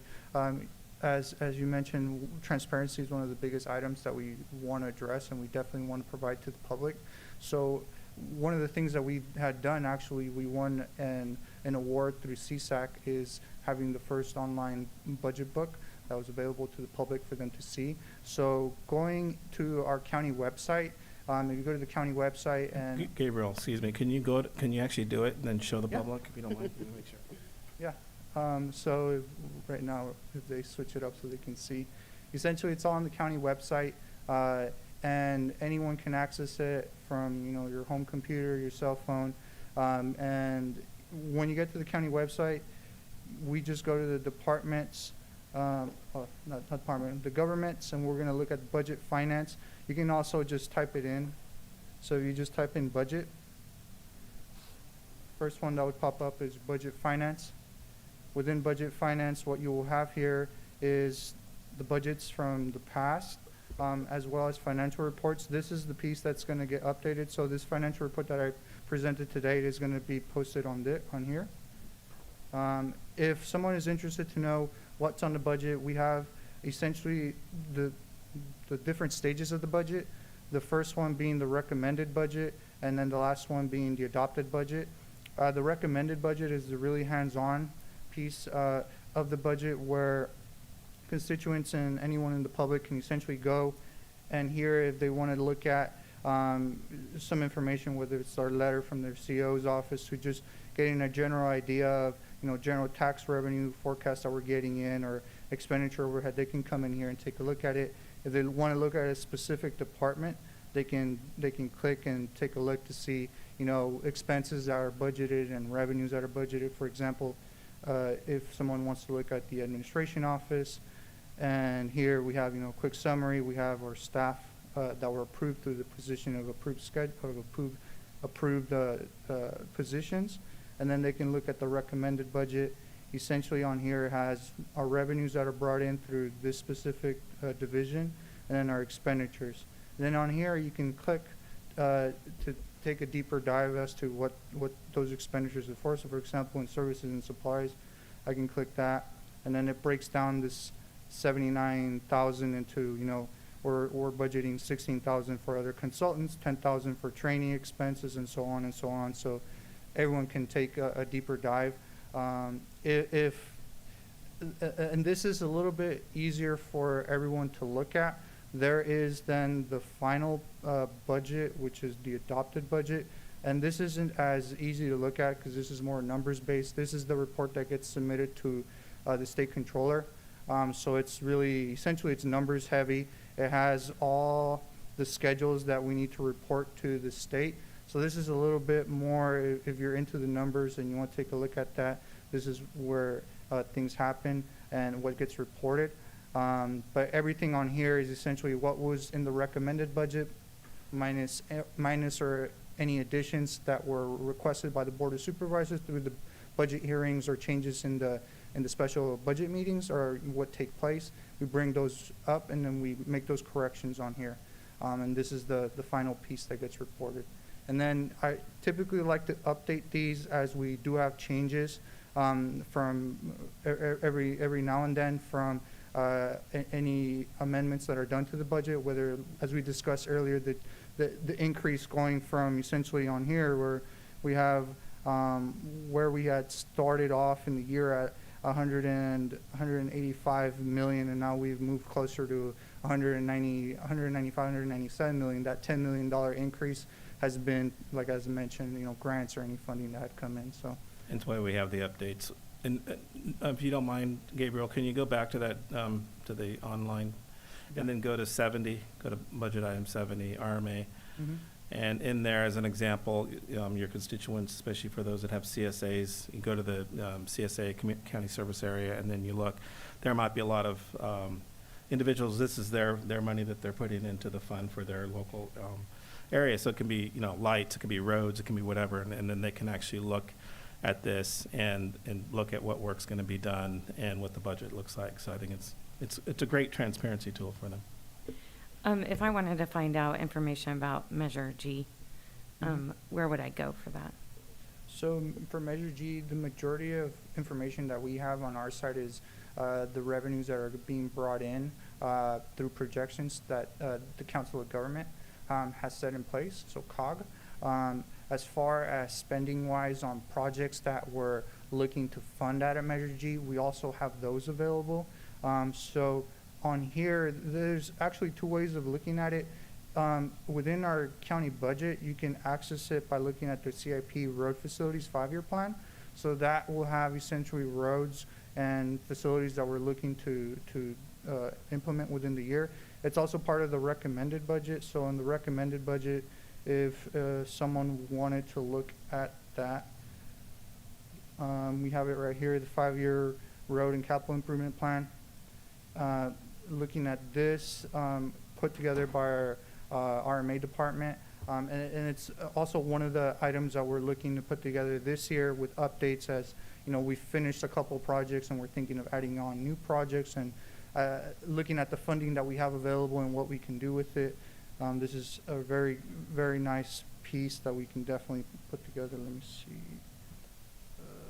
counterclockwise. So, for example, right here, these are our CIP road plan that has essentially some of the money that we're expecting to receive. And it, as I mentioned, it's a 5-year plan. So it has some of the roads and some of the different projects that the county is wanting to undertake. Right here, we have our Measure G component. We have essentially the funding that we have available per year. So it usually averages out somewhere around $3 million per year that we receive out of Measure G. So that gives us about $3 million to spend on road projects funded through Measure G. So for example, fiscal year 21-22, we had Southside Road to 500 block, which was going to cost around $2.3 million, and that's funded by Measure G. Two projects out of Cienega Road for 2 different components costing about $450,000 Measure G. So this will give you a good idea on the projects that we're looking to fund out of that funding, not just that, but other funding components. Thank you so much. I appreciate that. Yeah. Just one additional item to add to that. Also, COG has on their website Measure G as well. So, Madam Chair, just a couple of comments. For one, I believe the website, I appreciate all the information, but sometimes it's hard for lay people to click through all these things. I think we need to simplify the website, especially when it comes to roads. We should definitely have a tab at the top. It's just roads. You go right to the road section. That's probably 90% of the people, that's what they're looking for. So I would just strongly suggest that with the website part of it. I do want to underscore the vacancy budgeting issue. I've been harping on this behind the scenes that we do need to reduce that number. I firmly believe it's an artificial number. I don't think we're at 20%. I'm glad staff is moving ahead, but the sooner the later, as far as if positions have been unfilled on the books for an extended period, they need to be taken off the books. There are some exceptions. I think law enforcement might be, somewhat of an exception because of the time it takes for training and whatnot, and some of the challenges I know they're going through now. But for the most part, That's a way for us to easily cut some of our costs, because what happens is departments take that money and they know that by the end of the year, they can shift it over. You know, it's not too hard to shift it over somewhere else, and it's really, it creates an impression that there's this discretionary pot of money for department heads, and I just firmly believe that's a irresponsible practice for a county that doesn't have a lot of revenue, and we're sitting here talking about a sales tax and whatnot. I don't want that practice really to stop personally. That's just my, so prudence through attrition when possible and practical. Thank you. And we'll make sure that that happens. And we've had internal discussions already about that. And, well, you know, we're working on that, and we're definitely we have a lockdown already. All positions that are hired right now, there has to be a good reason.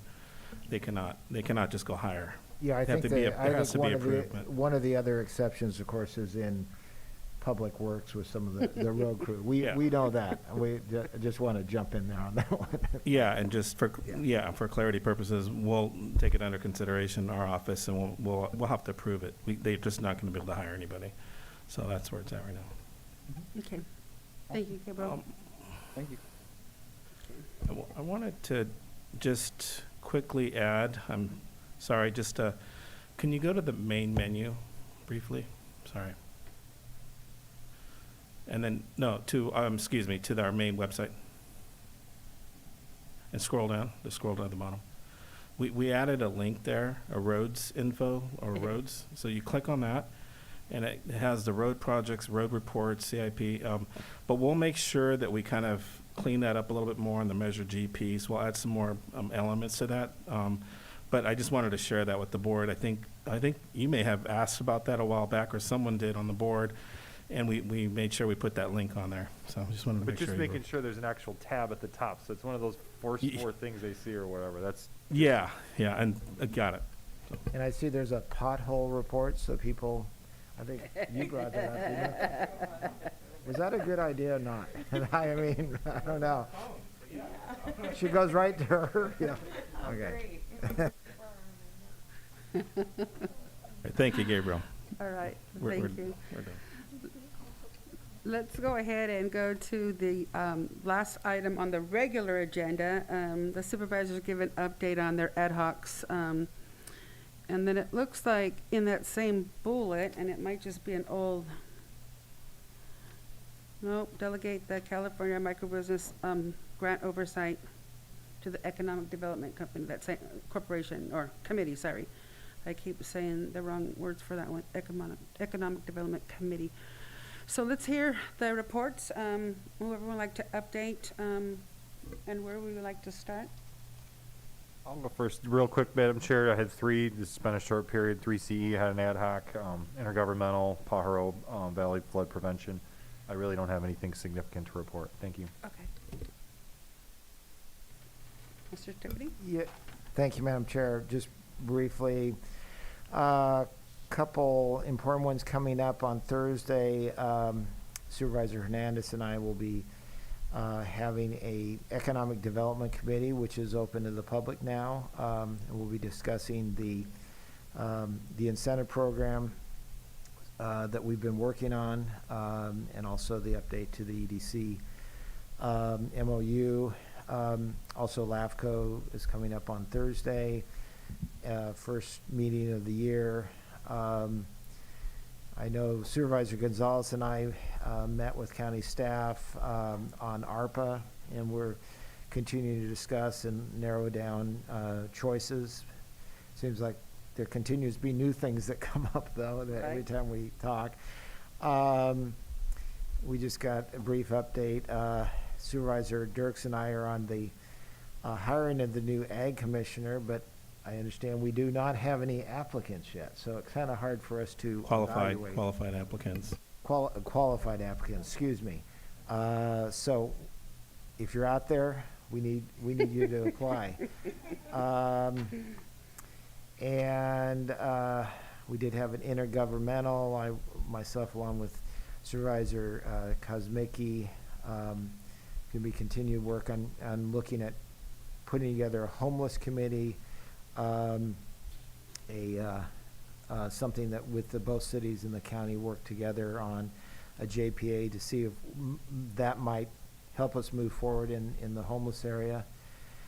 And the last comment I was going to make is, although I don't believe we had a full-blown COVID ad hoc, there was discussion among the ad hoc committee in regards to further outreach, as well as looking at when we might be able to open back up to the public for our board supervisor meetings. I know that we're hearing a lot of comment to that, and I assure you that as soon as Dr. Gellert feels that we're in a position to do that, and hopefully we will be for our next meeting, we will open back up. So anyway, those are my comments. Thank you. Thank you. So then Supervisor Hernandez? Thank you, Madam Chair. I kind of touched on the tourism symposium already. For those that don't know, it's a pretty exciting time because a lot of folks are really seeing that as an opportunity. The business community is excited. And I also already had mentioned the Vets Commission meeting, which I thought was pretty productive. I'll leave the floor for Supervisor Dirks to speak about that, and then the EDC meeting that's coming up. I'm pretty excited about it. I think we can come up with some really good ideas for revenue generation that maybe that won't tap into our locals. So that's all I have, Madam Chair. Just to add on to what Supervisor Hernandez had already said about the Vets Commission meeting, it was good. We did have, we had baseball, some of the baseball leagues, we had softball leagues, and we had the soccer leagues represented, as well as City Rec, I believe, as well. And so we did have some discussion about some of the safety issues that are out there and some of the ways that we might be able to address those issues. That was the biggest thing that came out of it, and we're going to continue that discussion with the key stakeholders. It was really important, as the county, Mike Chambliss was there too, for us to take a look at making sure that we don't schedule over things and inconvenience the people who are actually using the facilities, and so that we're all working together with clear communication in order to make the facilities the best that we possibly can and safe as well. Thank you.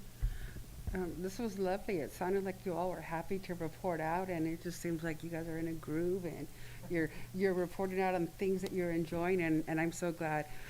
Last year at this time, we didn't have that same kind of feeling where we can, really participate in the ad hocs of our choosing. So I'm glad that it worked out fine. I had delayed my January notice since, of course, I was streaming from home, but I am on the area agency on aging committee, and we have a meeting on the 16th, so that'll be the first one of the year coming up. CSAC, we haven't met yet, but there were some opportunities between December and January to meet up, and I have reached out to them for various reasons, and I look to continue meeting with them on an ongoing basis. We had a meeting yesterday for First Five, and they're looking at new offices. So where the Community Foundation on Wednesday will be having its grand opening at the Epicenter, the First Five executive board will be moving into the former Community Foundation building. So it's just nice. County facilities, we haven't met yet this year, but I look forward to seeing what we're going to be doing on that calendar. Community Correction Partnership and the Juvenile Justice. We met in December, so we have not met yet in 2022. I am also on the Governance Committee, and unfortunately I missed one late January because of my illness. Housing Committee, we haven't yet, but I look forward to working with Supervisor Dirks. She sounds like she has a passion for that area, and so I just look to see what we can do together. Let's see, LAFCO, as Supervisor Tiffany said, we have a meeting this week on Thursday. For the Mobility Committee, I'm the only supervisor on that. We had a meeting scheduled for January that was canceled, so we have the next one scheduled for, it's normally a quarterly meeting, so we'll be meeting on February 23rd. I did attend the library meeting in January, and we will meet again this Saturday, it looks like. This Saturday, the 19th. I believe it's the 19th. And then the RDA successor agency, when I picked up that assignment, I was told, oh, don't worry, they never meet, they never meet. In the midst of my COVID, they met.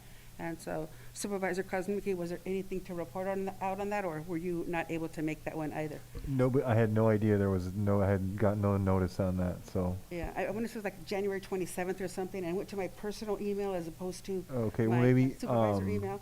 I don't know, staff, as far as I just never, I didn't even know there was an RDA successory meeting, so that maybe that's an issue to. I want to say it was January 27th, the meeting was. And then I realized it the night of the 27th. I'm like, Oh, okay, so you got it. Do I get those? It was sent to my personal email by accident, so we need to make sure we have the supervisor. So I reached out to Brett Miller at the city, but I missed it too, so apparently we both did. But notification needs to be, make sure that we're on that, please. As to the ad hocs, we've had one ARPA meeting officially in this year, and I look forward to having others because, as Supervisor Tiffany mentioned, there's so many demands on that ARPA money. I think it could have been spent 10 times over and still have needs for what the county needs to do with it.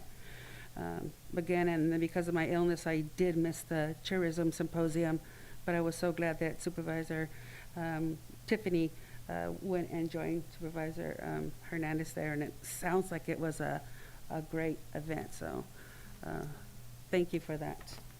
All right, so do we need to go to the public on our meetings? Okay, so let's go ahead and go to the public on our committees and ad hocs that we. If you would like to comment on this item, please press *9 or the raise your hand icon. You've been unmuted. Please state your name for the record. My name is Courtney Evans, and I'm happy that everyone is a part of ad hoc committees and excited about the committees that they are a part of. After our last meeting, and Ray Espinoza and Mr. Tiffany had said that the Brown Acts didn't apply to letting people attending these ad hoc meetings from the public, I did a little bit of research and consulted with 2 different Browns Act attorneys. And all meetings of legislative body and local agencies shall be open to the public. All persons that wish to attend shall be permitted to attend any meeting. So I would like to see the public invited and the information shared so that if they choose to attend any of these ad hoc committees, that they should be allowed.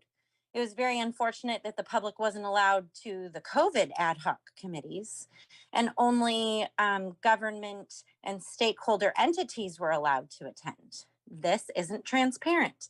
This is against the law. The people have the right to be there. The people have a right to participate and hear all the people's business firsthand, anytime they choose. So stop trying to push the people out. My second point, the doctor doesn't decide when our meetings are open or not. He lives in Texas. He's not elected. You are. Open the meetings to the public. Thank you.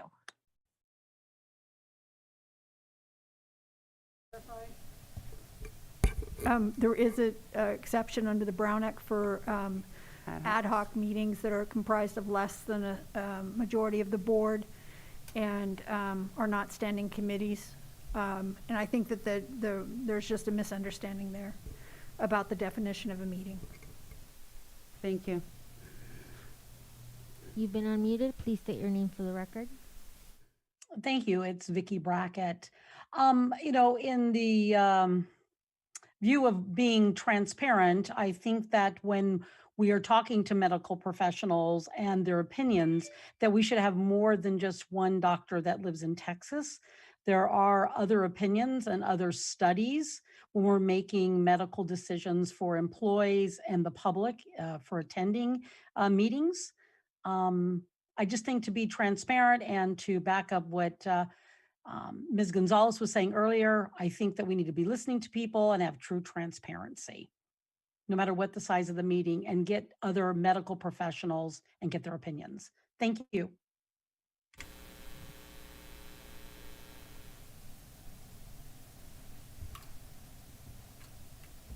Thank you. Was there anyone else? We have no more public comment. Okay, thank you. So then that takes us to the portion of the agenda, the consent. So for items, Yeah, you need to actually. oh, the other half, you the need other to- portion. yeah, You need to delegate So then, direction. to delegate, let's see, the California Micro Business Grant Oversight, oh yes, to the Economic Development Committee and/or provide staff direction. So is that something we can easily just delegate and assign to? I would say so moved as recommended, so it would be the 2 members of the committee currently. Sounds good. I'll second that. Okay, let's do a roll call vote. Madam Clerk? Cosmicki, Yes. Hernandez, Yes. Tiffany, Yes. Dirk, Yes. Gonzalez. Yes. That is a 5-0 vote. Okay, good. Thank you. All right, so now I will go to the consent item, sorry. So items number 17 through 22, are there any items that the supervisors would like to pull? I personally would like to pull item number, I think it's 7. what did I say? 17. My paper says 7. 7 through 22, and I'm going to pull item number 11 just from the get-go. I'm just putting it out there. And we can go to the public if you want first, and that way you can hear any concerns. Okay, so let's do that first, public comment, and then we'll take direction from the board. If you wish to speak on an item on the consent agenda, please press *9 or the raise your hand icon. Per item, it would be 2 minutes. More than one item, it will be 5 minutes. You've been unmuted. Please state your name for the record. Elia Salinas, I'm speaking on consent item number 11 and number 8. So real quick here, in 2013, November of 2013, the CAO, the current CAO was given an employment contract, and he should have completed. Part of the employment contract was to get a college degree, a bachelor's, by November of 2015. In November of 2014, there were no other terms, but he received COLA modified in a COLA increase. In November of 2016, he was given 12 months severance package. He still had not completed his college degree, and still in breach of contract for the employment agreement when he was hired in 2013. In March of 2017, still no college degree, but he was given a salary of $211,000 plus. And if he did obtain his degree still in 2017, if he were to get his degree, his salary would be $222,000 plus dollars. Now we come to February of 2014, and you're still wanting to reward him now with an 18-month severance package, which I feel is uncalled for. I heard earlier we're trying to do pay cuts, and I'd like to see his money where his mouth is, and refuse to take this increase in severance, and save this money, which would be almost $500,000 to San Benito County. In 2013 to 2014, the grand jury came out with a report that in the fall of 2013, the Board of Supervisors did in fact amend the ordinance for the CAO position specifically to accommodate the lack of education for the preferred candidate. The amendment to the ordinance appears to make San Benito County the only county in the state of California that does not require a bachelor's degree for the position of CAO. Neither the original nor amended ordinance mandates college university training to be from an accredited institution. If you look today at the job description that you have on the website under County Administrator, it states that it was established in 1987 and it was revised in 2009. does not have anything to do with the amendments that were done in 2013 and whether or not the CAO has obtained his college degree. I understand that he has gotten it. I don't know if it's from an accredited college or not. When you look at the salary, at the class title and pay plan under CAO, column A, it states 115,000. Column B states 121,000. When you look at the class title in a different page, you have the salary of the CAO from $233,000 to $245,000. This is completely inconsistent. And one of the things that was definitely said was mentioned back in the grand jury report is avoiding embarrassment on the part of the Board of Supervisors should not be a reason to not report progress. Is my understanding by looking at the grand jury report that approximately $500 was paid by the now CAO to obtain a college degree, which would have gotten him which would have supposedly made him qualified for this title, which it did not. I wish that all the entire Board of Supervisors look at page 86 of the personnel and policies because they are being violated and they have been violated by the CAO, and it's a very serious accusation on my part. I hope that the Board of Supervisors have confidential conversations with employees. It's leadership. Leadership is why we have people leaving in the county and why we can't recruit people. Take it seriously. You all spoke about it earlier. Now, with regards to item 8, the contract states that it was from July 2017 to June 30th, 2022. What has happened that this is the first amendment? The contract was signed in July 24 of 2018, dated to July of 2017, and now you're bringing it up in February of 2022. That's only going to go for 6 months. Please, for transparency purposes, why is this contract coming up? Is this part of what the state did an audit and found that the Department of Behavioral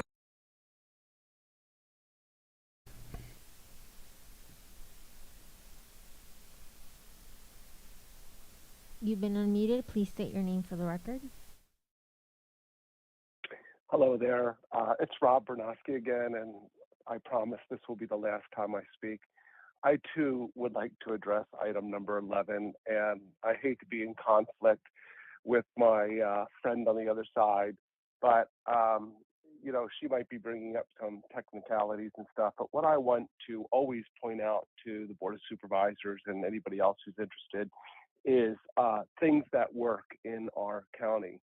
And I've lived here, as I've stated before, almost 30 years. And I don't know how long Ray has been here, but he's been here a while. And one thing I believe is he runs the county very, very well. We are a unique county because we're small and we have limited resources. But in general, overall, things work. And I want to give compliments to him and to Barbara Thompson because they seem to do their jobs. They take it very seriously, and they are very non-political, at least from what I've been able to observe. They report to the Board of Supervisors, and they seem to take that job very seriously. And anyway, I do disagree with the 18-month severance. I just think that because if Ray should ever leave us, then you're going to be paying him that 18 months and also paying somebody else to do his job. And it just seems excessive, even by private industry standards. Ray could go get a job anywhere in any, in probably 58 or 40 of our counties or something like that. And hopefully he chooses to stay here. However, I do want to incentivize him to stay here, and I wouldn't do it. And I think it's wrong for the public to do it through an 18-month severance. I'd rather you guys give him an adequate raise to keep him happy doing his job. It would be hard for San Benito County to find a replacement for Ray, and we just need to recognize that. We have the same.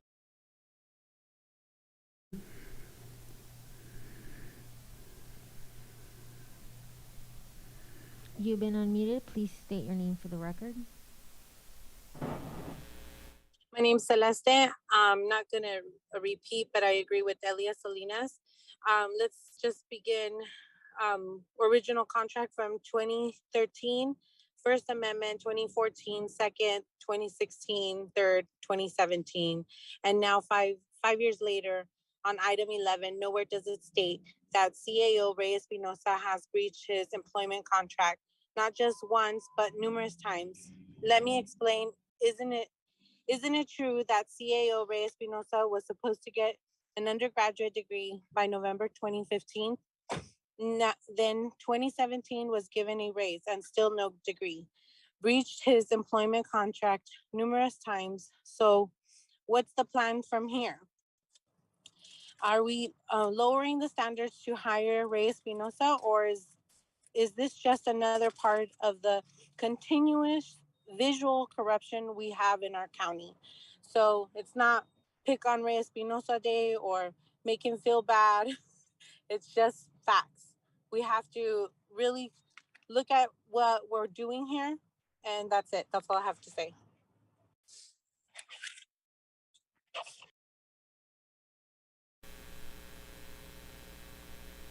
You've been unmuted. Please state your name for the record.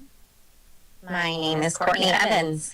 I'm really disappointed in our county and our long list of Board of Supervisors that have allowed this. And I completely disagree with Rob Bernofsky. He could not go and get a job in another county because they have educational standards. I remember when Robert Rivas voted no because he didn't think that we should lower the standards. The CAO, the County Administrative Officer, is exactly like the CEO of a company. Our county has issues with financial planning, spending, and it seems to be this, let's just raise the taxes so that we can solve all these issues. Why don't we recruit and hire people with the education to manage our county? It's the same thing as other counties. He shouldn't be getting raises. He should not have our standards lower. And our county may be small in population, but very, very large and very, very desirable for the land that we have. I am disappointed in his work, and I do not think that we should extend or allow or lower our standards. Maybe that's why we're having financial issues in our county for the last over 10 years. I think we need an investigation.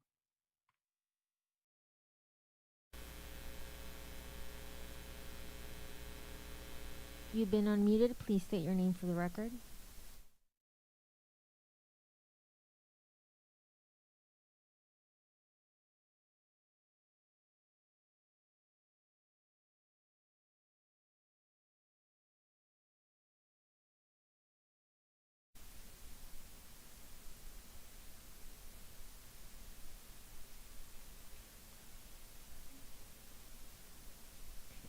You've been unmuted. Please. Thank you so much for the opportunity. My name is Vicki Brackett. From a corporate perspective, and that's where I come from as an executive, it is standard operating procedures to change people's contracts. However, in this arena that we have right now in the United States, it seems that if you really think this gentleman's doing a great job, we should be incentivizing him to stay and not incentivizing him to go. I think 18 months severance, even for a C-level executive in the private sector, is too long. We should be incentivizing him to stay and do a great job for the county if he is, if he's doing that. But don't incentivize him to go. That doesn't make any business sense to me, and I think it's fiscally irresponsible. Thank you.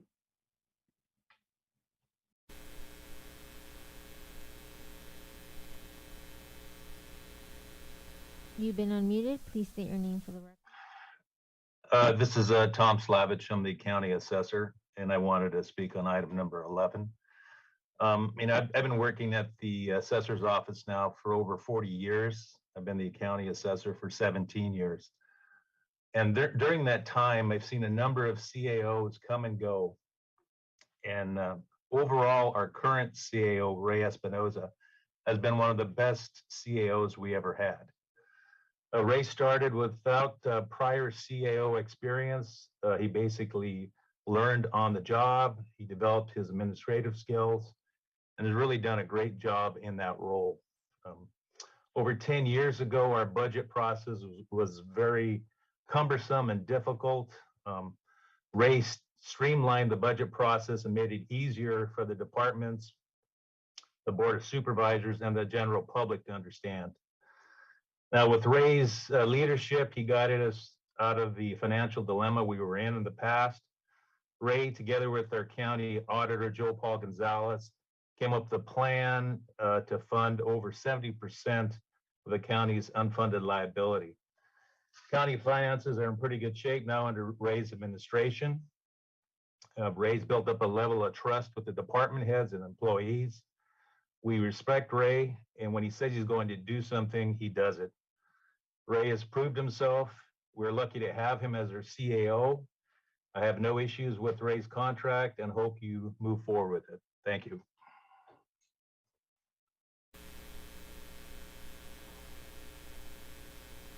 We have no more public comment. Thank you. All right. So Supervisor Kozmicki asked, did we get the opportunity to pull some the items from the, so I'm going to go to you first, all right? And I just wanted to put 11 out there because I knew there was so much controversy. And so, yes, I jumped the gun, but sorry. So which one would you like to pull, Supervisor Kozmicki? Yeah, 12, 14, 22. So 12, 14, and 22. Okay. Any other supervisor would like to pull a item from the agenda? Okay, so at this point, we have 11, 12, 14, and 22. That's a no for Supervisor Dirks. Supervisor Hernandez, was there anything that you wanted to pull? Just 11, Madam Chair, that was it for me Okay. too. All right, so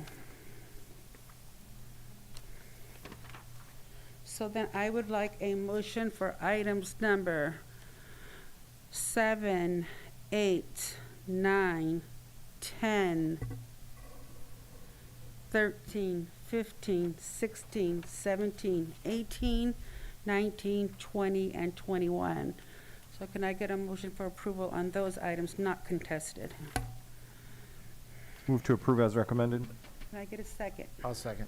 Let's have a first and a second. All in favor, say aye. Aye. Aye. Aye.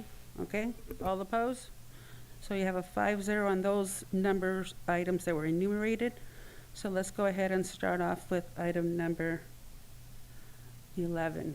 And I'm just going to ask some questions as opposed to any kind of conversation. As the board, give me a moment. My phone is buzzing off the hook, and it has not stopped since the posting of this agenda. And it's the world reminding me. Okay. Before the Board of Supervisors approved this contract or moved it forward, did we look at the previous contract? Was a copy provided to us? 2, was there an employee evaluation officially conducted where each of the supervisors had the opportunity to interact with the employee and indicate areas for improvement? Does the contract have a clause regarding the position and the possibility for a shorter duration? 4, again, we don't know why the department heads are leaving. I spoke previously about this, but might it be for lack of management?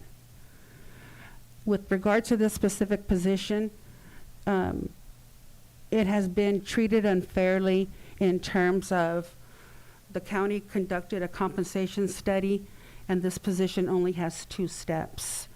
And if we're going to be looking at the contract again and not accepting the one that's on the agenda, I would like to make sure that we include a step increase, because at this point, there is no step increase for what I perceive is F and G in the contract. There's only 2.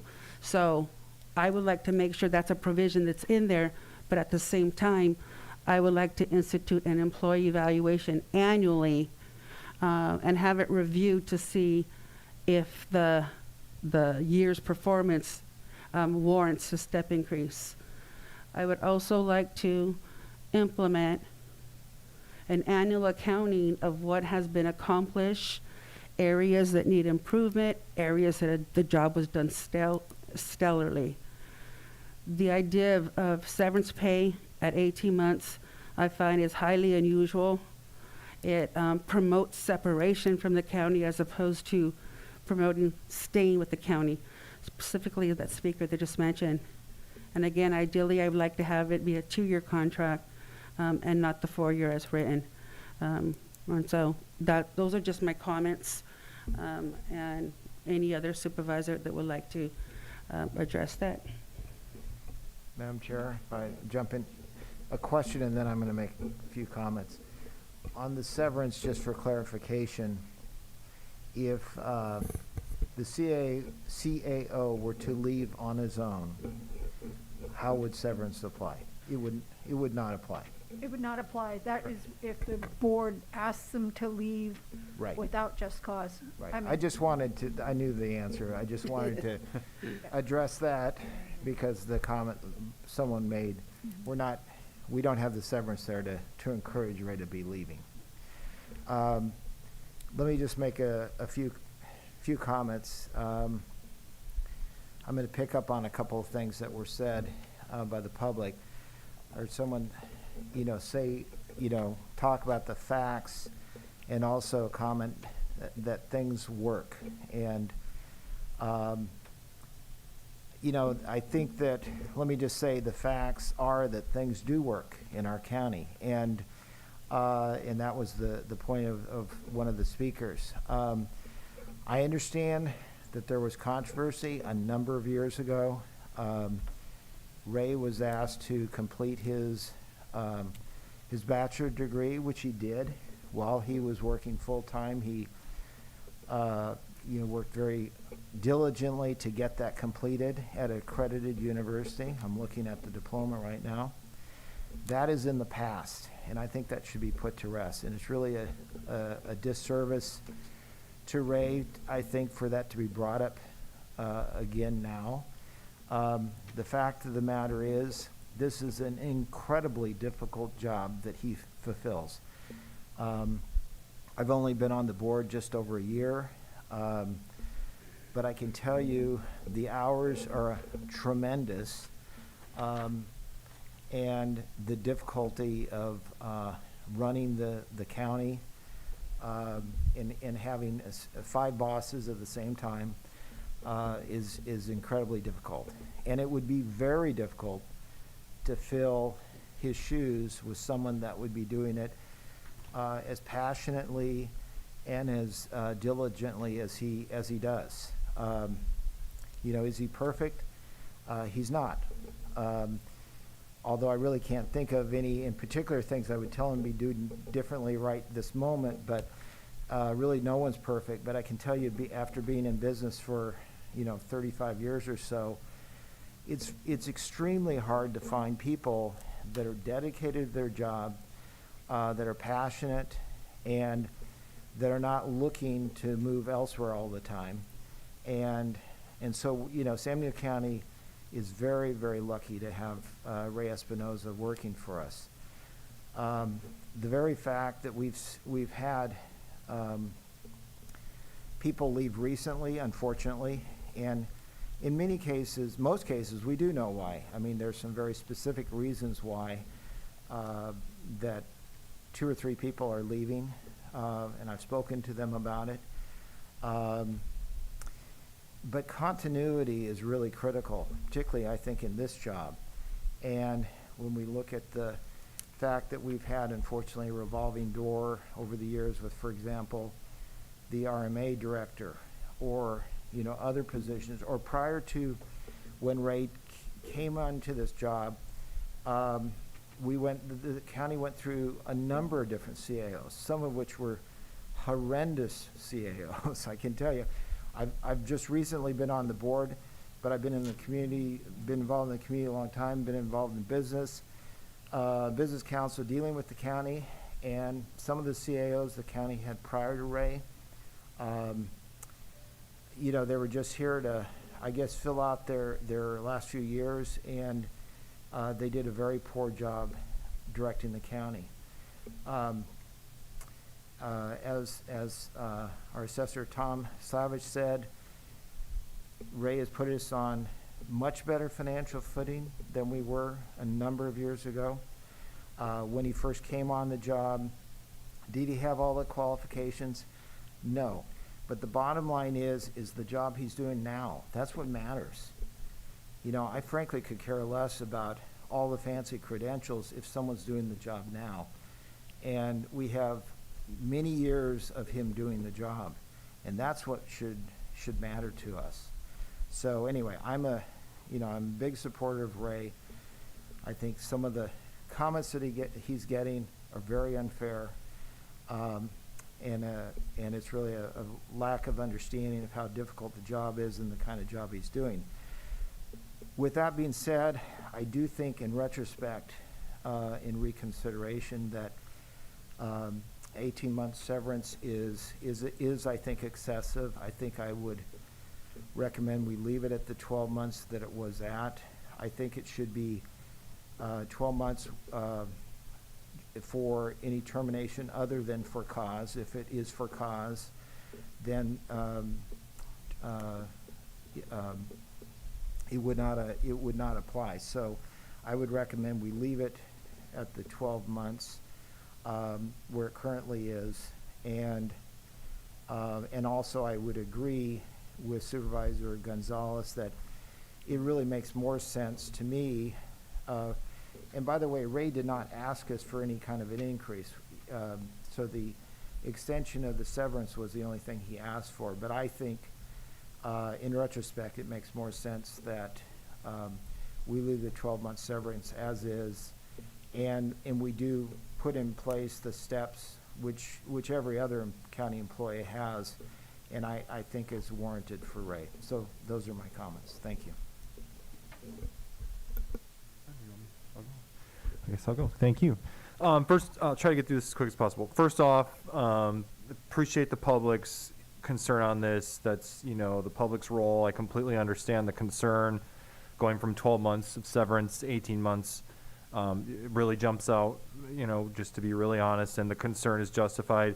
I will point out, without going into too much detail, that what really started this consideration and played a major role in where we are now was the board's approval in October of the county council's contract, which was 4-year guaranteed term. So I opposed that contract, not because I don't support Barbara, it was because I just felt it wasn't a responsible agreement or necessary. But I thought it really, when we got into this process, it really became a fairness issue for the CAO, who's essentially at that top rung of management with the county council. But again, I think we've all heard from the public, and understandably so. I do have to wonder, though, there's a lot of personal comments, and I just have to wonder whether some people just simply have a bone to pick with the CAO for whatever reason, and I have an issue with that. There's a lot of misinformation going around about the degree, the amount of pay. I saw somebody thought he made $350,000. Is not accurate. Online, the potential triggers for a severance payout in the event he's fired, I think we've made that clear. If he was fired with cause, he's not getting a severance. If he's fired without cause, he would get a severance. And then additionally, regarding the degree, correct me if I'm wrong, and I don't think this matters at this point, like Supervisor Tiffany, but I believe it was never a requirement, rather it was an encouragement. It wasn't required, there weren't rules broken, it was just he had been encouraged through those years to get a degree, which he eventually did, and I appreciate that. He does have a degree, but to me, like Supervisor Tiffany, I find it completely irrelevant in this case. I don't care whether Ray Espinoza has a degree or doesn't have a degree. He's been on the job for 10 plus years. Why would a degree matter in this particular case? I understand having standards when you do hiring and going down the road, but now we're a decade into this thing, and he's proven to be more than capable. He's an excellent CAO. He's a great leader. He's an asset for this county. and we would be hard pressed to find somebody nearly as qualified as Ray Espinoza for the salary that he earns. I just want to clarify, the prior board approved 12-month severance. I agree with what others have said here now. I think 18 months is excessive. I would support keeping it where it is. And then additionally, I would support adding at least the additional step for Ray, because that incentivizes him to keep doing a good job and to keep excelling and to keep pushing himself to be a better leader. And that'll help our community in the end. And so I support the direction that I think I'm hearing we're going. I think we have to iron out whether we want a 4-year, and that potentially could be a negotiation factor, but 4 years or 2 years, it doesn't seem like Ray seems to, to have a preference there. So I think it's other thing to remember here is, yes, our CAO makes a good salary, but there's a market for these positions. And he makes, by the way, well below that market rate. In our small county, we don't have the same resources that other counties have. There are other CAOs in this region that make significantly more money than Ray Espinoza. I just want to point that out. And then on the step thing, as I think Supervisor Tiffany said, all the other managers got these step increases. Ray was the one who did not. So I just think, again, there's a fairness issue, and we want to incentivize our CAO to keep pushing himself. And so anyway, I think that's all I have to say. Thank you.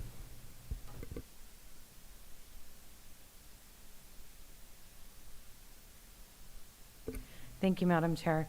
I too, in retrospect, think that the 18 months is maybe a little excessive, and so rolling it back to the 12 months is great, as long as we give the step increase.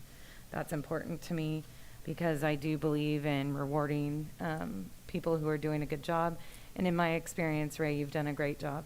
I've only been here for a few months, but I have to go by what I know, and that has been my experience so far.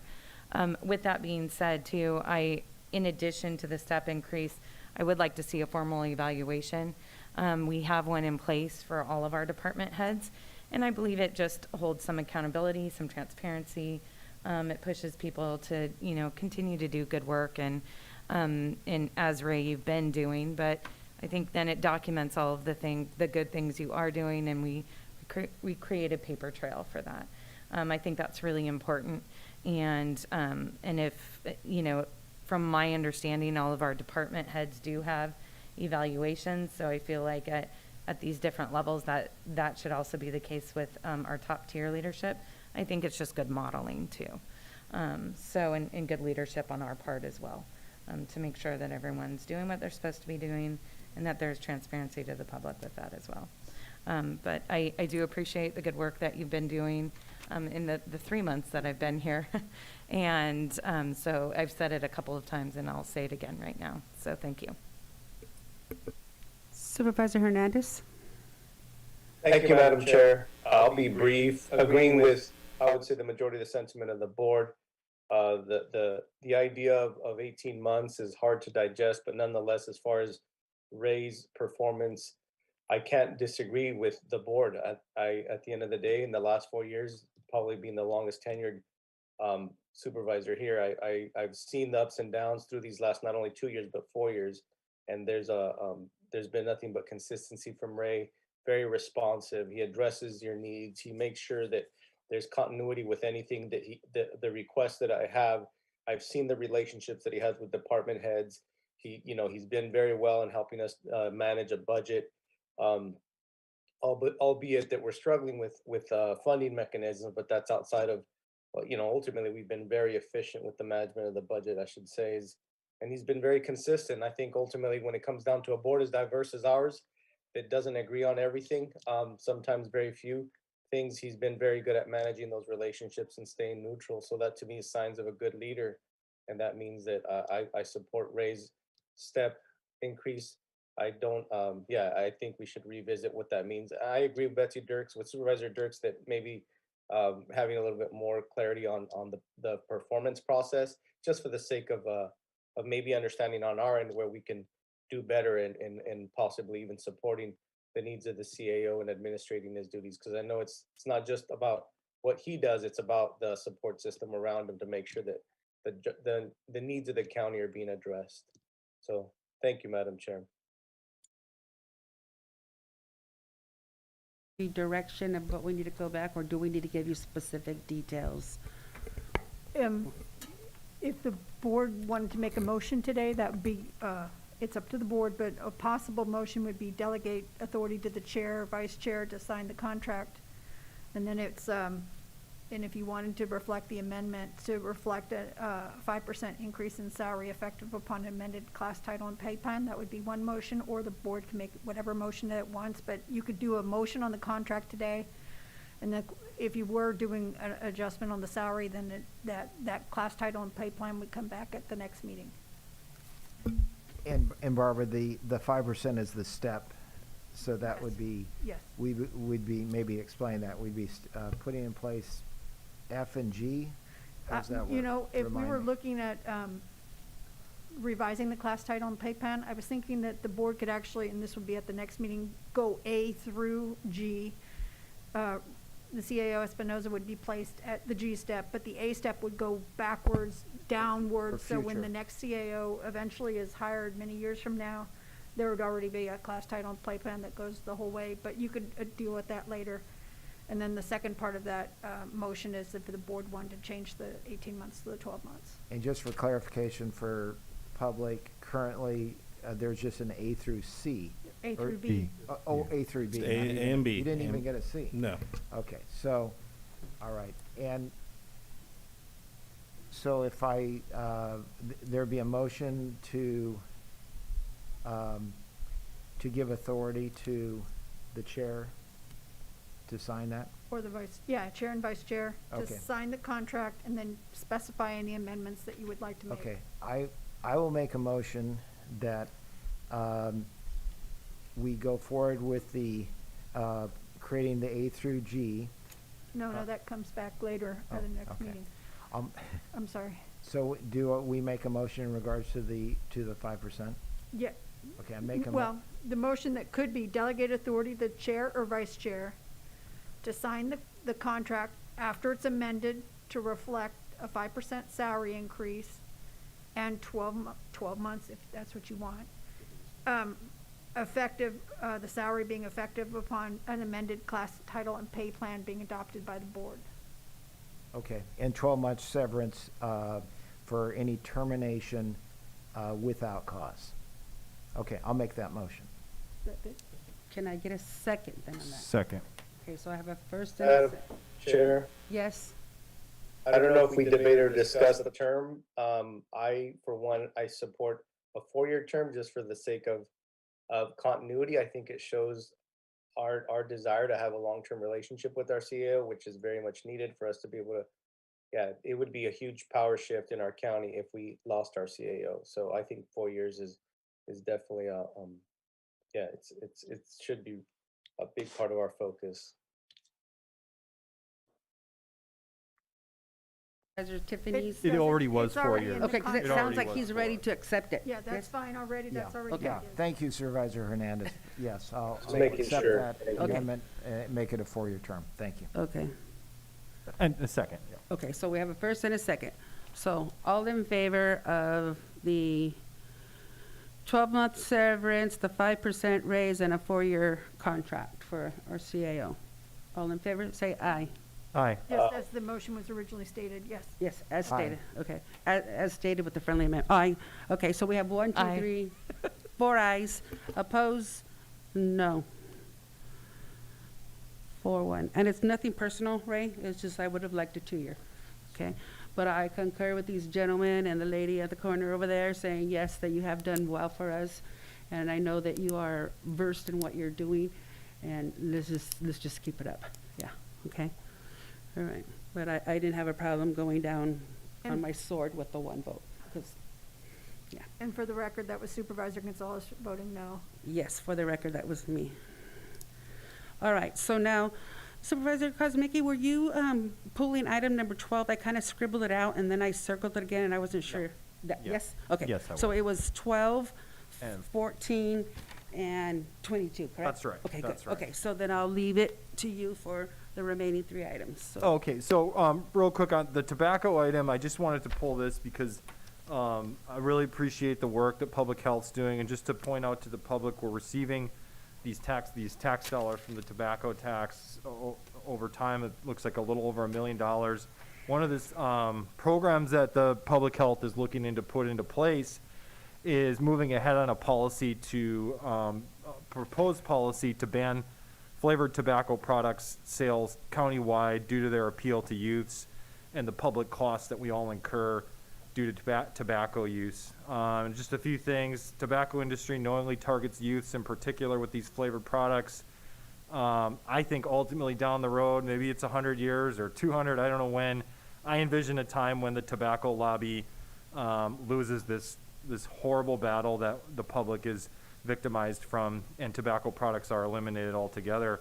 I do, on the policy, something we'll have to iron out when we get into considering this is the jurisdictional issues. I personally would like it to be a proposed countywide ban on the flavored tobacco products. Otherwise, we could partner with the cities. The city of Hollister did already take this up a year or 2 ago, and I think it was a close vote, and 1 or 2 of the members might have flipped on it. There's a different city council now, so I certainly hope that they would have support for that. I just want to say I have faith in Sam Perez and the public health team to do everything they can on this issue. And then, I just think whatever we can do to disincentivize tobacco use among youths in particular. Say what you will about adults. Adults have these choices to make. It's a harder argument with the adult part because of the potential hypocrisy argument of allowing alcohol and sugary drinks and some other things, but and cannabis. But as far as the youth go, I think the evidence is clear that having a ban on flavored tobacco would be beneficial, and I would support that. And I just appreciate public health, and I know Sam Perez, I believe, might be available if there's anything further. If she is, I'm not sure. I think she was going to be available. If anyone, what's that? If anyone has questions, or if Sam wants to say anything about what the intention is with these funds. Before you go to Sam, I'm glad you pulled this. I had wanted to, and I had asked Ray to have Tracy add more information about the tobacco program and so forth. So she gave me so much information, I didn't need to pull it. But thank you for pulling it, in that the recognition alone are the things that we need to kind of pat people on the back when it's a job well done. So thank you for doing that. So Sam, it's all yours. Yes, thank you very much. First, thank you for giving the tobacco education program, myself and my staff, the opportunity to address you today. That's really appreciated. We just wanted to give you some background on this. In 2006, excuse me, in 2006, we did pass a tobacco retail licensing policy with the city of Hollister. We have in this county 38 stores, and 28 of them are in the city of Hollister, 4 in San Juan Bautista, and 6 are in the unincorporated areas of the county. So we thought it was the best bang for our buck to go with the city policy, but we're so happy that the board is entertaining this at this time, because much like the other 113 jurisdictions in the state of California that have recently passed a flavored tobacco ordinance in their community, including our neighbors, Santa Clara County, Monterey County's passing it. Hopefully they're having their second reading this afternoon, so hopefully it will pass. And Santa Clara, Santa Cruz, and Monterey counties have already passed such policy. So we just are so fortunate that you're looking at this today and hopefully considering such a policy in San Benito County. Thank you. Any other comments from the supervisors? No. Okay. So then, if you want to make a motion. Just move to approve as recommended. Okay, could I get a second? I'll second. Okay. All in favor? Say aye. Aye. Aye. Okay, those opposed? No. Okay, so we have a 4-1 with Supervisor Hernandez opposing it. So let's move on to item number 14, Supervisor Kosmicki. Yeah, thank you. And I'm not sure if Probation Chief Frontella is on the line, but just wanted to, I understand the rationale for the request here. But I do have a just broader question / concern. We're a relatively new board. My concern is just if we're getting in the habit of doing these mid-year budget adjustments, position changes, which ultimately lead to higher costs over time, maybe not this year because of the vacancy factor, but over time, if we're elevating people, there are going to be additional costs down the road.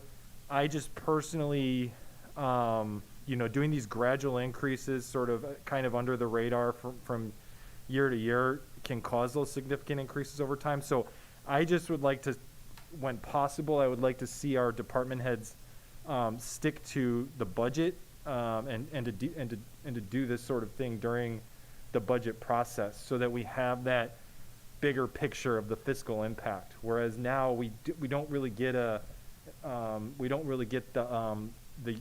projections 10 years out, 5 years out, 10 years out. And I just would like to have that instead of, having, it's the same reason I pulled item number 22. And I've just noticed that we've gotten more of these in the last several agendas where we're on the consent generally, where we're approving these classification changes. So I just want to hear from the probation chief. I'm not necessarily against it. I support law enforcement. I just want to know what the thinking is with this one in particular, and what would be the downside if we waited until June so that we have that overall picture. Okay. Can you guys hear me? Yes. I kind of didn't hear everything that you had to say, Supervisor Kosminski. When I got changed over from where I was at to a panelist, I missed some of what you said. So hopefully I'll address your concerns. Good afternoon, Madam Chair, board members. I'm one of the reasons why we went forward with this predicted change is the fact that we right now actually have someone in that position that is working a little bit out of class. Not a little bit, they're working out of class. So they're in charge of processing payroll, accounts payable on the new grant, SB 823, which is the GJJ realignment. And there's a number of other factors that are coming into play with other mandates from the state. AB 2606, which is that's the California law enforcement telecommunications system, needs to be updated every 10 days, which is a far departure from what it used to be. So whenever a condition of one of the people that we supervises, the conditions change, like for instance, warrant status or terms and conditions change from search and seizure to non-search and seizure, that needs to be changed in that system. And if not, it can constitute civil rights violations if an officer out on the street happens to pick up this individual. So we moved forward not with a normal budget cycle because we felt like we needed to move quickly on this. This position originally was a secretary position out of the juvenile hall, and as we went through the Great Recession, it got pulled over to probation, and it became an OA position. But right now, we feel like the individual that's in the position is working above their pay grade, and we need to rectify that. So that's why we moved on it. Follow up, and maybe Gabe can provide some insight, but do we know what I don't have a problem doing these things occasionally. I get concerned, I just talked about vacancy budgeting and, using discretionary dollars when we get into the second half of the year. So this kind of goes, I'm not saying you're doing anything intentional, but I just would like to know maybe what the impact is if, long term when we do these sorts of changes. So usually, good afternoon, board chair. Usually we like to address these within the course of the budget, as you mentioned. Typically with those meetings that we have with the department heads, I like to talk about the positions they currently have, whether there's anything that they would like to change, if there's a position that they want to reclassify or alternately staff, we'd like to incorporate those so we can provide those numbers within the budget, so we can, encase those to figure out, what funding we have available to fund those positions. For this particular one, we did look at what the difference in cost is going to be. So for this position, moving from an office assistant to a secretary, the cost is going to be about an additional $8.5 thousand, so $8,500 year over year, more or less, and that's fully burdened with benefits and PERS and all the FICA and Social Security tax and everything incorporated. So what that'll be is more or less year per year, the probation department is going to be needing an extra $8,500, whether they have salary savings in the budget year because they are not funding a position, that could potentially go to fill it, or if they bring in a little bit more revenue on one side, then that might go towards funding that little difference. Okay, yeah, and I'm willing to support this. I just want to make it known that, I'm as one supervisor, my preference is that if when possible, that the department heads really focus on doing this during the budget cycle, and that trying to make this as rare as possible, just because we don't have that whole picture. And I would hope that we include, in this case, this one, and then the sheriff's office, the reclassifications that they're doing, that we at least include that in the total sort of picture that we see as we look at next year's budget, as opposed to, well, now this is the baseline and we're going to go up by 5% over that. I think whatever increases we're seeing long-term should be in that picture, so that we know really the true fiscal impact of these changes. Yeah. Yep, thank you. That's all I have. And if I may, the words working out of class really struck me, because legally, when an employee is working out of class, they have a legal grievance against the employer and potentially a cause of action in a court of law. And so it's important when they come in, if the departments are having issues, and this is why they have it on the agenda, if they can state that in the agenda transmittal item, so that way we know as supervisors we're preventing a potential legal issue, and then we may or may not have to pull it because we know that in advance. But agreed. Once you said working out of class, it's like, oh, that's it. Yeah.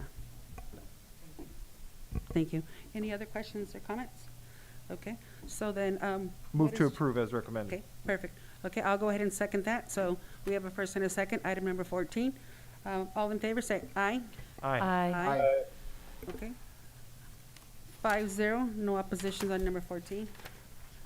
Number 22, Supervisor. Yeah, Kennedy. so it's basically the same thing. If the sheriff's available, I did get a chance late last night. I didn't get a chance. I apologize, Joe Frontella. I did get a chance to talk to the sheriff, and shared similar sentiment.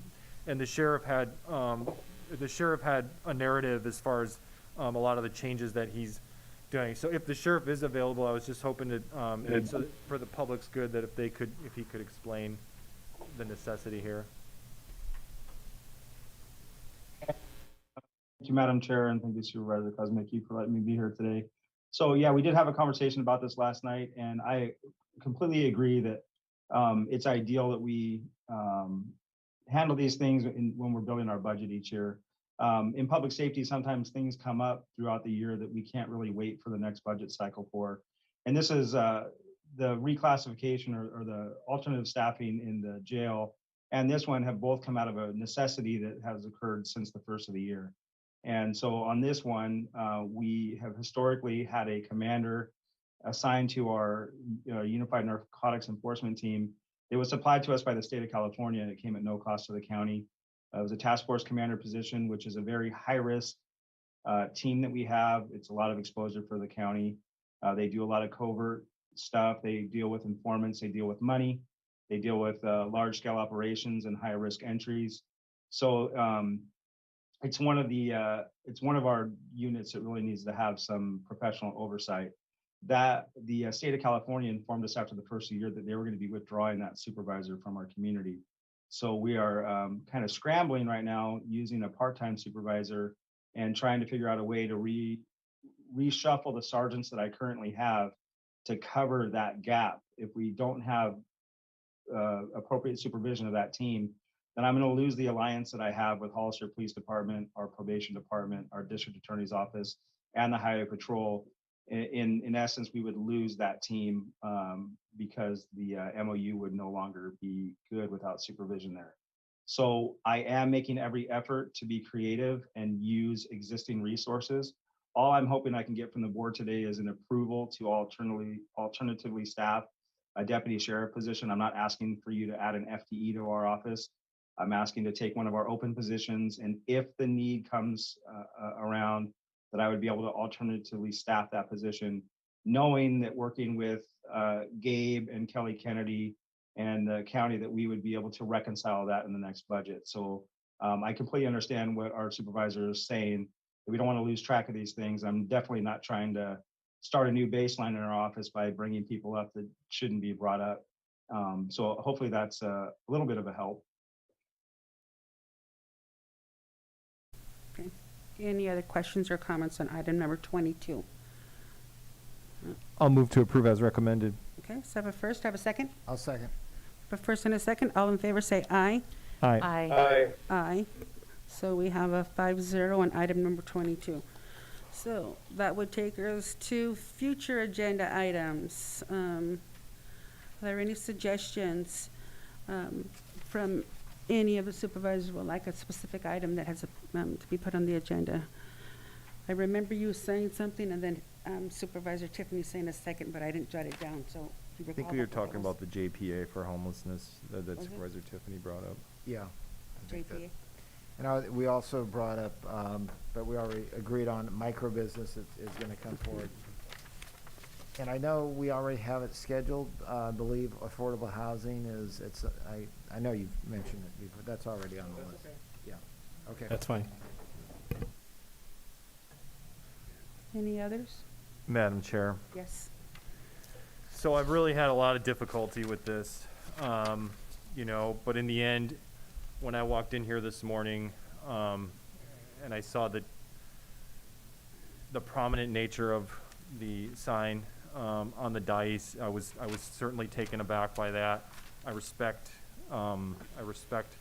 religion. I have a lot of very religious people in my family. I personally believe in God, but I also believe in separation of church and state. And so considering the size of this and that we really didn't know this was going to be like this, and I firmly don't believe, I watched the conversation a year and a half ago.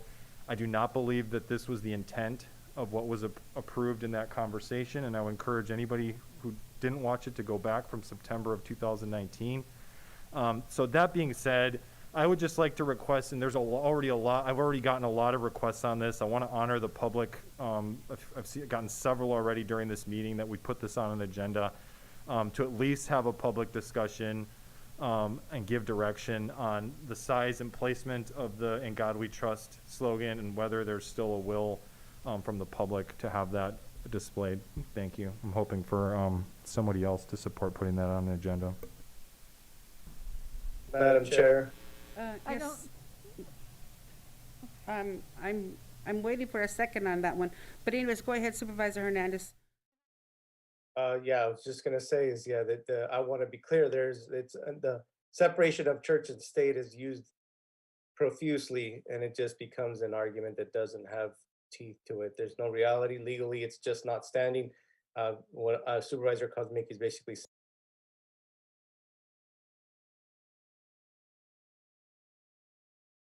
To put it on a future agenda, we're not really debating it. We're not debating it Right, now. and that's what I was gonna say. This is not the time for a debate or conversation.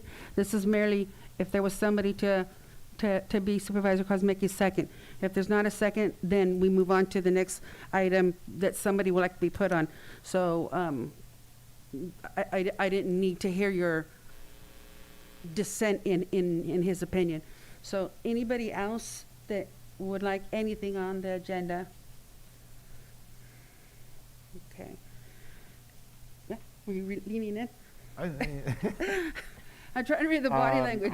Let me just say, I'm not going to, at this point, be a second for that, although depending on the additional feedback I get, I have gotten some feedback, I might reconsider in the future.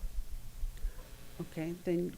Same, I'd like to see, Okay, what the, general kind of consensus might be from people who reach out, and then see where we go from there. And all we would need is 2 supervisors to ask for it to be put up back on. So please talk to Supervisor Kozmicki, and then when one of you agrees, then it'll be a done deal. Okay, and there'll be no discussion. We'll just talk about it when it's on the agenda. Okay? Okay. Just, All right. and So, just, and I know Supervisor Kozmicki, you wanted to close the meeting in remembrance of Susan Petrie, and I think I went to school with her, if I remember correctly. I saw her picture, and she looked very familiar. Yeah, and I just really appreciate the, the SEIU reaching out, the board president, and expressing, some thoughts on Susan and what she meant to this community. So yes, that would be great if we could close the meeting in her honor.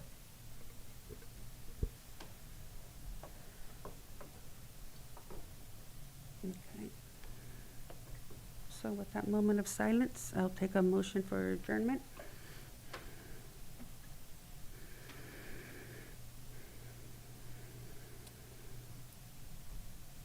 I'll move to adjourn.